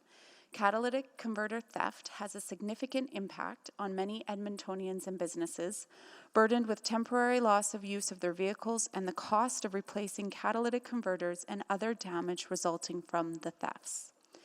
Catalytic converters are attractive targets for thieves due to precious metals that they contain.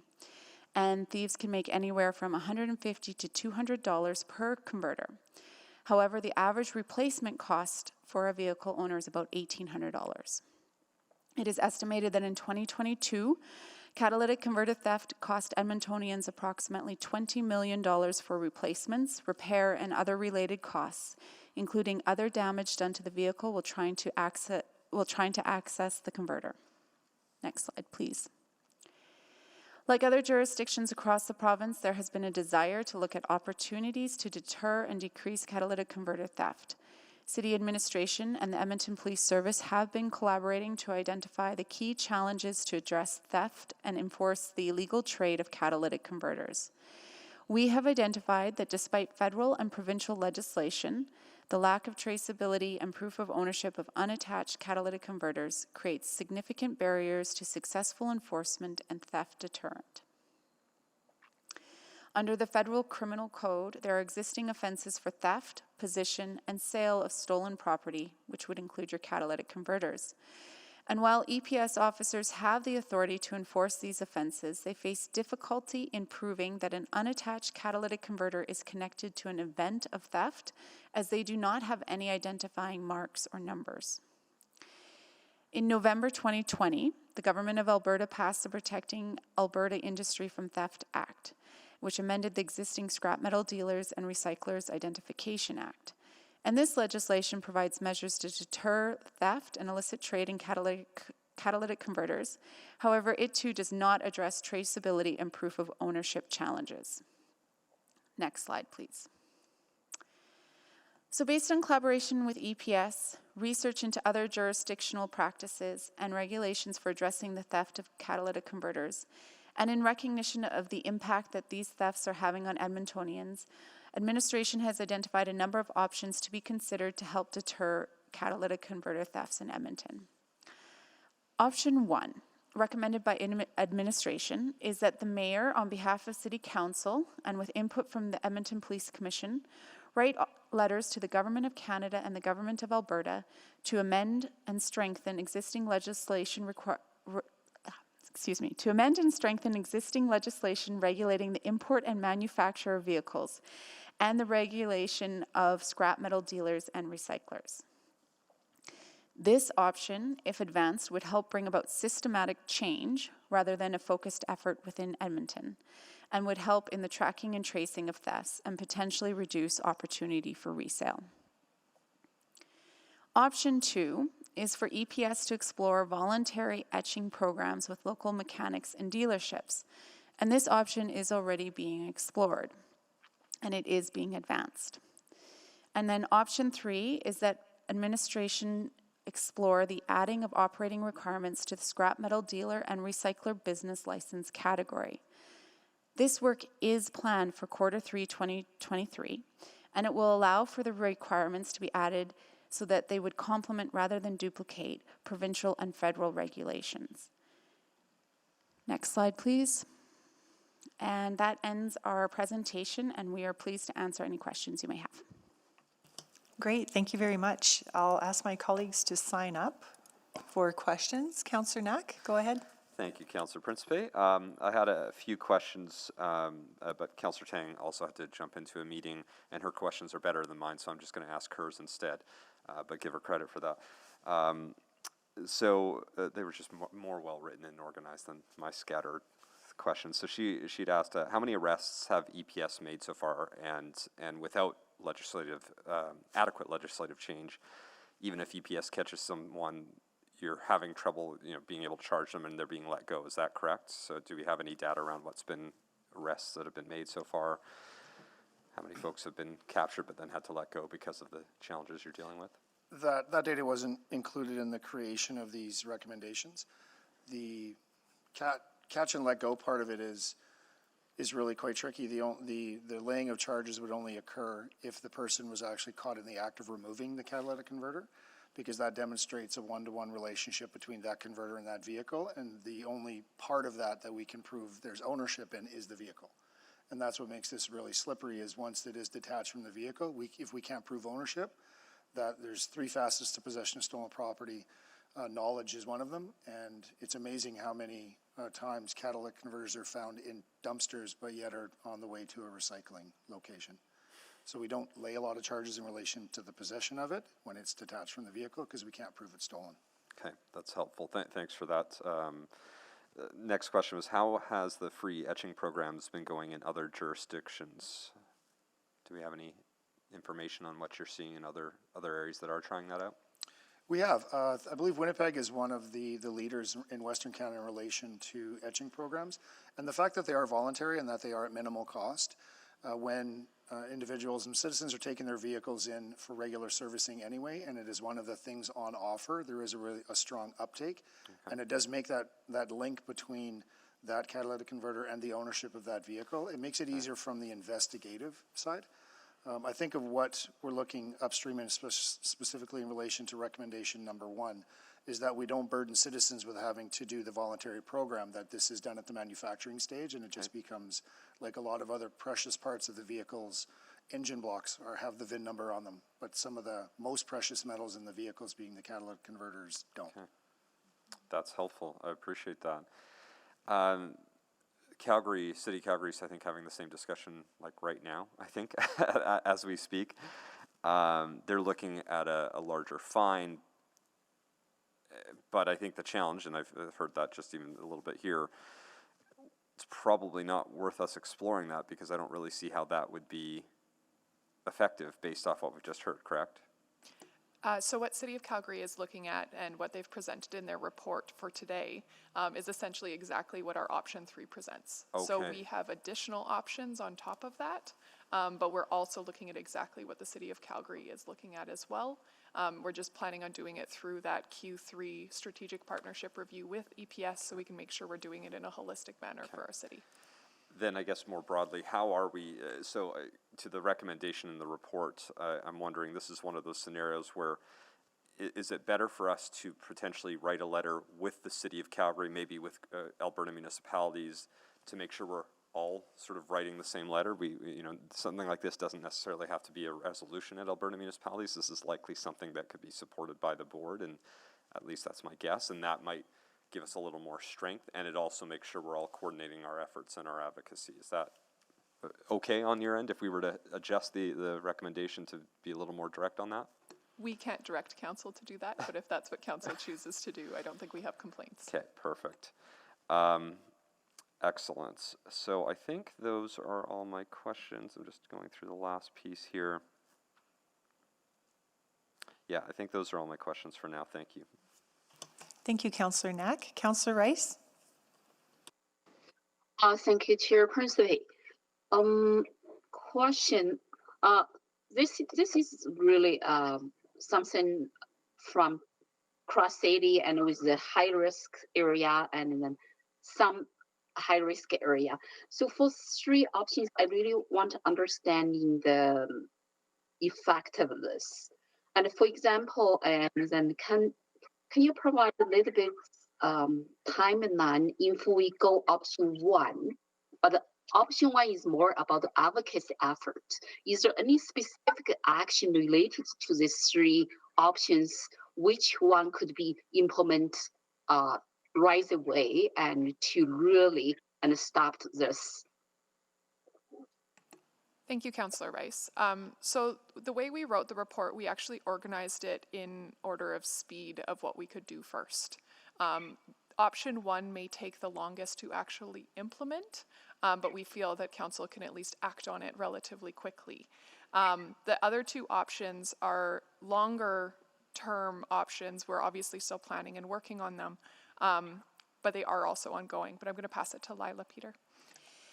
And I think it's important to note that we are going to be advancing, or the idea is that we would advance on all 3 options. However, we're only seeking the motion on option 1, but we are doing option 2, or EPS is already working on this, and we are going to be doing option 3. But they don't require a separate motion, whereas option 1 does.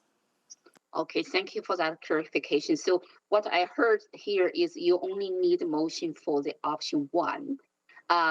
For option 2 is already explored. Option 2 is already explored. Correct. Option 3, you are going to work on the option 3, no matter if we receive this as information or we move the option 1 forward. So that is correct? That is correct. So if that is the case, I don't mind, and Chair Principal, I can move the motion for the option 1, emphasizes administration need at this moment, with the action already taken for option 2 and option 3. That's great. Thank you, Councillor Rice, for moving that recommendation. Do you have anything Also, further? I will move that recommendation, and also I will have the one question regarding the option 2. So if the option 2 is already explored, and is there any data demonstrate how this option 2 works and what is not working? And then is there any gap there we need to be aware of? Option 2 is going to be announced in order to honor the integrity of the partnerships that have been developed with option 2. There is going to be an announcement in June about a voluntary etching program in Alberta that is being in partnership with police services. The evaluation of that, Councillor Rice, will really be interesting in relation to the gaps, monitoring the trends in relation to the jurisdictions that have higher compliance or voluntary compliance with the etching program, to see what the impact on traceability of CAT converters post-theft, and what kind of the reductions in relation to intake at some of the CAT converter destinations at metal recyclers once the voluntary etching program is. And ultimately, I'd love to see it be a prevention technique in relation to when someone who has the undesirable behavior of stealing your CAT converter is under your vehicle and sees that it is etched, that they choose to move on, not to displace the crime to another victim, but they choose to move on to another vehicle that doesn't have the etching on it. And it's, as unfortunate as it may sound, incidents like that may actually gain more traction on a voluntary etching program, and then friends and neighbors will choose to be getting their CAT converter etched as well. Okay, but stay so tuned for June. That's when the big announcement's coming. okay, thank you very much for that, and looking forward. And also for the city, and do we have specific map to demonstrate some high risk areas? And is there any specific actions already taken? And in those high risk area, and people complain most of the time, and then to have some action and immediately instead of waiting for our other type of actions in the way. The one thing about this crime type, Councillor Rice, is it's not really geographically driven. It's geographically spaced in relation to vehicles that are parked in public, typically. Whenever we see crimes that are low complexity, but have really kind of low detectability and high reward at the end, it doesn't really focus within a specific geography in Edmonton. All neighborhoods in the city where vehicles are parked in public or even parked in parkades, we see attacks on parkades where they're broken into and several vehicles over the course of the evening, their CAT converters are removed. It's not like some of our other crime types where we can really dial in very specifically. Because of the low complexity, high output and you know, high value of it, not only is it broadly distributed across the city, is numerous offenders are completing this crime because of its low complexity. But how about say happen in the neighborhoods on the driveway? Oh, sorry, my time is out. Yeah, you can come back for another round. Driveway, private is not only public; it's a private area. So that is a lot of we heard. Sorry, so my time is out. Yeah, we can come back for another round. That's okay. Councillor Knack, go ahead. Yeah, I just wanted to hopefully make a friendly amendment just to the point around referencing City of Calgary and Alberta municipalities. So what I would do is make an adjustment to say, and with the input from the Edmonton Police Commission, comma, the City of Calgary, comma, because I'm an Oxford, comma, kind of guy, and the and Alberta municipalities write letters. So just adding the City of Calgary and Alberta municipalities. Okay, that is friendly to me. Councillor Rice, Councillor Paquette, is that friendly to you as well? Okay, yes. Yeah? It is indeed. Lovely. Then I have no other questions. That's it. Great, thank you. Councillor Rice, would you like another round? Oh, I just want to follow up the question, and because I heard is more focused on the public area, but how about the neighborhoods inside and people park their car actually in their own driveway? So that happened a lot, and this type of criminal incidents. So is there anything specific identified in certain neighborhoods, and we have accordingly action plan for certain neighborhoods, and with this high incident happened? What I can tell you, Councillor Rice, in relation to this crime type is that the primarily largest victimized groups are businesses that have fleet vehicles and businesses that park those fleet vehicles within the same compound, even a fenced compound, if it's got 30 fleet vehicles in it, specifically larger vehicles, because larger vehicles have larger amounts of these precious metals in their CAT converters because the catalytic converters are much larger. Those seem to be victimized more strongly than the one-off thefts of the CAT converters within residential communities. Having said that, there are instances where people's garages have been broken into just so the CAT converter can be stolen off their vehicle. Thank you for that information. Actually, my office received many type of residential this type of crime, and then that is why I asked this question. Thank you. That's all my question. Back to you, Chair Principe. Thank you, Councillor Rice. We have a recommendation on the floor. Councillor Knack, do you have more questions? I want to ask really quickly, since Go I ahead. saw you both chatting with yourself when I was throwing the wording around. Does that wording work for you? Does that make sense?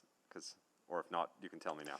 Yes, we were just trying to clarify if perhaps if AUMA or Calgary didn't want to join in, would that kill the motion? But because of the way it is worded, we're satisfied. Excellent. Good. I did it right. Thank you. Okay. No, appreciate that advice. Thank you. Good clarification. Councillor Rutherford, go ahead. I was on the board for that. I was a little bit confused with the motion and the addition, just in terms of not wanting it to slow this down, right? I think we needed to do this yesterday, so that was why I was on the board. Okay, that sounds good. And I think we are ready to vote now. I will ask my colleagues to please vote.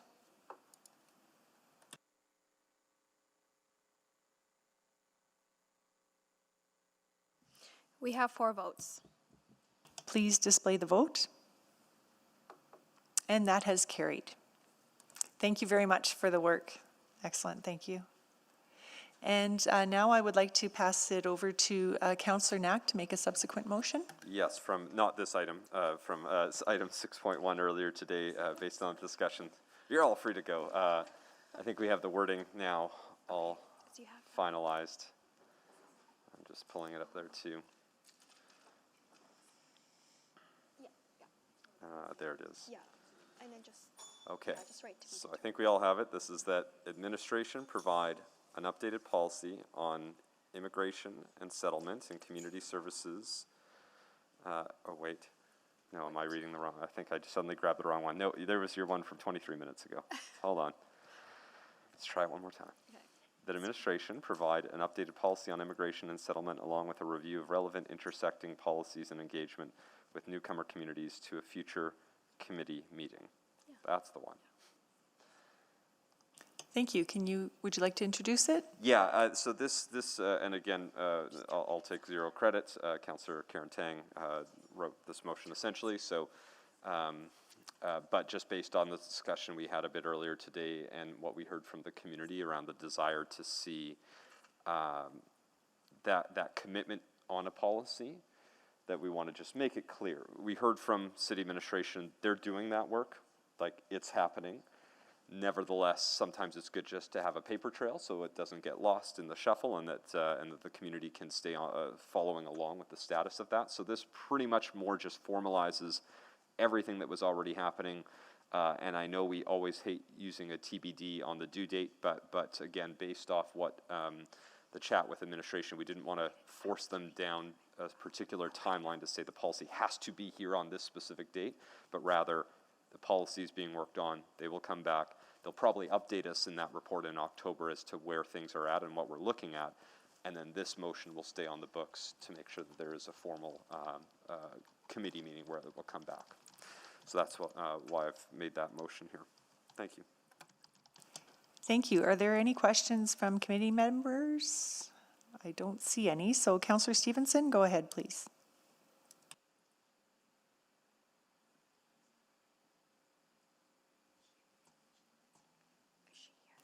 Councillor Stevenson?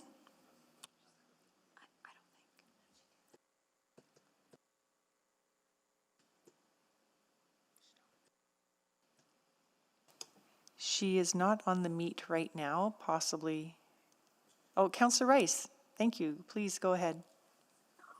Thank you, Chair Principe. Question to the mover. Because immigrants and settlements policy and directly under federal and provincial jurisdiction. And it's my understanding, and for our city, we are more focused on, based on the report provided today, and more focused on how we can update our policy to support their education and the engagement in the workplace as well. So this intention for this motion is not clear to me, and I would like to have some clarification.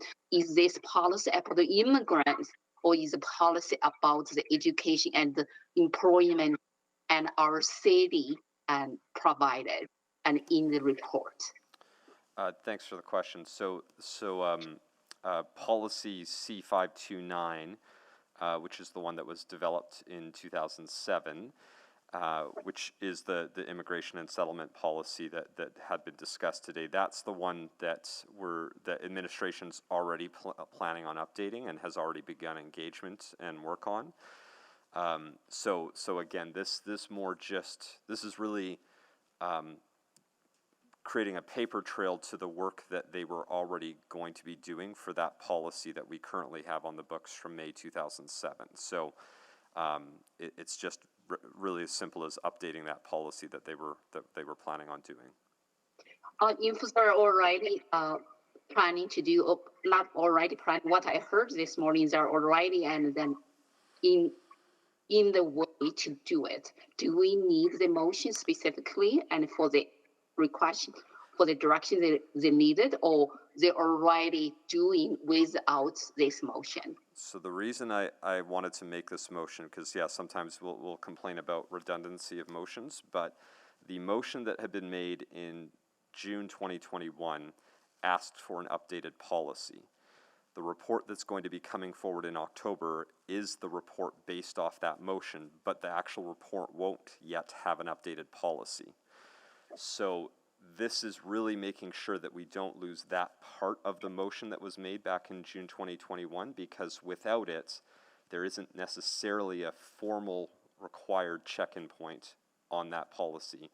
Again, very likely it would happen, but what I heard from the community is they want to be sure that there is, essentially a date or an item listed on our items due list, like on the Public City website, that can be traced so that we know when it will ultimately come back. So that's why in this case, I actually don't think it's a redundant motion, because the October motion will essentially render the June 2021 motion completed, but then we still won't have any paper trail on the creation of the policy. So then my question to administration, is our city's role to focus on the policy and is a priority right now, and is a policy to update it for the immigration policy and the settlement policy, because the immigration and the settlement services policy and specifically is under federal and provincial? So I think we all recognize the different roles and responsibilities of the different jurisdictions and orders of government. When I look at the old policy from 2007, it's not suggesting that we take on any of those roles that don't belong to the municipality, but simply highlight those places that we can be supportive. And so that would be the intention.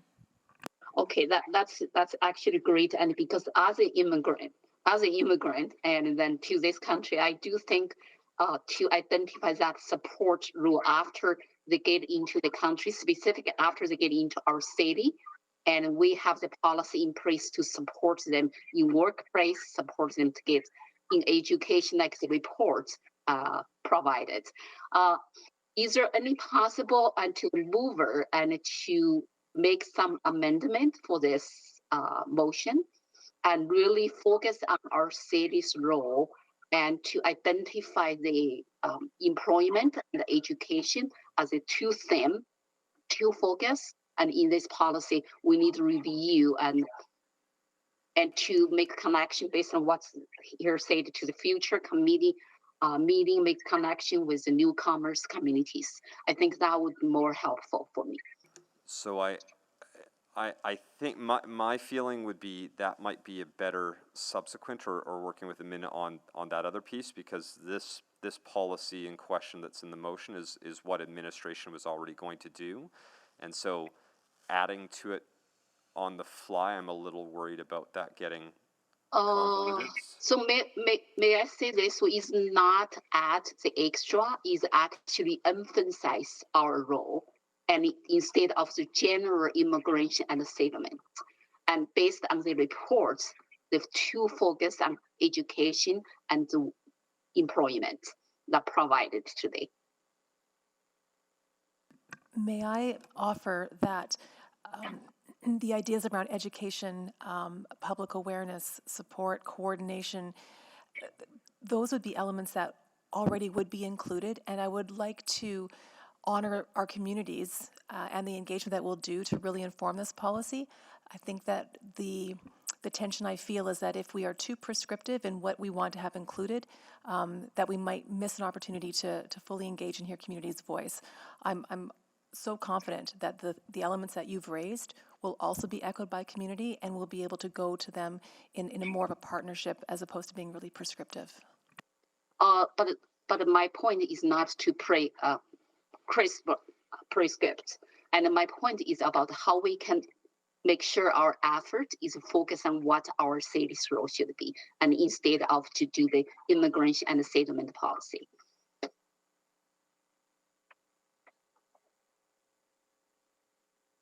I think we might need to just take a second round here. So we'll have a second round for Councillor Rice here, please. I don't have further question. I just get my points crossed, and then say if it's possible to make some amendment and really focus on what our city's role, instead of really wide a range of immigration and settlements.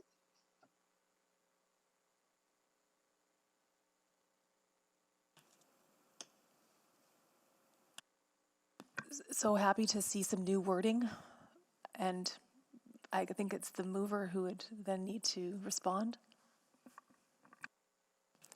Councillor Knack, would you like to see different wording, or Yeah, I mean, were you I'm suggesting that maybe another subsequent motion might be in order? I mean, if there's a way to amend that sort of aligns with what we just heard, I mean, I'm happy to. I just don't know what that wording would be. So I would want to defer to our most recent speaker.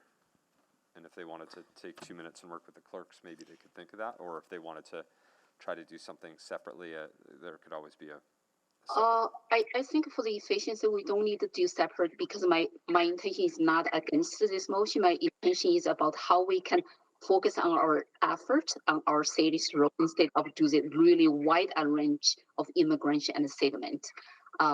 So I can work with administration to come with some wording and then to make a little bit reflecting on that, if you are okay for that, so for the mover. Yeah. We are at 4:25 right now. Can we take a 5-minute recess to discuss and look at how we can maybe reword the motion that is suitable? Okay, so we'll take a 5-minute recess, and Councillor Rice will have a discussion with Councillor Knack and administration to see how we can handle this. Thank you.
Good afternoon. From Council Chambers, we are live. Thank you very much. Next, we have, Councillor Rutherford, no questions now? No, I was on when there was discussion, so I'll just wait to see what comes on as a suggested amendment. Okay, thank you. Councillor Rice, do you have a suggestion or an amendment you wanted to make? Yes, I already sent it in the chat group. Would you like me to say it? Yes, please. Okay, so the wording is that administration provide an updated policy on immigration and settlement in alignment with relevant intersecting policies and programs and demonstrate our supporting role in education and employment and engage with newcomer communities to a future committee meeting. This discussed with city administration, and the intention for this amendment is really just want to demonstrate our city's supporting role, and instead of take the policy on the immigration and the settlement as a key task. Okay, thank you, Councillor Rice. Do you have any other remarks you would like to make on your amendment? Like I said earlier, and it's really about clarify our city's role on immigration and the settlement services provided. Those two big policy under provincial and the federal government. And our city is actually really supports help people who get into our city after the immigrant, and how we can provide that services to support them. And then like the reports today provided by the city administration to demonstrate, and from education perspective, from employee perspective to help them and really settle down and in our city. So that is the intention for this focus. And with lots of like other priorities going on in our city, I really think we need to focus on our priorities. Okay, thank you, Councillor Rice. I'm going to sign up here. I do have a question to administration about the amendment on the floor. This amendment, would it be, it is my understanding that the report that we had today was focusing a little bit on education and employment, but the report that we will receive next year will likely have a different focus. So you're bringing different focuses to us over the years, is that correct? Yes, that is correct. So next year we'll have a different focus that we'll be focusing on at that time. For the report, yes. For the report, yeah. Correct. This is always being focused on throughout the work that's being done, but in the reporting, we're just focusing on certain aspects, is that correct? Well, because the immigration file is just so large that in order for us to do justice, we do select a couple of themes every year and profile those in the annual report that we provide.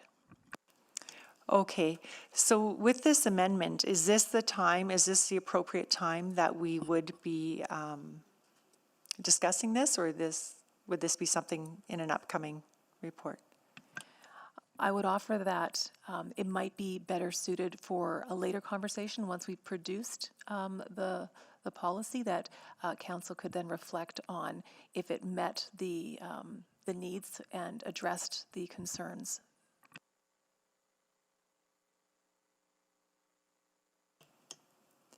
Okay.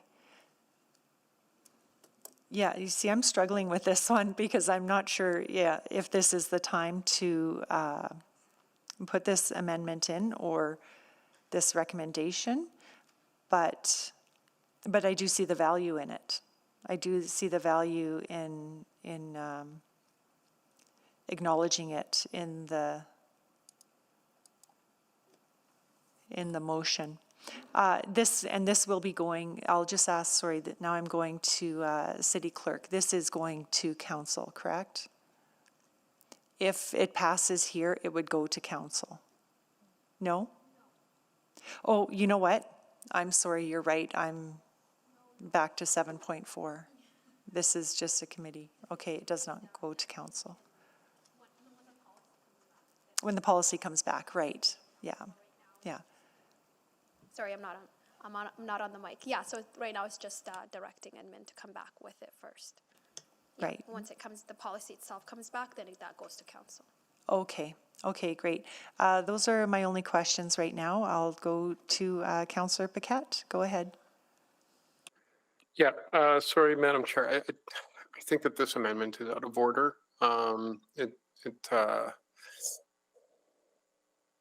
Yeah, that's all. I'll leave it at that. I understand the impetus behind it, but I have to vote no on the amendments and just go ahead and vote yes on the main motion. Thank you. Okay, thank you, Councillor Paquette. Any other questions?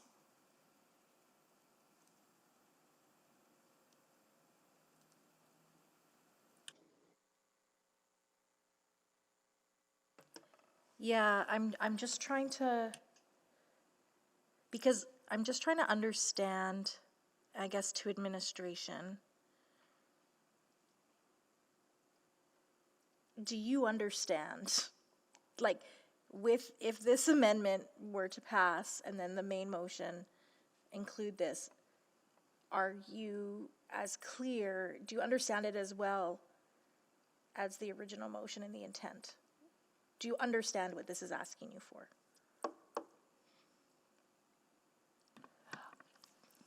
I believe that I understand that the focus is on education and employment. Like, what will you do with this? Like, what would this change in administration's actions from the original motion?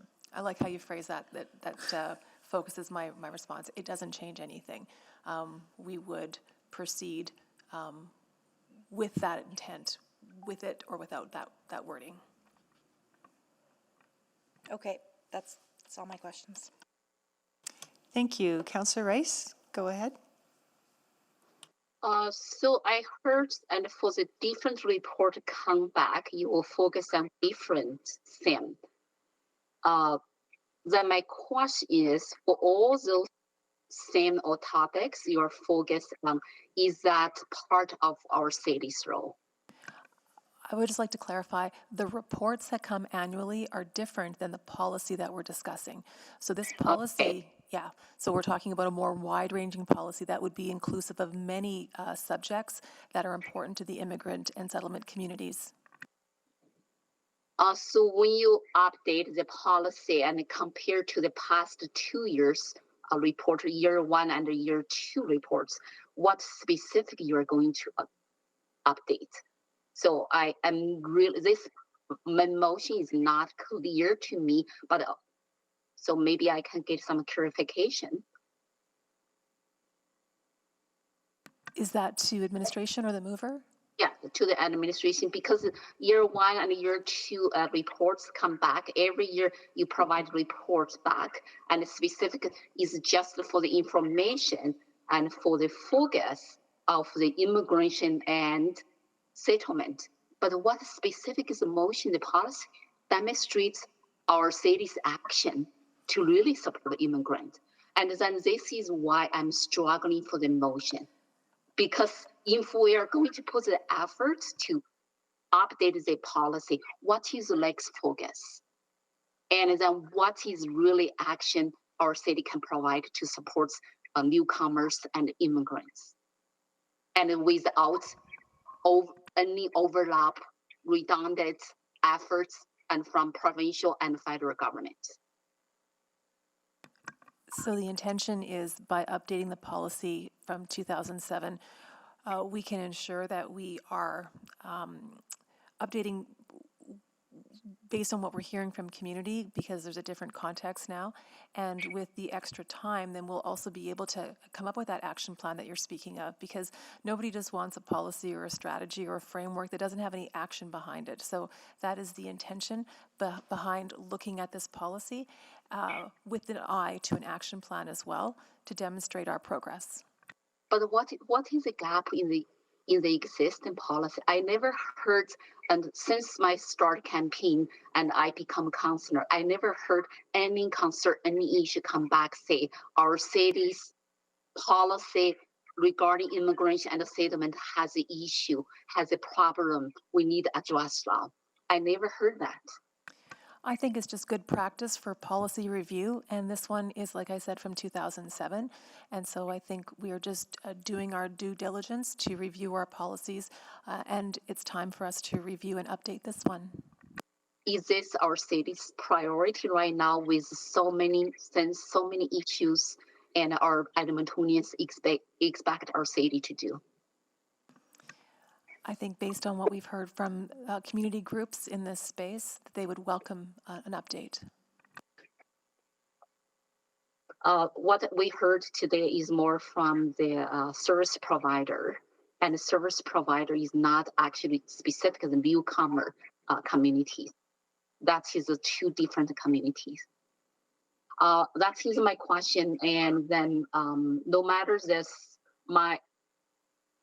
amendment is passed and not passed, I will not support the amendment motion. Thank you. Okay, thank you. So we will vote on the amendment then at this time, and then we will vote on the main motion. So I will ask my committee colleagues to vote now on the amendment, please.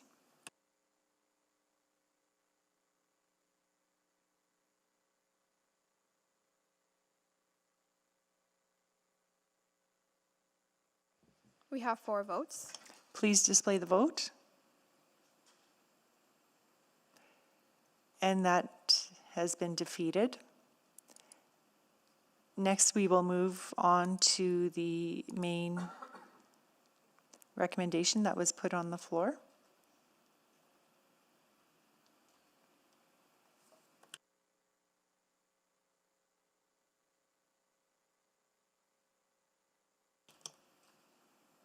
That was already read in. It doesn't need to be read in again, correct? No, but it's always good for closing to just read it out, but yeah. Okay, Councillor Knack, would you do the honors, please? Oh, yes, of course. I will read it out one more time. So that administration provide an updated policy on immigration and settlement in alignment with relevant intersecting policies and engagement with newcomer communities to a future committee meeting. Thank you, and I'll ask my committee colleagues to please vote. I think you Oh, have, no, sorry, I missed a step. Would anyone like to speak to this? Councillor Tang has Yes, that's. reached put her name on the chat, but she isn't able to click on right now. Oh, sorry about that. Councillor Tang, please go ahead. Thank you so much, Chair Principe. Apologies, I'm not able to use eScribe at this moment. And I was a little bit out of the meeting, but I really appreciate my colleagues for the discussion and putting this motion forward. And I very much appreciate the many people who have shared their lived experience as migrants, as people coming to our city, and the experience of those who are doing the work of welcoming them to our city. And also want to thank administration for continuing the spirit and intent of collaborating and walking side by side with this community. Unfortunately, I did find some of the comments I heard just now quite disturbing, if not, insulting for the people who have put a lot of work into this, into the lived experience. And we've heard, earlier too, that if we want to work with community, if we want community to be driving this work, I think responding to some of that need is critical. since 2007, a lot has changed. A lot of new policies have emerged, and I know it's a very complicated and complex landscape. And so I encourage, lots more conversation to come, and I know that's going to be happening. But there is a lot of work to be sorted through. And I know people want to see a refreshed policy. That's understandable, but recognizing the landscape we're in now, I think it needs to take more thought. And I think this motion reflects that. And I guess I'm reminded of some of the words from Yvonne earlier, that this is about relationship building as well. That this sets the foundation that will guide, that's the North Star to guide this work and to guide the relationship as well with the settlement community. So I really appreciate all the input into this motion and encourage the continued leadership in this space.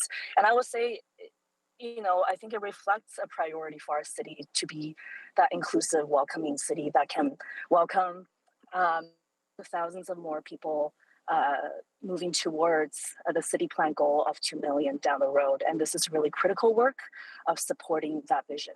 So thank you very much to everybody involved. Thank you, Councillor Tang. We are at 4:54, so we'll try to finish up the agenda on time. Councillor Rice, please go ahead. Thank you very much, Chair Principe.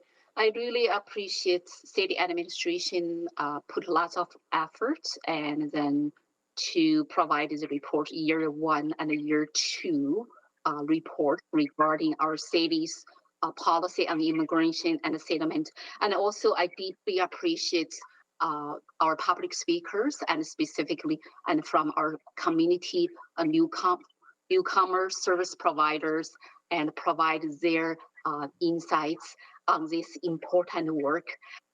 Personally, as an immigrant and a newcomer to our city, I critically understand how important and this work to support our newcomer and our immigrants and in our city who take our city as their home. And then, so I'm struggling for this motion, and then does not mean I don't understand the importance of city's support services in place. Does not mean I don't understand how the settlement and immigration policy and good policy, better policy in place to support our services programs. But the gap I see in this motion and update the policy without a very clear definition for our city's role in immigration and the settlement policy and the services. And then the key point of lack of clarity, what our city to do and to support the people who actually immigrant to Canada and then choose to settle down in our city.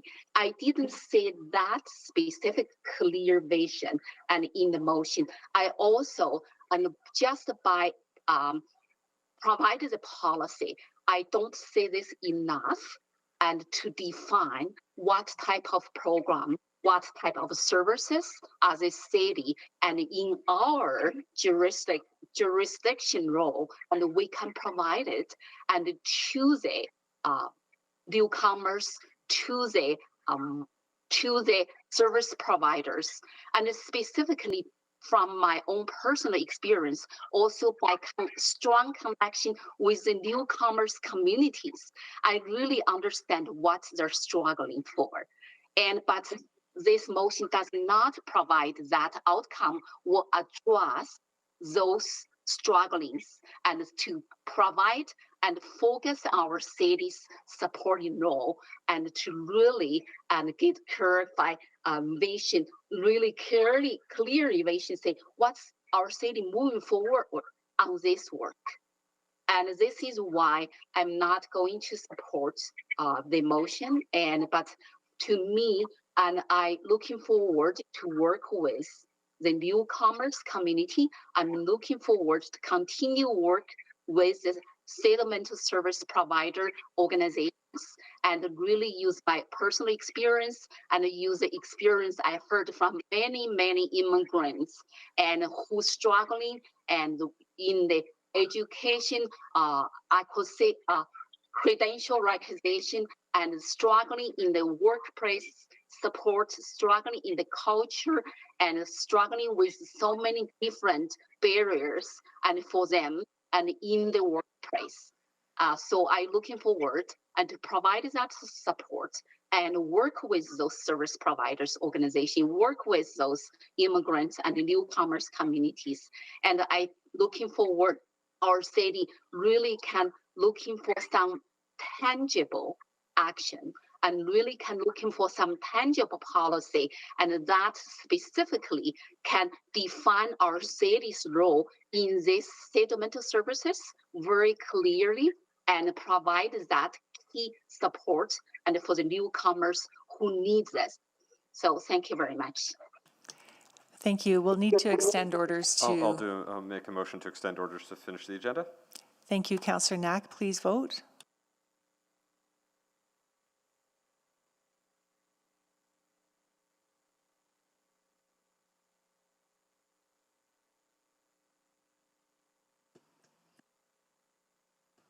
We have 4 votes.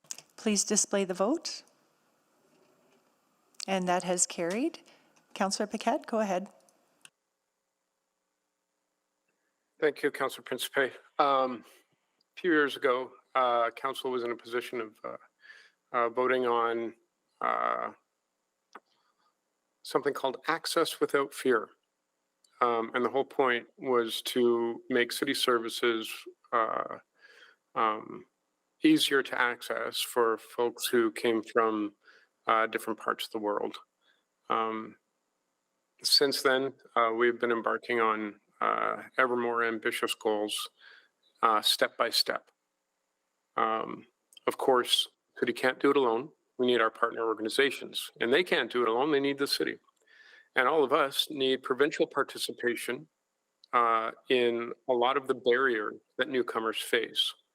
And we need people in Edmonton and Alberta to be welcoming of newcomers. Unfortunately, we do hear some chattering from folks who hold a whole host of opinions on our racialized and newcomer and immigrant communities. And of course, we also need a federal government to support them. But I will say that federal government definitely has some excellent programs for immigrants and refugees and newcomers. And from what I hear, they're looking to making them stronger. So the work proceeds to accommodate more folks, not only in Canada, but in Alberta and of course in Edmonton. And our administration is doing an incredible and proactive job on that front. And we continue to support them in that. And thankfully, the majority of Edmontonians continue to support them in that work. This is an excellent motion that helps clarify and give a little bit of direction to that work, which by its nature is quite sensitive and needs to be done in a prudent fashion. As I referenced before earlier this morning, I believe it was, in that if we try to put the cart before the horse here, not only will we not move forward, but we could actually do damage to the work. So I really appreciate this iterative and deliberate approach to get us to where we need to go. And we will get to where we need to go. And actually, there's no destination. It just keeps going. And so I do appreciate that as well. So thank you, Madam Chair. I will be very happy to vote for this motion. Thank you, Councillor Paquette. Councillor Knack to close. Thanks, Councillor Principe. Not much to say. I mean, lots of great conversation. I will admit I didn't expect the subsequent to get a lot of attention, and because again, just as I mentioned at the intro, and maybe just worth reiterating one more time, this is work that was already identified by administration. The community had asked for it.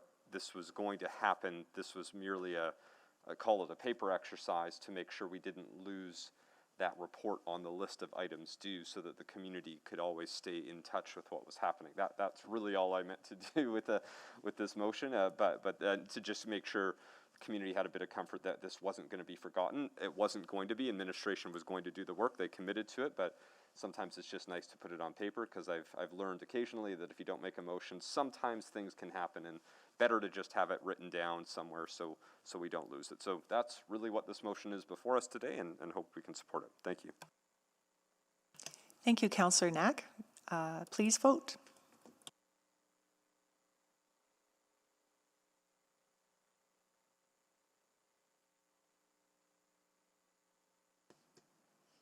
We have 4 votes. Please display the vote. And that has carried. Next, responses to councillor inquiries, none. Private reports, none. Motions pending, none. Notices of motion and motions without customary notice? None, and we are adjourned at 5:04. Thank you, everyone.